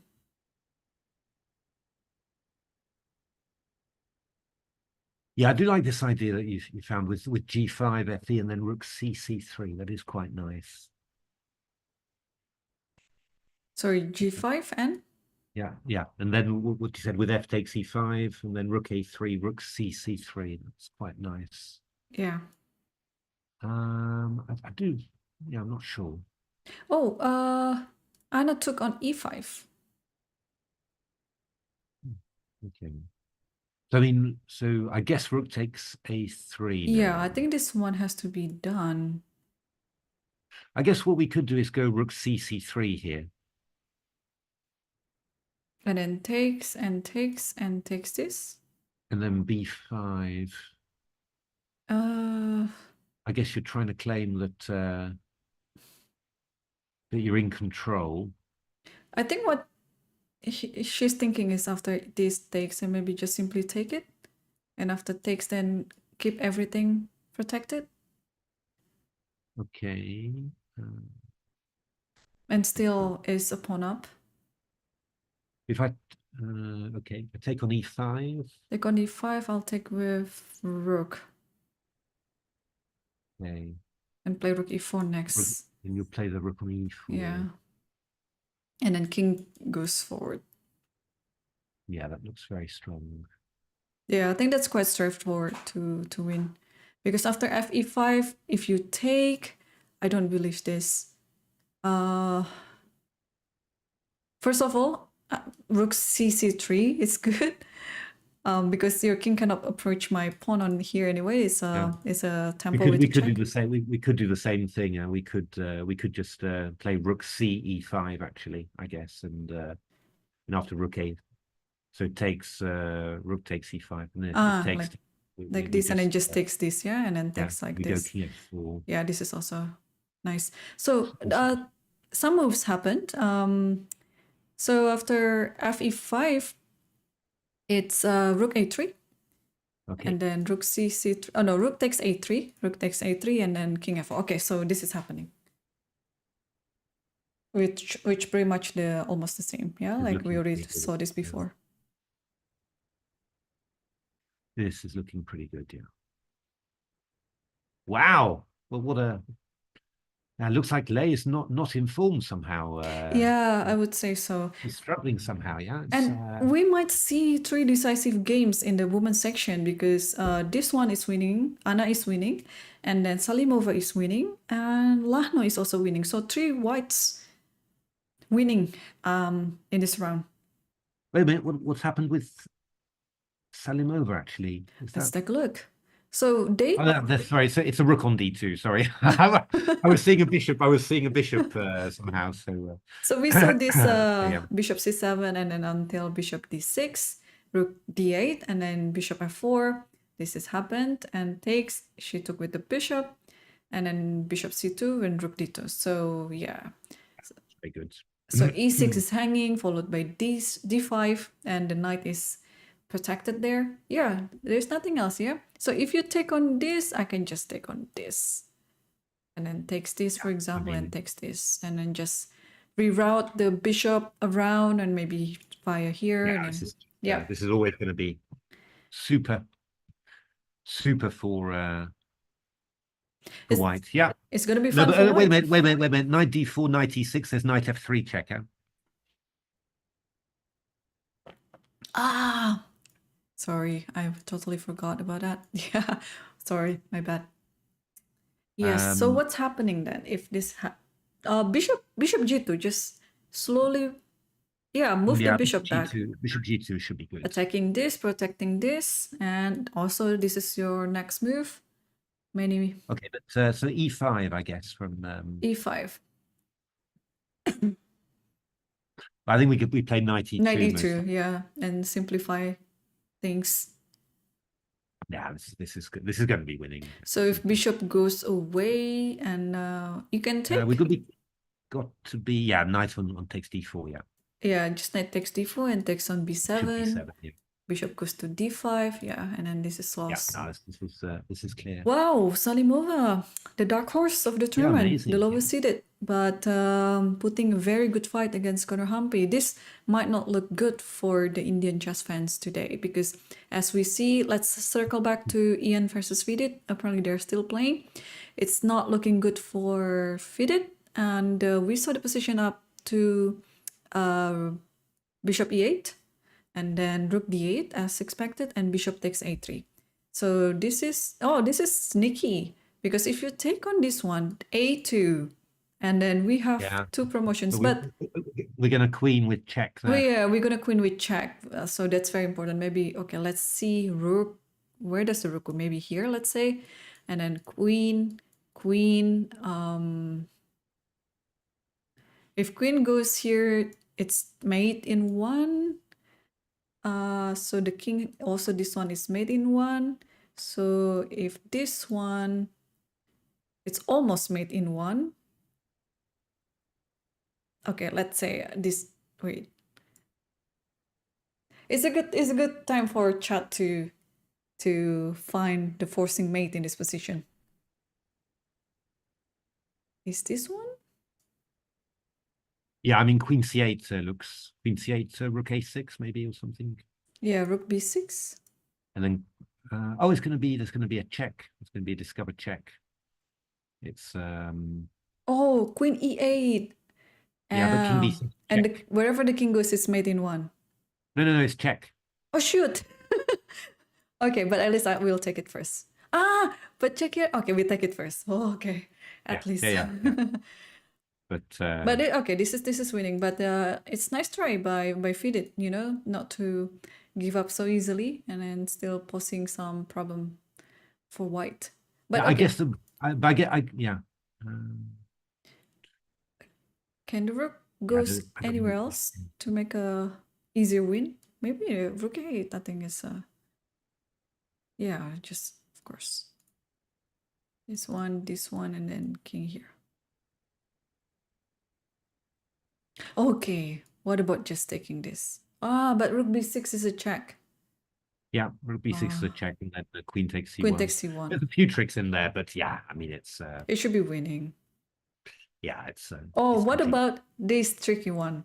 There's Check for c6. and after There's c6, now we can take this. Ah, very nice. Yeah, Very so it's nice. just clear now. If you don't do c6, and I think it's just mate coming, or at the very least, again, queen here is also working. So, okay, there you go. We have the winning line at least. And I think it's all force, yeah? I don't see any other alternatives. Like, you just take here. Ian is currently double checking everything, not to miss any line. A2, rook A8, and then promotion. Anywhere, if king goes here, mate in one. If here, king b6. Okay, Yeah, I suppose. you can take this. I mean, yeah, you could play a takes b2, I suppose. But isn't it, hang on, in this one, a take b2. Ah, so that rook goes here. But okay, I'll takes, and then rook a8. I'll give a check. Check, I'll go here. Yeah, I'll go rook e2. And then this one. And then the king comes forward, yeah? Like this. Yeah. Okay, I go have rook this, E. yeah? I think it's I'm just on This time. must be it should be enough, I guess. Yeah, takes, and then king here. Yeah, this should be enough. Enough time for the king and the rook to get the pawn. Combined together. Okay, so sorted. Everything is sorted. And yeah, white is just winning. I'm just checking if... Oh. Oh, no. Sorry. I was just thinking of something else, but no, it's not good. Let's go to this game. We haven't seen it for some time. Lagno versus Tanzongi, because we saw it up to rook a1, and then the queen goes to c2 and bishop e3, rook d7. We saw this, and oh, Caruana play rook dc1. Queen goes to b2, rook a b1. I think they're just trying to just get passing the turn, just to get to the time control. And now queen d3. Okay. e4 takes here, and block the check. Queen f6, and then rook c6, check again. Strange way of doing it somehow, but yeah, it still seems to have worked out. Yeah, still an extra pawn for Caruana. Not too easy, but also it's not that hard to keep playing. This pawn, I think, sooner or later will be quite a weakness. So maybe g3 first, just to avoid any sort of checks. There's queen a2 then. Queen a2. Let's see. Queen a2. Yeah, I cannot protect d5 here.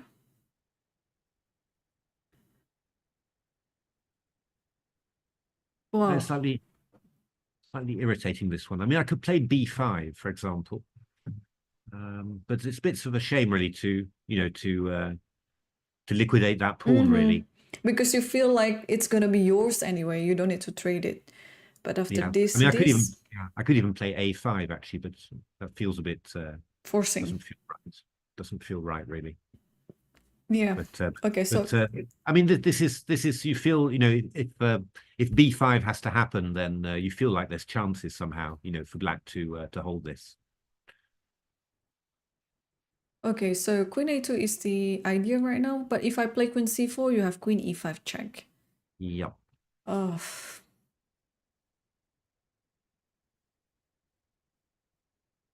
Or bishop f4, still queen a2.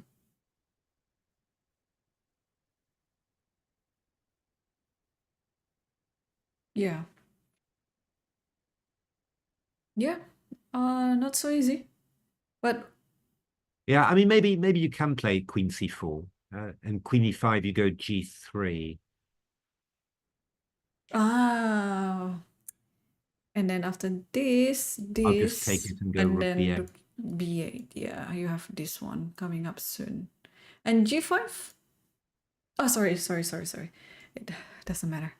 There's bishop c5 still. Yeah, so this cannot Yeah, be. so that would be good enough somehow. So yeah, maybe that trick sort of gives you a bit of Oh, hang on. If I play this? rook a8. Yeah, rook a8. Yeah, couldn't find anything. Unless this one, but you have this takes, and probably take it with this one. Or Yeah, that works. I mean, you could even take on a5 even. That might even be quite strong. After I could even take on a5 because just take on f5. Yes. it'll be Okay. quite a big, Yep. quite a big pass pawn. So we're still on this position. So yeah, queen c4 is maybe sensible there, just to if queen e5, I go g3. And can I take this with the rook? Yeah, then I guess I'm just going rook a6 then, and claiming that you're a little bit awkward somehow. I mean, I'm threatening rook a8. So I have to move back then. Yeah, and then I go b5. I get in b5 and b6. Mm-hmm. And I'll have rook a7 as well at some stage. So There is a development in the game between Vidit, Ian versus Vidit. So instead of taking on the bishop, he just he took simply. on c3. Yeah, that should work too. That should work, yeah, without any risk, I guess. Yeah, that should work too. Because after this, then just this, and then just take. Yeah. Yeah, I mean, I guess what Vidit could do is to do the same thing as we did before. So go rook takes c3. Which part? Sorry. Yeah, here go rook takes c3. Rook takes c8. And then like this, let's say, yeah, and then give a check. Then here. And takes, and then king here. But yeah, but we're way closer. Yeah, just somehow. king here. Yeah, it's fine. Yeah. Rook always comes to e3, and then yeah, king is very close. Yep. Okay, so b8 is good enough to win the game anyway. Yeah, although but I can go.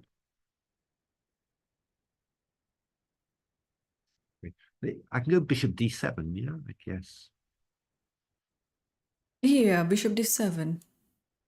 So you go king f7. Okay, yeah, rook c3, rook d7, rook f3 check, and king e8, I guess. Or even king e6. Oh, king e6. King e6 is even King better. e6 is also king e6 is also fine. Yeah, there's no check on e3. Wow. Yeah, this works too. Yep. Works too. So no risk in Ian's I guess position. a lot of things work. Yeah. And what might finish anytime soon is apparently this one, because I think we're going to see like some perpetual here. So this one is okay. All the pawns are already off the board, and this one, and then yeah, just keep checking, check, and probably queen h6 here. But queen h6, king g3. But okay, this should be enough to. Or should be easier to make a draw because the queen doesn't have to worry about the a6 pawn anymore. Yeah. Yep. Nice. And what about Firouzja? One pawn has been traded off, but now the king is kind of exposed. It makes things easier for Abasov to threaten some perpetual. So we might also see another draw in this position.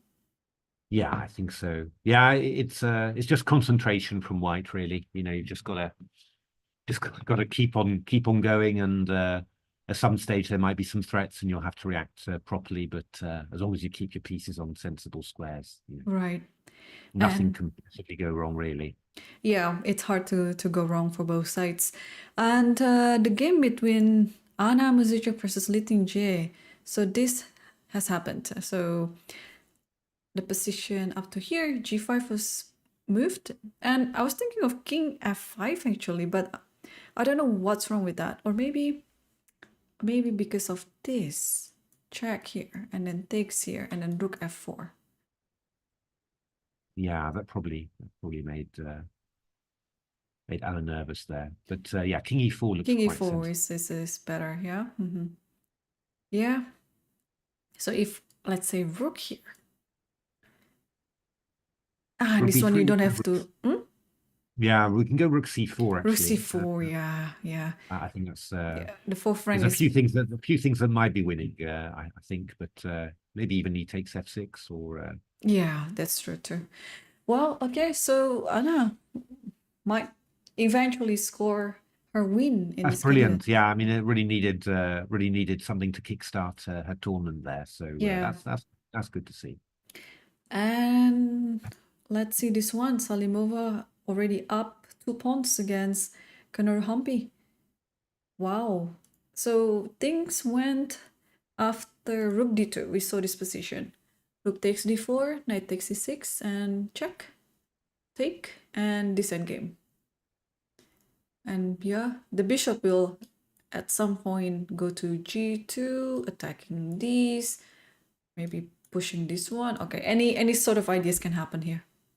Yeah, no, this is it's just a little bit of regrouping. Bishop G2, round to E4, king comes to E3, pawn goes to G5. You know, it's just it's just it's not going to happen for black. This is just too much somehow. Yeah. Well, there is okay. Vidit has resigned, so the last position was after B8-3. Yes, and Bishop D7 and King F7, and yeah, he resigned. So I don't think King D5 was played. I think it's just like, yeah, you put the king on the center of the board to show the result on the DGT board. So well done. It's a very good preparation by Ian Nepomniachtchi. Not so boring Berlin.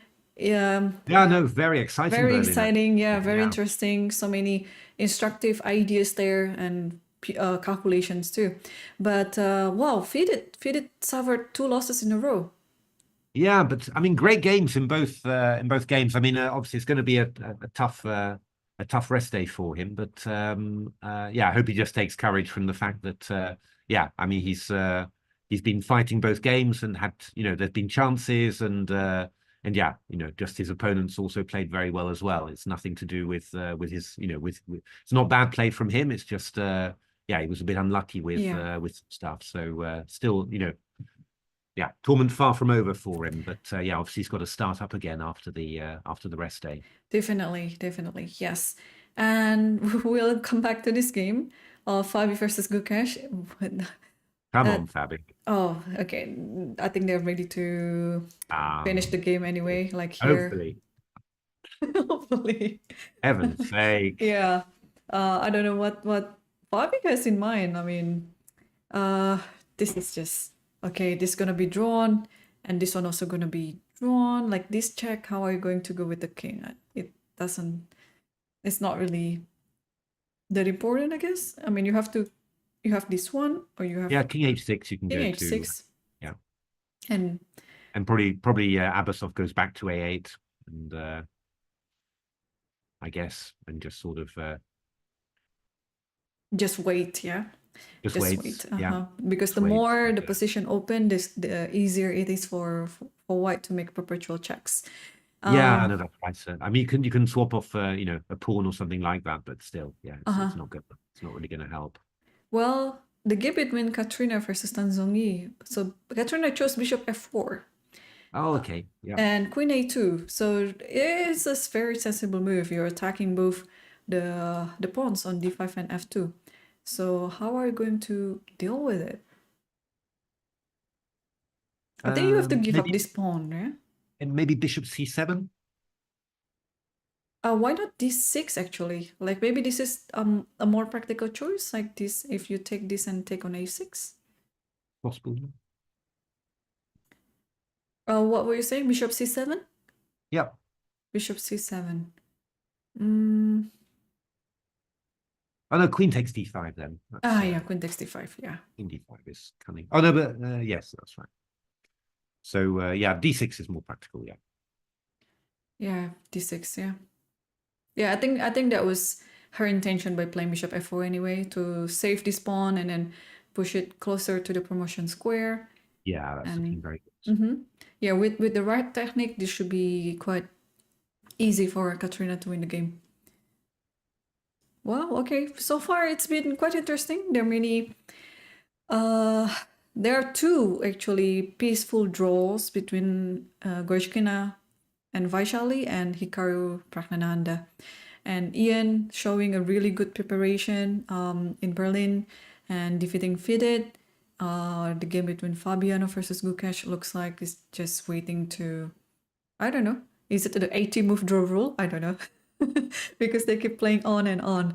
And Nijat versus Alreza, they're also still playing.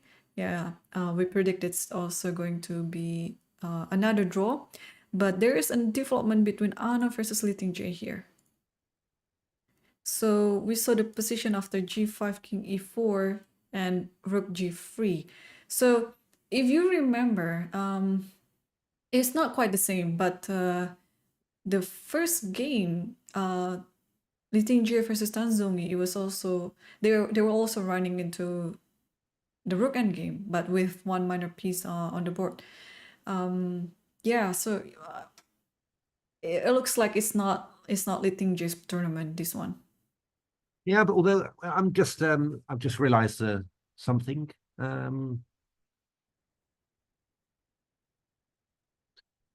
Yeah, how are we actually winning this as whites?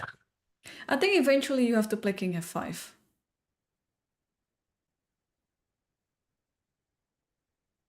Although there is just be careful. Do not go to f5. She played it.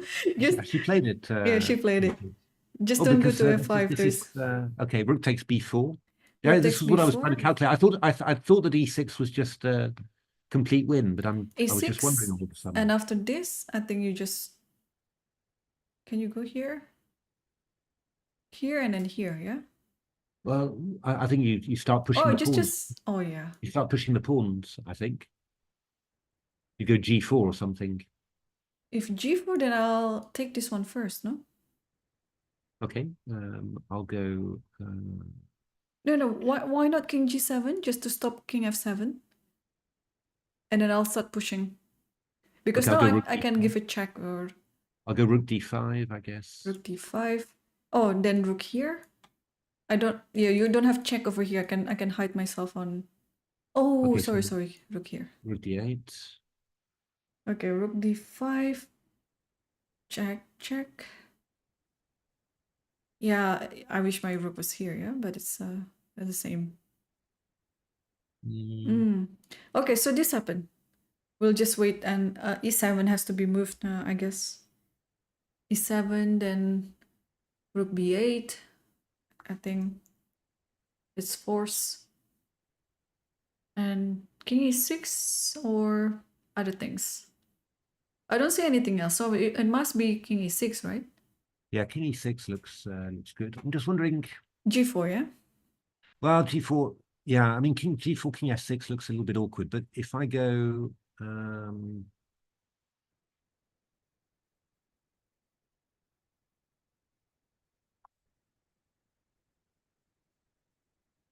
maybe I go king g6. Oh, instead of g4. Instead of g4, just take one time and then. And then if rook d5, then I go rook e8. I guess I have to. Don't I? This one. And then I don't think you're on time, yeah? And I go king f5, I suppose, but I must be. So if you go here, no, maybe just check first. King f5. Okay. Oh, king f5, yes, shouldering the king. But this one I can just stop it like this, no? I go g4 then. That's true. Okay, rook d6, g4 takes. No, king e4. That's going to be fine for me. Okay. I can go rook d5. I'll go king e4.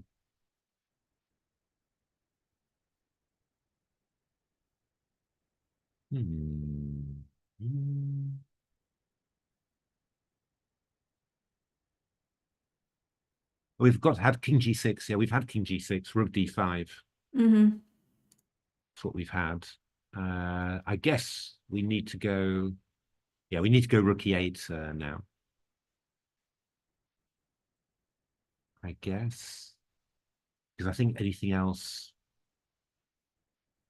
Or maybe you just wait, like put rook, just make a waiting move. But I'm going to go g4 Or with black. like this maybe, I don't know. If I go g4, G4, then I have this. I take, king f5, or maybe g3 even actually. Yeah, king e4.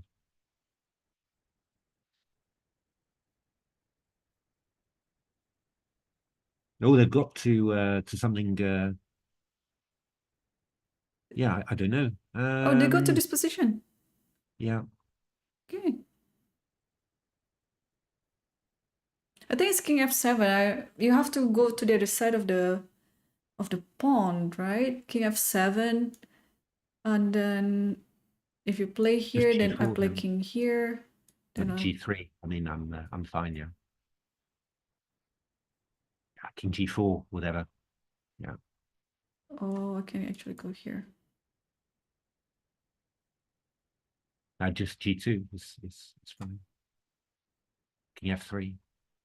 Ah, F2. king f2. Yeah, you're just in time, yeah. Yeah. You're Wondering right. whether this is. Okay, that's This it. winning. It's interesting, this one. Wait a minute. So if I go, the rook's too close. If it was just a bit further away, it would.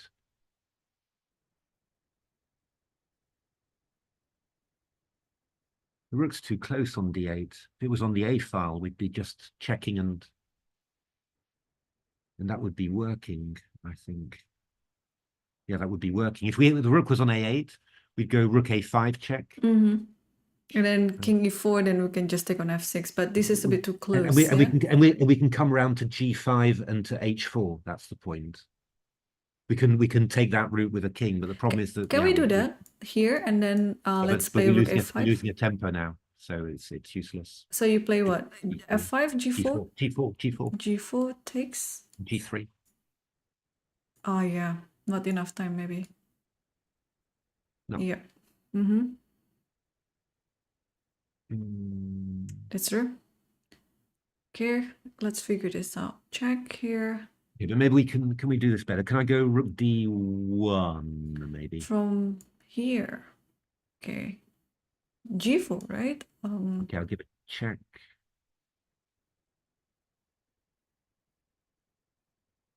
King here.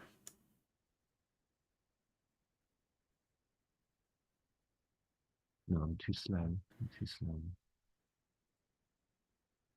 Okay, but maybe I go I go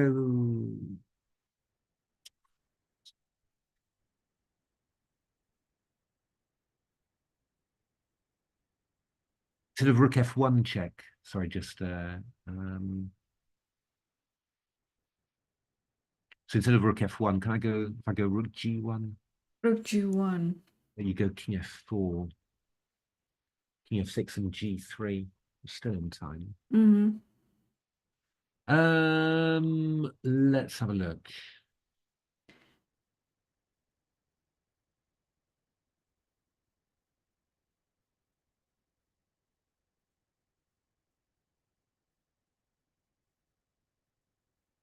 Oh, goodness me.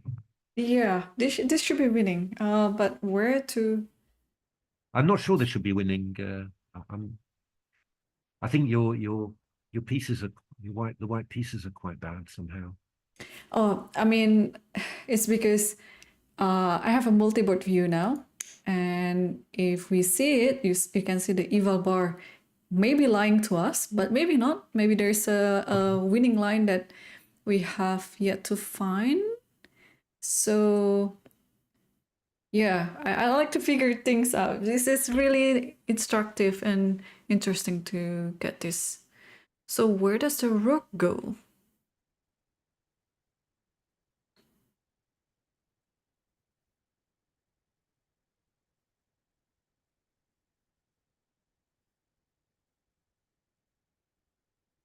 Um, there, check, there.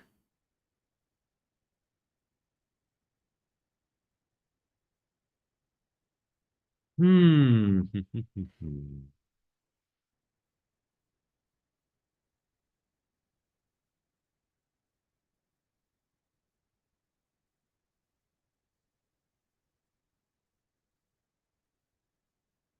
Okay, what an exercise, because yeah, this is. That's crazy. But what really surprised me is how Anna goes to this line, because there are okay, if we go back a little bit, there are other things that if I was not sure that this was winning, I would have chosen other moves, like okay, in this position, instead of e6, can I, okay, king here, let's say, check here, and then I think you have to take this, yeah. Yeah. Yeah, maybe this is also a little bit. Yeah, I think it's not quite as it's not quite Not as too clear as certain all whether that. this is winning, yeah, It's not because quite as clear as all that. yeah, black has So this. Okay, let's come back to this one rook against two pawns. I have to open my Dvorsky book again. yeah. No, I'm sure it's in there. This is Yeah, because it's a common theme here. The king behind the pawn, like one it's rook just against two pawns. I mean, in general, I think, you'd want the white king to be coming round through the H file, cutting across, and then you've got checks on the other side. But I'm just not seeing how it's working. Just wondering.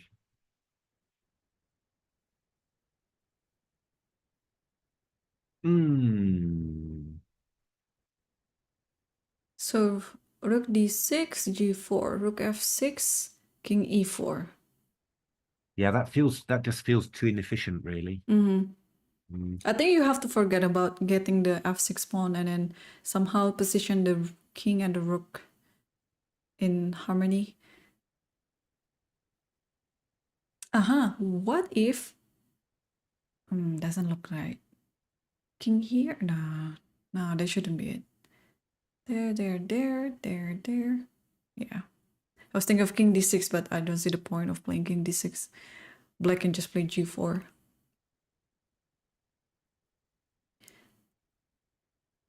Hmm.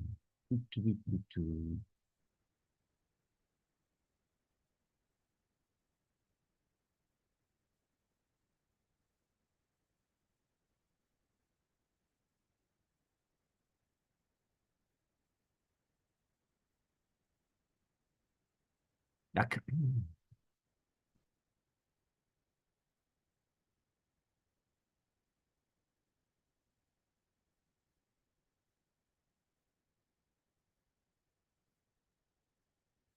Yeah, I mean, can I go rook d3 in this position? Rook d3. Okay, let me play g4. I'll go rook a3. Here? I'll go king f6. And then let me go.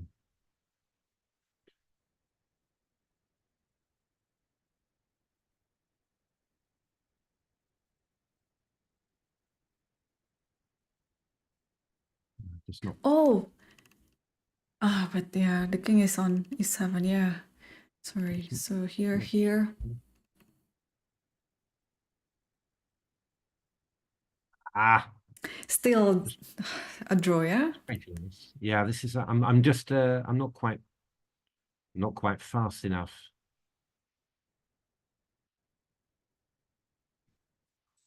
Oh, dear me. Poor Anna. Just having to calculate all this just at the end of a game. Oh, I have a feeling this might end up with another draw again, and Anna will have 2 winning games, but drawing both. Yeah, it's kind of likely, I'm afraid. Okay, so according to the e-file bar, it's winning for white. So there has to be winning line here, but where is it? Yeah, you would have thought so. Oh dear. But okay, how do we do this?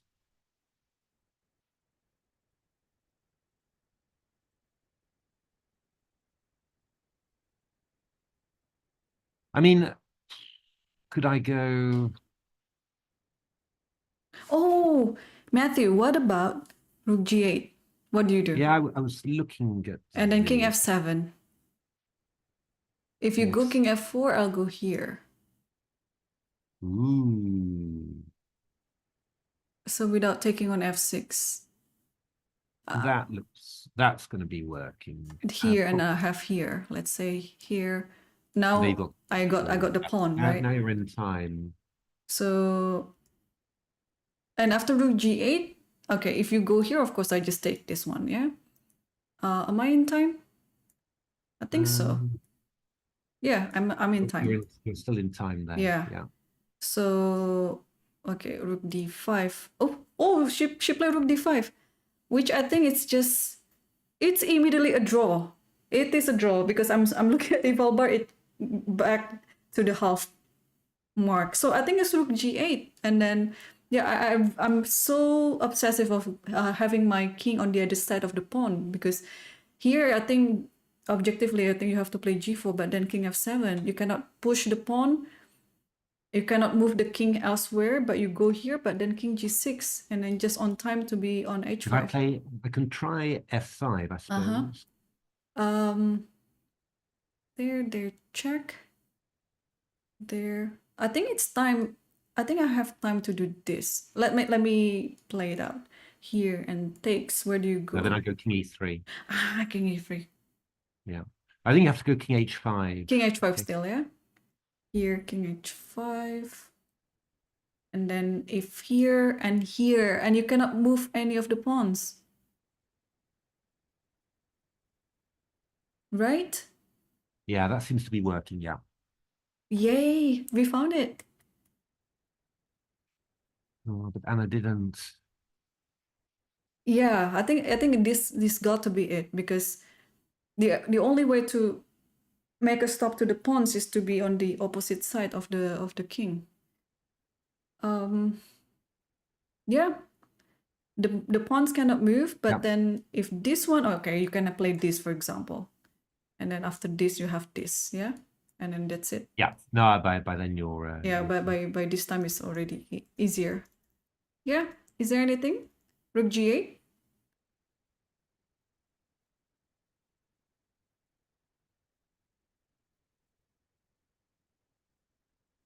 If king e5, we have rook g6. That's quite simple. G4 is looking the most challenging move, and then we have king f7. Yeah, I wonder actually if it was white to move in this position, would this be winning for white? Which position? In this position, if it was white to move. Oh, just rook g7 maybe. Would that still be working?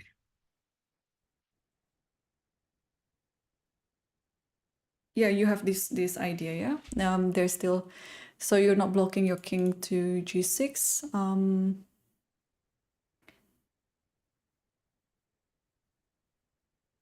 Yeah, I guess that's probably still working. I'm so curious, actually.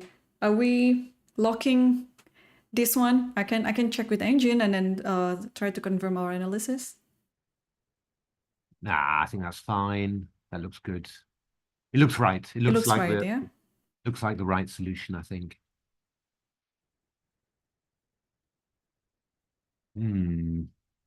So I think Lei has to play king e4, and then I think she will make the draw. That would be amazing.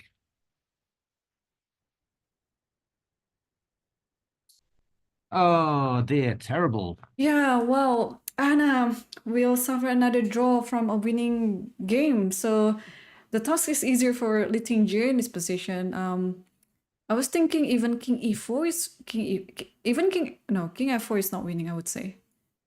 king f4, I think you can just simply take. Or maybe it is not winning, drawing. Is it still drawing? I mean, I agree king e4 is the best move, but even in this variation, is it still drawn? And then it's a bit too far. The king is a bit too far. Yeah, in this position, yeah. Yeah, but the knight's ending up on. The knight's ending up on g1. G4, because the king cannot really reach any of these squares in a few moves. So I think this is also drawn, but yeah, I mean, why bother calculating that one, because this one is also... She's taking f4, actually. Yeah, just king e4. She's played king f4. She's played king f4. Oh, she's played king f4. So she calculated this one, and that this is also drawn. Slightly odd. So choice. you have to take f6 and then g4. And yeah, this king is the problem here. It's being shouldered by this king. So rook g5, g3, and then just king f3, g2, king f2. Any other thing? Oh, if check here, king e3, yeah? I just need 3. I was thinking like this, check, but this is also drawn. Now, I mean, you can get king and rook against king and knight, but it's not looking. I don't think so. I think it's you will promote anyway. So we have this position on the board. That's right. I mean, you can get king and rook against king and knight, but with a knight on g1, which looks to be drawn. So I think we can go rook d4, king f3, king f5, g3, rook d3, king f2, king f4, g2, rook d2, king f1, king f3, and then g1 knight. Yeah. But well, it can carry on. Can always play that. I think that's the best practical choice anyway, because it's not always. Some people have lost that. So so after g4, what's the move? Rook d4 check. Rook d4 check here. King f3, king f5. Oh yeah, like this. g3, rook d3, king f2, king f4, g2, rook d2, king f3, g1 knight. Sorry, not his. It has to be the knight. Then, then so king king here. e3. Now king e3. Knight h3. Rook h2. And back, yeah? Yeah, and then we check on f2. And then yeah. It's funny, this knight can be captured? No, this knight can't be captured. So if I play this... Oh, no, there's rook g3. Wait a minute. Oh, there's rook g3. Oh, the knight on g1. The knight on g1, it's... You have to play king f1 again. Wait a minute. Oh, God. I can't remember my endings here. No, it's the knight on f1 that's drawn.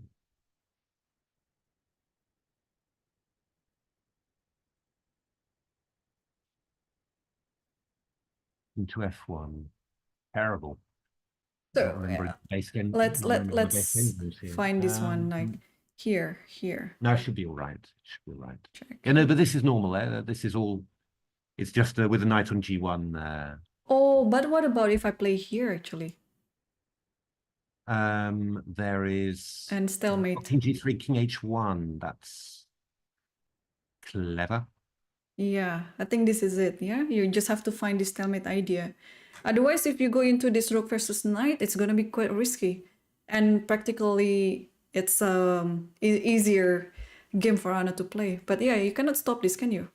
Like check here and then king g1. Sure, yeah, I'm pretty sure that the knight on g1. There's some tricks, but I think it's still drawn.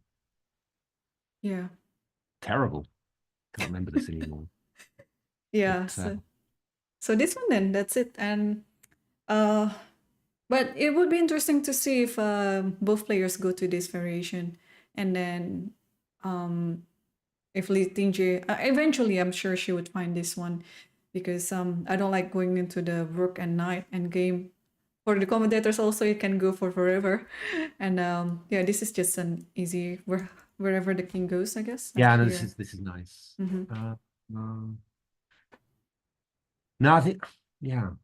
I'm sure this is the this rook and knight. The important thing I think is that you go to when you've got the knight on g1, you go to h3. You don't go Yeah. you don't go round to e2. I think that the key point is here that when you go to g1, yeah, I mean you can go. I think you can go king e1 in this Q1, position, yeah. but the key point is that you always end up going to h3 whenever you get the whenever you're forced to. You never go to To E2 you or never go the to other side, e2. yeah. Yeah, Uh-huh. this is always the important one. Yep. So But, let's see. Oh, they're still on this position. Let me take a look. Wow, we're yeah, like so far I was away. thinking. So G4, this is the current position right now. Yep, so wow, Lichess is what a save. I mean, if indeed this game will end with a draw, what a save by Lichess. Let's see other games. So we have two games that's already finished in the open section. No shocking there. Fabi drew against Gukesh. Abasov drew against Alireza. And then in the women's section, there are three games still going on, including this one. And let's update ourselves on this one: Konero versus Salimova versus Konero, and looks like it's as close to ending the game. Yeah, just a little bit more technique, not blundering anything. It should be winning for Salimova. This is gone, yeah. And the other game, is this Fortress?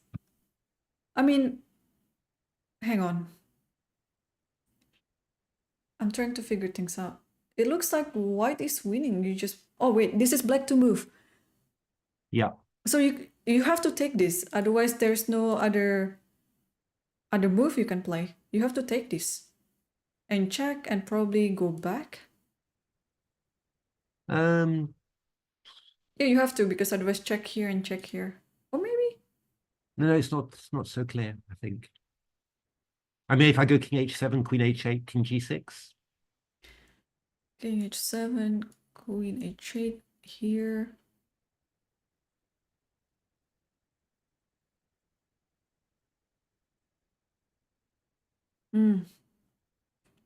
Yeah.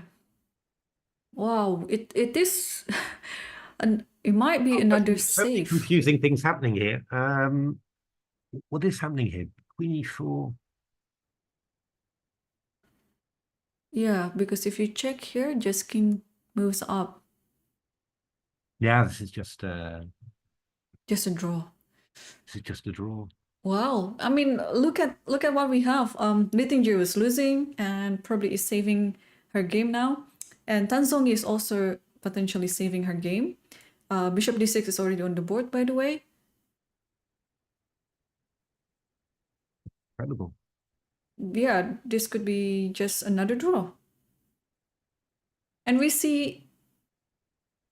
Well, yeah, because I don't think you can't avoid this, right? Because if you take on d6, queen d6, yeah, king g1, there's queen c5 check. So I guess, and I mean, you're not going to be able to protect your king with a queen on a8. So yeah, I mean, I guess. Yeah, just king h7 is okay. By the way, it's coming to the critical point of this endgame. Oh, clever move. So they go according to what you mentioned before, but now king g1. It has to be king g1. Will Lichess... king f1. Ooh. Then we might see this endgame.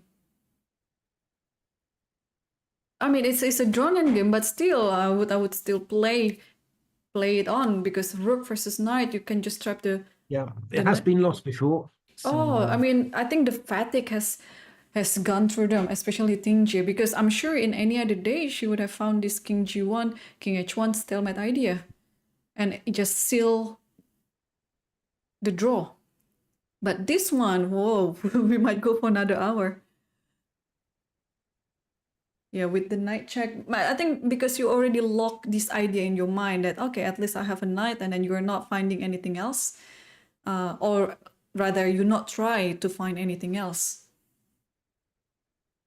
Yeah, I think as long as you remember that whenever you're eventually forced to, that the knight has to go to h3, then I think in general you shouldn't lose it. But Wow, yeah, wow. crazy things happening. Well, maybe Cunero just has to hope a little bit more. Yeah, Hope seeing that two something other crazy games. happens there. Exactly. Seeing two other games that were losing, but somehow they bounced back and then could save the day. And yeah, this one but this one, almost there's no hope actually. You can simply take on a5 now. Yeah, take a5, take here, and then just give a check. Or give a check first. I mean, you can win in so many ways. Yeah, no, this one's really gone. This one has really gone. Yeah, I think Lichess in this game, I mean, I'm just imagining her facial expression when she realized that there was this idea with King G1 and stalemate, and then without having to suffer to keep playing on this end game. Yeah. And the game between Lagno, Caruana, and Tanzong already end up with a they draw. agreed to draw there. Yes. So she didn't go for this queen h8, queen g7. So she just took on d6, and then there's perpetual there. And then going to the rest day peacefully. We have two games still going on in the women's section. Humpy, Connor Humpy is kind of busted at the moment. When Lichess is defending this endgame, knight and rook. This is gonna go forever. But let's see, because this after king e3, so the logical two moves is king e1 and knight h3. Yeah, they're kind of they're kind of the same thing really. But I think knight h3, you go rook h2, and then you go knight g1, and then you can go rook f2 check, king e1, you go rook g2, and king f1 again, and then rook g8 or something like that. g8, and then you go knight h3. That's the important thing. Okay. Yeah, as long as you keep on doing this and keep on going round to h3 and don't get tempted to move the knight away from your king, or play knight e2, then in general you should just be fine there. So this one is on the board right now. So they played a few moves. So king e3, knight h3, rook h2, knight g1 back, and yeah, this is current position after knight g1. Yeah.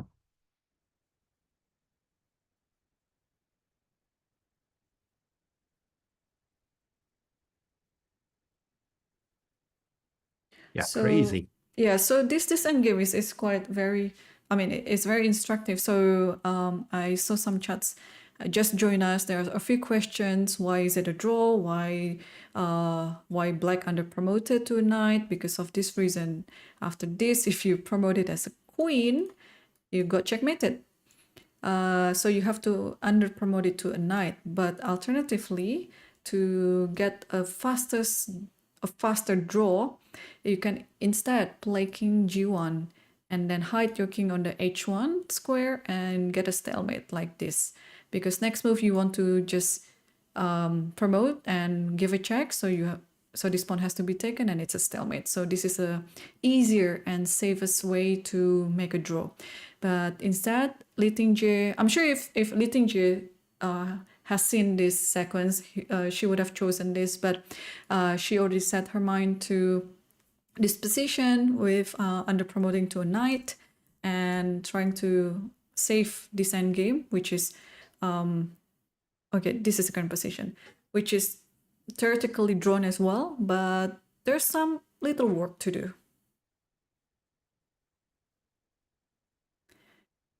So they already played rook f2 and then king e1.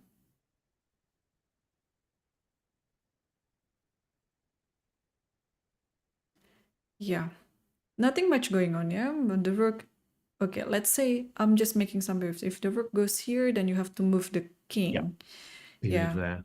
I think the promotion on G1 is just in time.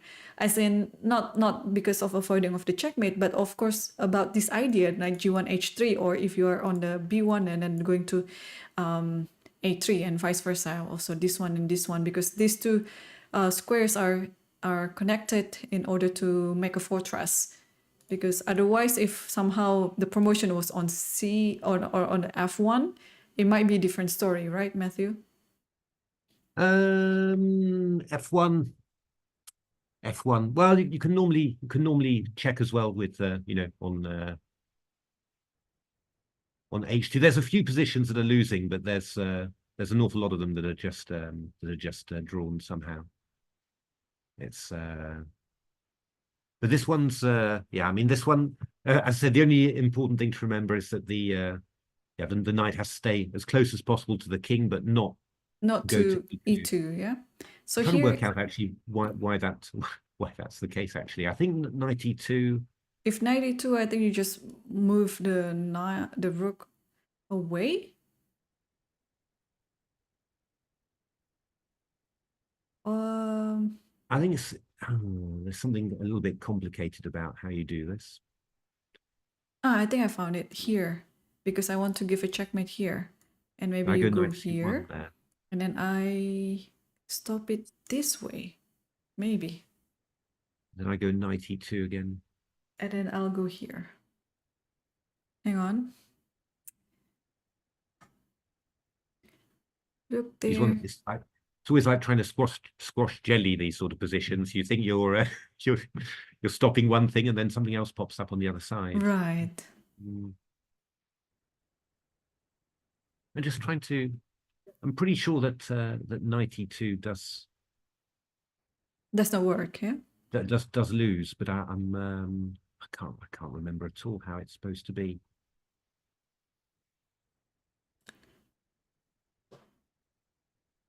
Or why that would be the case.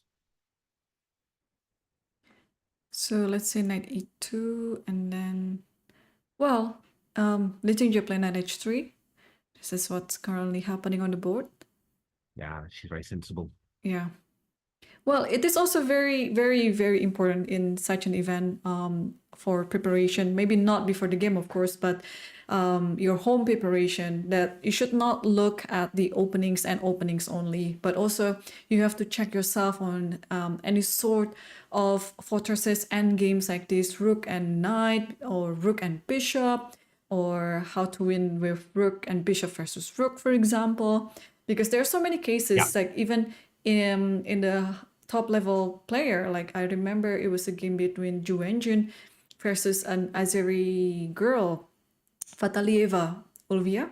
It was like rook and knight versus rook, where I think most of the games ended with a draw, but instead maybe the nerves got the better of her.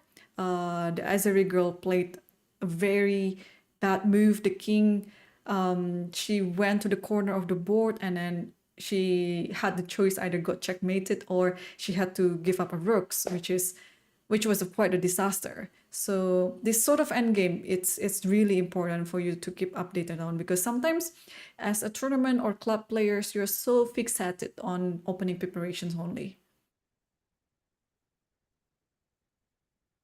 So yeah, and especially rook and bishop versus rook, you tend to it's quite tough to remember, really. So yeah, you really yeah, it's really very important to keep on going through that one regularly. Yeah, some people have it quite often, some people barely ever, but yeah, it's just really tricky to defend if you can't remember anything anymore. Oh yeah, maybe start with also bishop and knight versus king, because, well, I'm not making this up, because there was a case, I don't know if you remember, with Anna Ushanina after she won the world title. Yeah, she played against Olga Guria, and then Olga was ready to resign, but then since she saw that Anna wasn't certain about her moves, she just kept playing on, and until they hit the 50 draw move rule, then the game ended with a draw. She just simply forgot how to mate with bishop and knight. But I'm sure she's learned it before. But it is always a good thing. Even though you've learned it, it doesn't mean that you forget about it. You have to relearn it until you really understand and be able to apply it on the game anytime it happens. So yeah. Yeah, no, especially because you always get those endings when you're tired, when Yes. you've On had the lots of stress. increment. You don't get it when Yeah. you're relaxed. Yeah.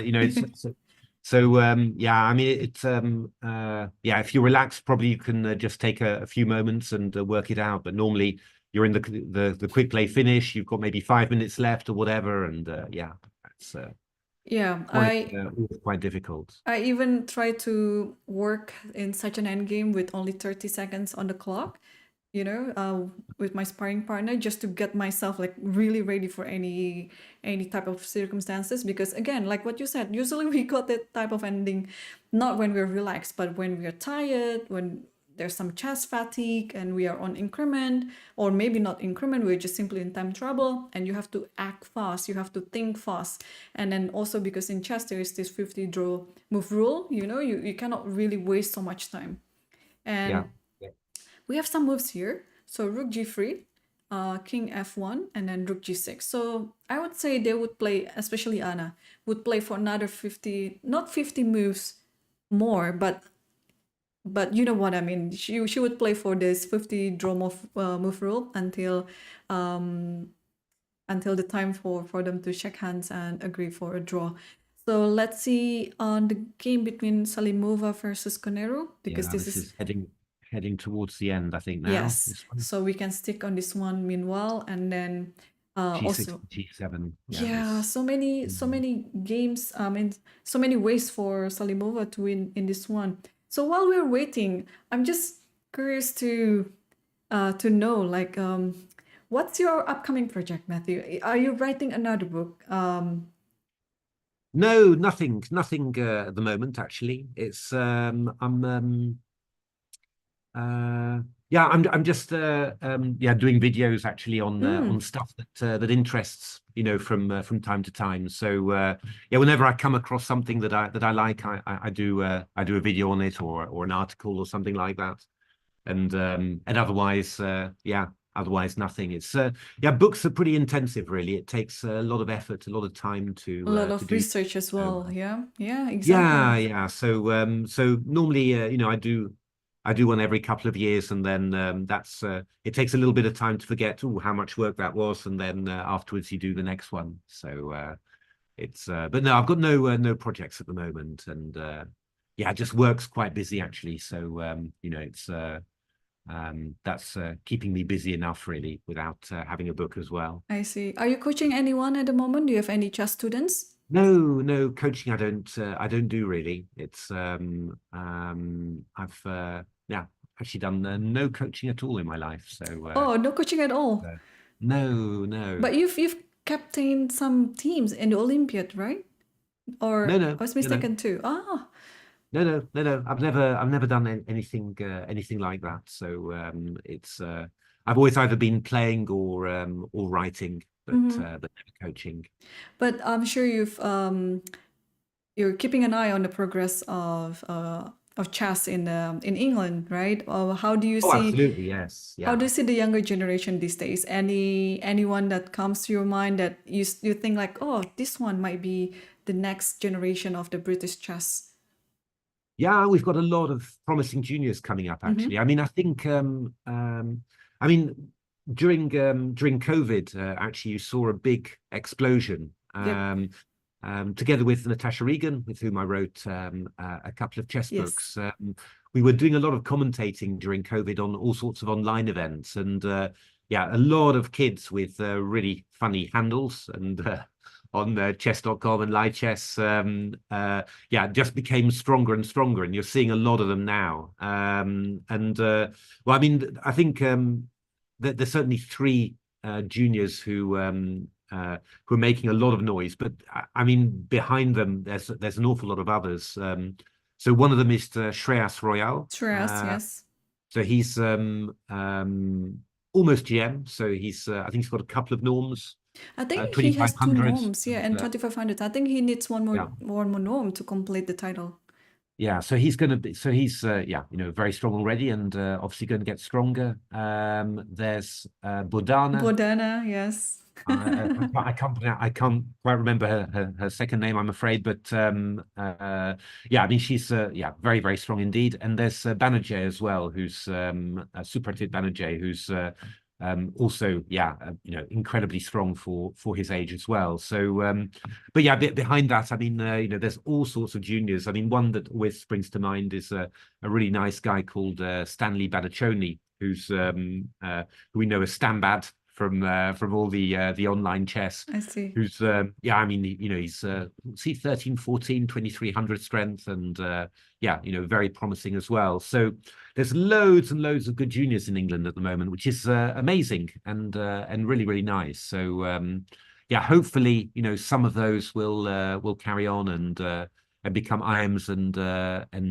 GMs. Obviously there's a few that got a really good chance of becoming super strong GMs. But obviously, what you want, not everyone wants to become a chess professional, but it's really nice if the promising juniors from now don't just stop, when they're 2300, but they go on and get some titles and all that. I mean, that's just really important for the general, the general chess scene, to do that. And that's what's really been lacking in the past 10 years, I think, 10, 15 years, that there were a lot of promising juniors, but they all sort of stopped when they were, 2300 or whatever. And yeah, or maybe yeah. not about the rating, but also the life choice, because usually when they are hitting 17 or 18 years old, and then when the real life really hits hard on their face, and then they just choose to play, or not to play, but to also pursue academic career, right? Yeah, no, of course. I mean, there really is, very little reason to become a chess professional. I think now,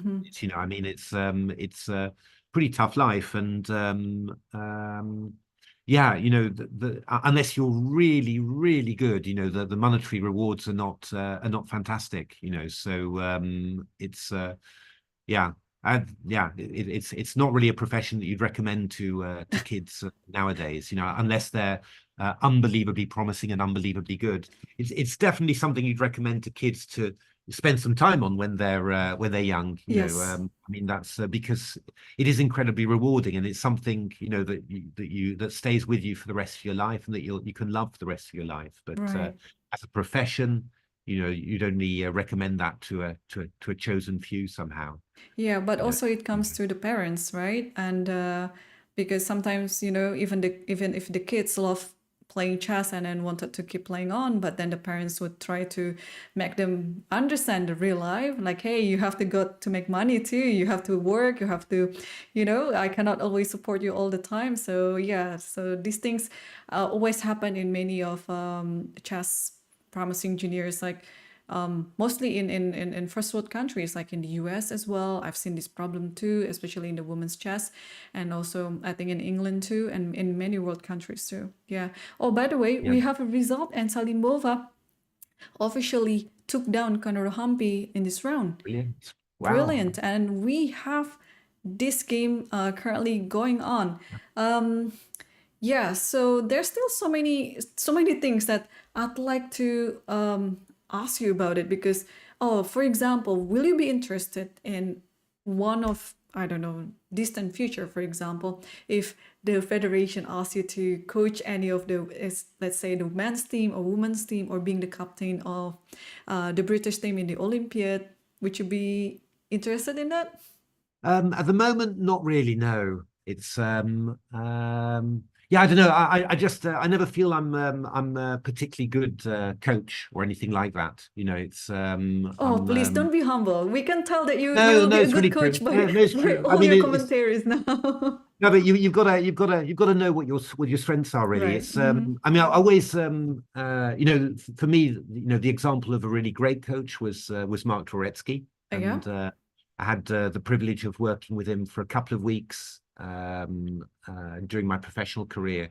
And what really struck me was yeah, obviously fantastic technical knowledge and fantastic, understanding of everything. But also, he had, the real, some real fantastic human qualities as well. Very deep empathy with his students, and I was. He's worked with all of the best Russian juniors, and I was just some random guy, ranked, rated 25, 60, 70 or whatever. In principle, there was nothing particularly interesting about that. But he really gave, an enormous amount of effort, enormous amount of empathy and all of that. And that was really, for me, an example of a really good coach. And I just don't think I have those sort of personal qualities, So I've always been, rather reluctant to get involved in coaching, because obviously from the technical point of view, I could be fine, but you need more than that to be a good coach, So very happy to give anyone advice who wants to ask, but not. I don't really think I've got the skills to be a good a good permanent coach, or a good team coach, or anything like that. And some people, it's a skill, teaching. You see that in school as well. Some people are just unbelievable teachers, and they manage to not only be enthusiastic about the subject, but also individually, with each child, make them feel really special. And special skill. I just don't really feel I have that. But I'm not. That's not really something that I'm looking to do for myself. But I love analyzing chess. I love writing, and love commentating as well. Okay. And Well, that sounds really good, and I'm looking forward for your upcoming series on your YouTube channel, Silicon Road Chess. I've become another chess fan of yours, thanks to all these joint commentary by you. It's really, really wonderful, Matthew. We have a draw there, and the game between Anna versus Lichess. They agreed for not torturing all the commentators. Yay. Fantastic. Thank you, Anna and Didier. So thank you so much for all this wonderful commentary. But let's recap what we had today. In the open section, we have a wonderful game by Nepomniachtchi, knocking down Vidit Gujarati in such a good preparation in Berlin. And we have a peaceful draw between Hikaru Draw and Praggnanandhaa. Also, a more fighting draws, actually, between Fabiano Caruana and Gukesh, and also Nejat versus Ali Reza. And in the women, another peaceful draw was made between Goryachkina versus Vaishali, and surprisingly, Nurgül Salimova took down Humpy, and this is officially her first victory in the candidate event. And we have two draws. The Chinese Tanzoni and Lichess, they were losing, but they were so resourceful and managed to save the day and drawing Lagno and Muzichuk respectively. So let's go to the standing. What we have here. I haven't updated the standing, but we will do it very much soon. So let's get back to Matthew, because as far as I know, this is going to be your last commentary of the candidates with me. Yeah. I'm so sad. It's been great fun. It's been really, really, really lovely, and I think we've been really, so lucky with the games. It's been absolutely brilliant. So, Yes. I think whoever's commentating on the rest of the event is going to have a huge amount of fun. First of all, thank you, Irene, for always just steering the stream in the right way, and doing everything so beautifully. It's been really great fun. I've absolutely loved doing it. Thank you so much. You're very, very much manageable, so it's not really a hassle for me to steer all the stream to the right direction, as you said. So yes, thank you very much, Matthew. I hope we'll crossroad again in the future, because it's been an honor. Really, it was so fun commentating with you, and I wish you best of luck in your upcoming endeavors. And yes, I'll be watching your YouTube too. So I'm looking forward for your next video. Fantastic. Thanks very much. Thank you, and thank you for all the production team behind this stream. The Lichess team, you've been very wonderful, and also the chat on YouTube and Twitch. Thank you so much for all the support. Unfortunately, tomorrow is a rest day, so we're going to also to take a break, but we will reconvene on the following day, that is on 9th April, Canada time. Around 1:30 or 2:30 Canada time. So yeah, see you again in 2 days. So yeah, have a good day, everyone, and see you soon. Bye bye.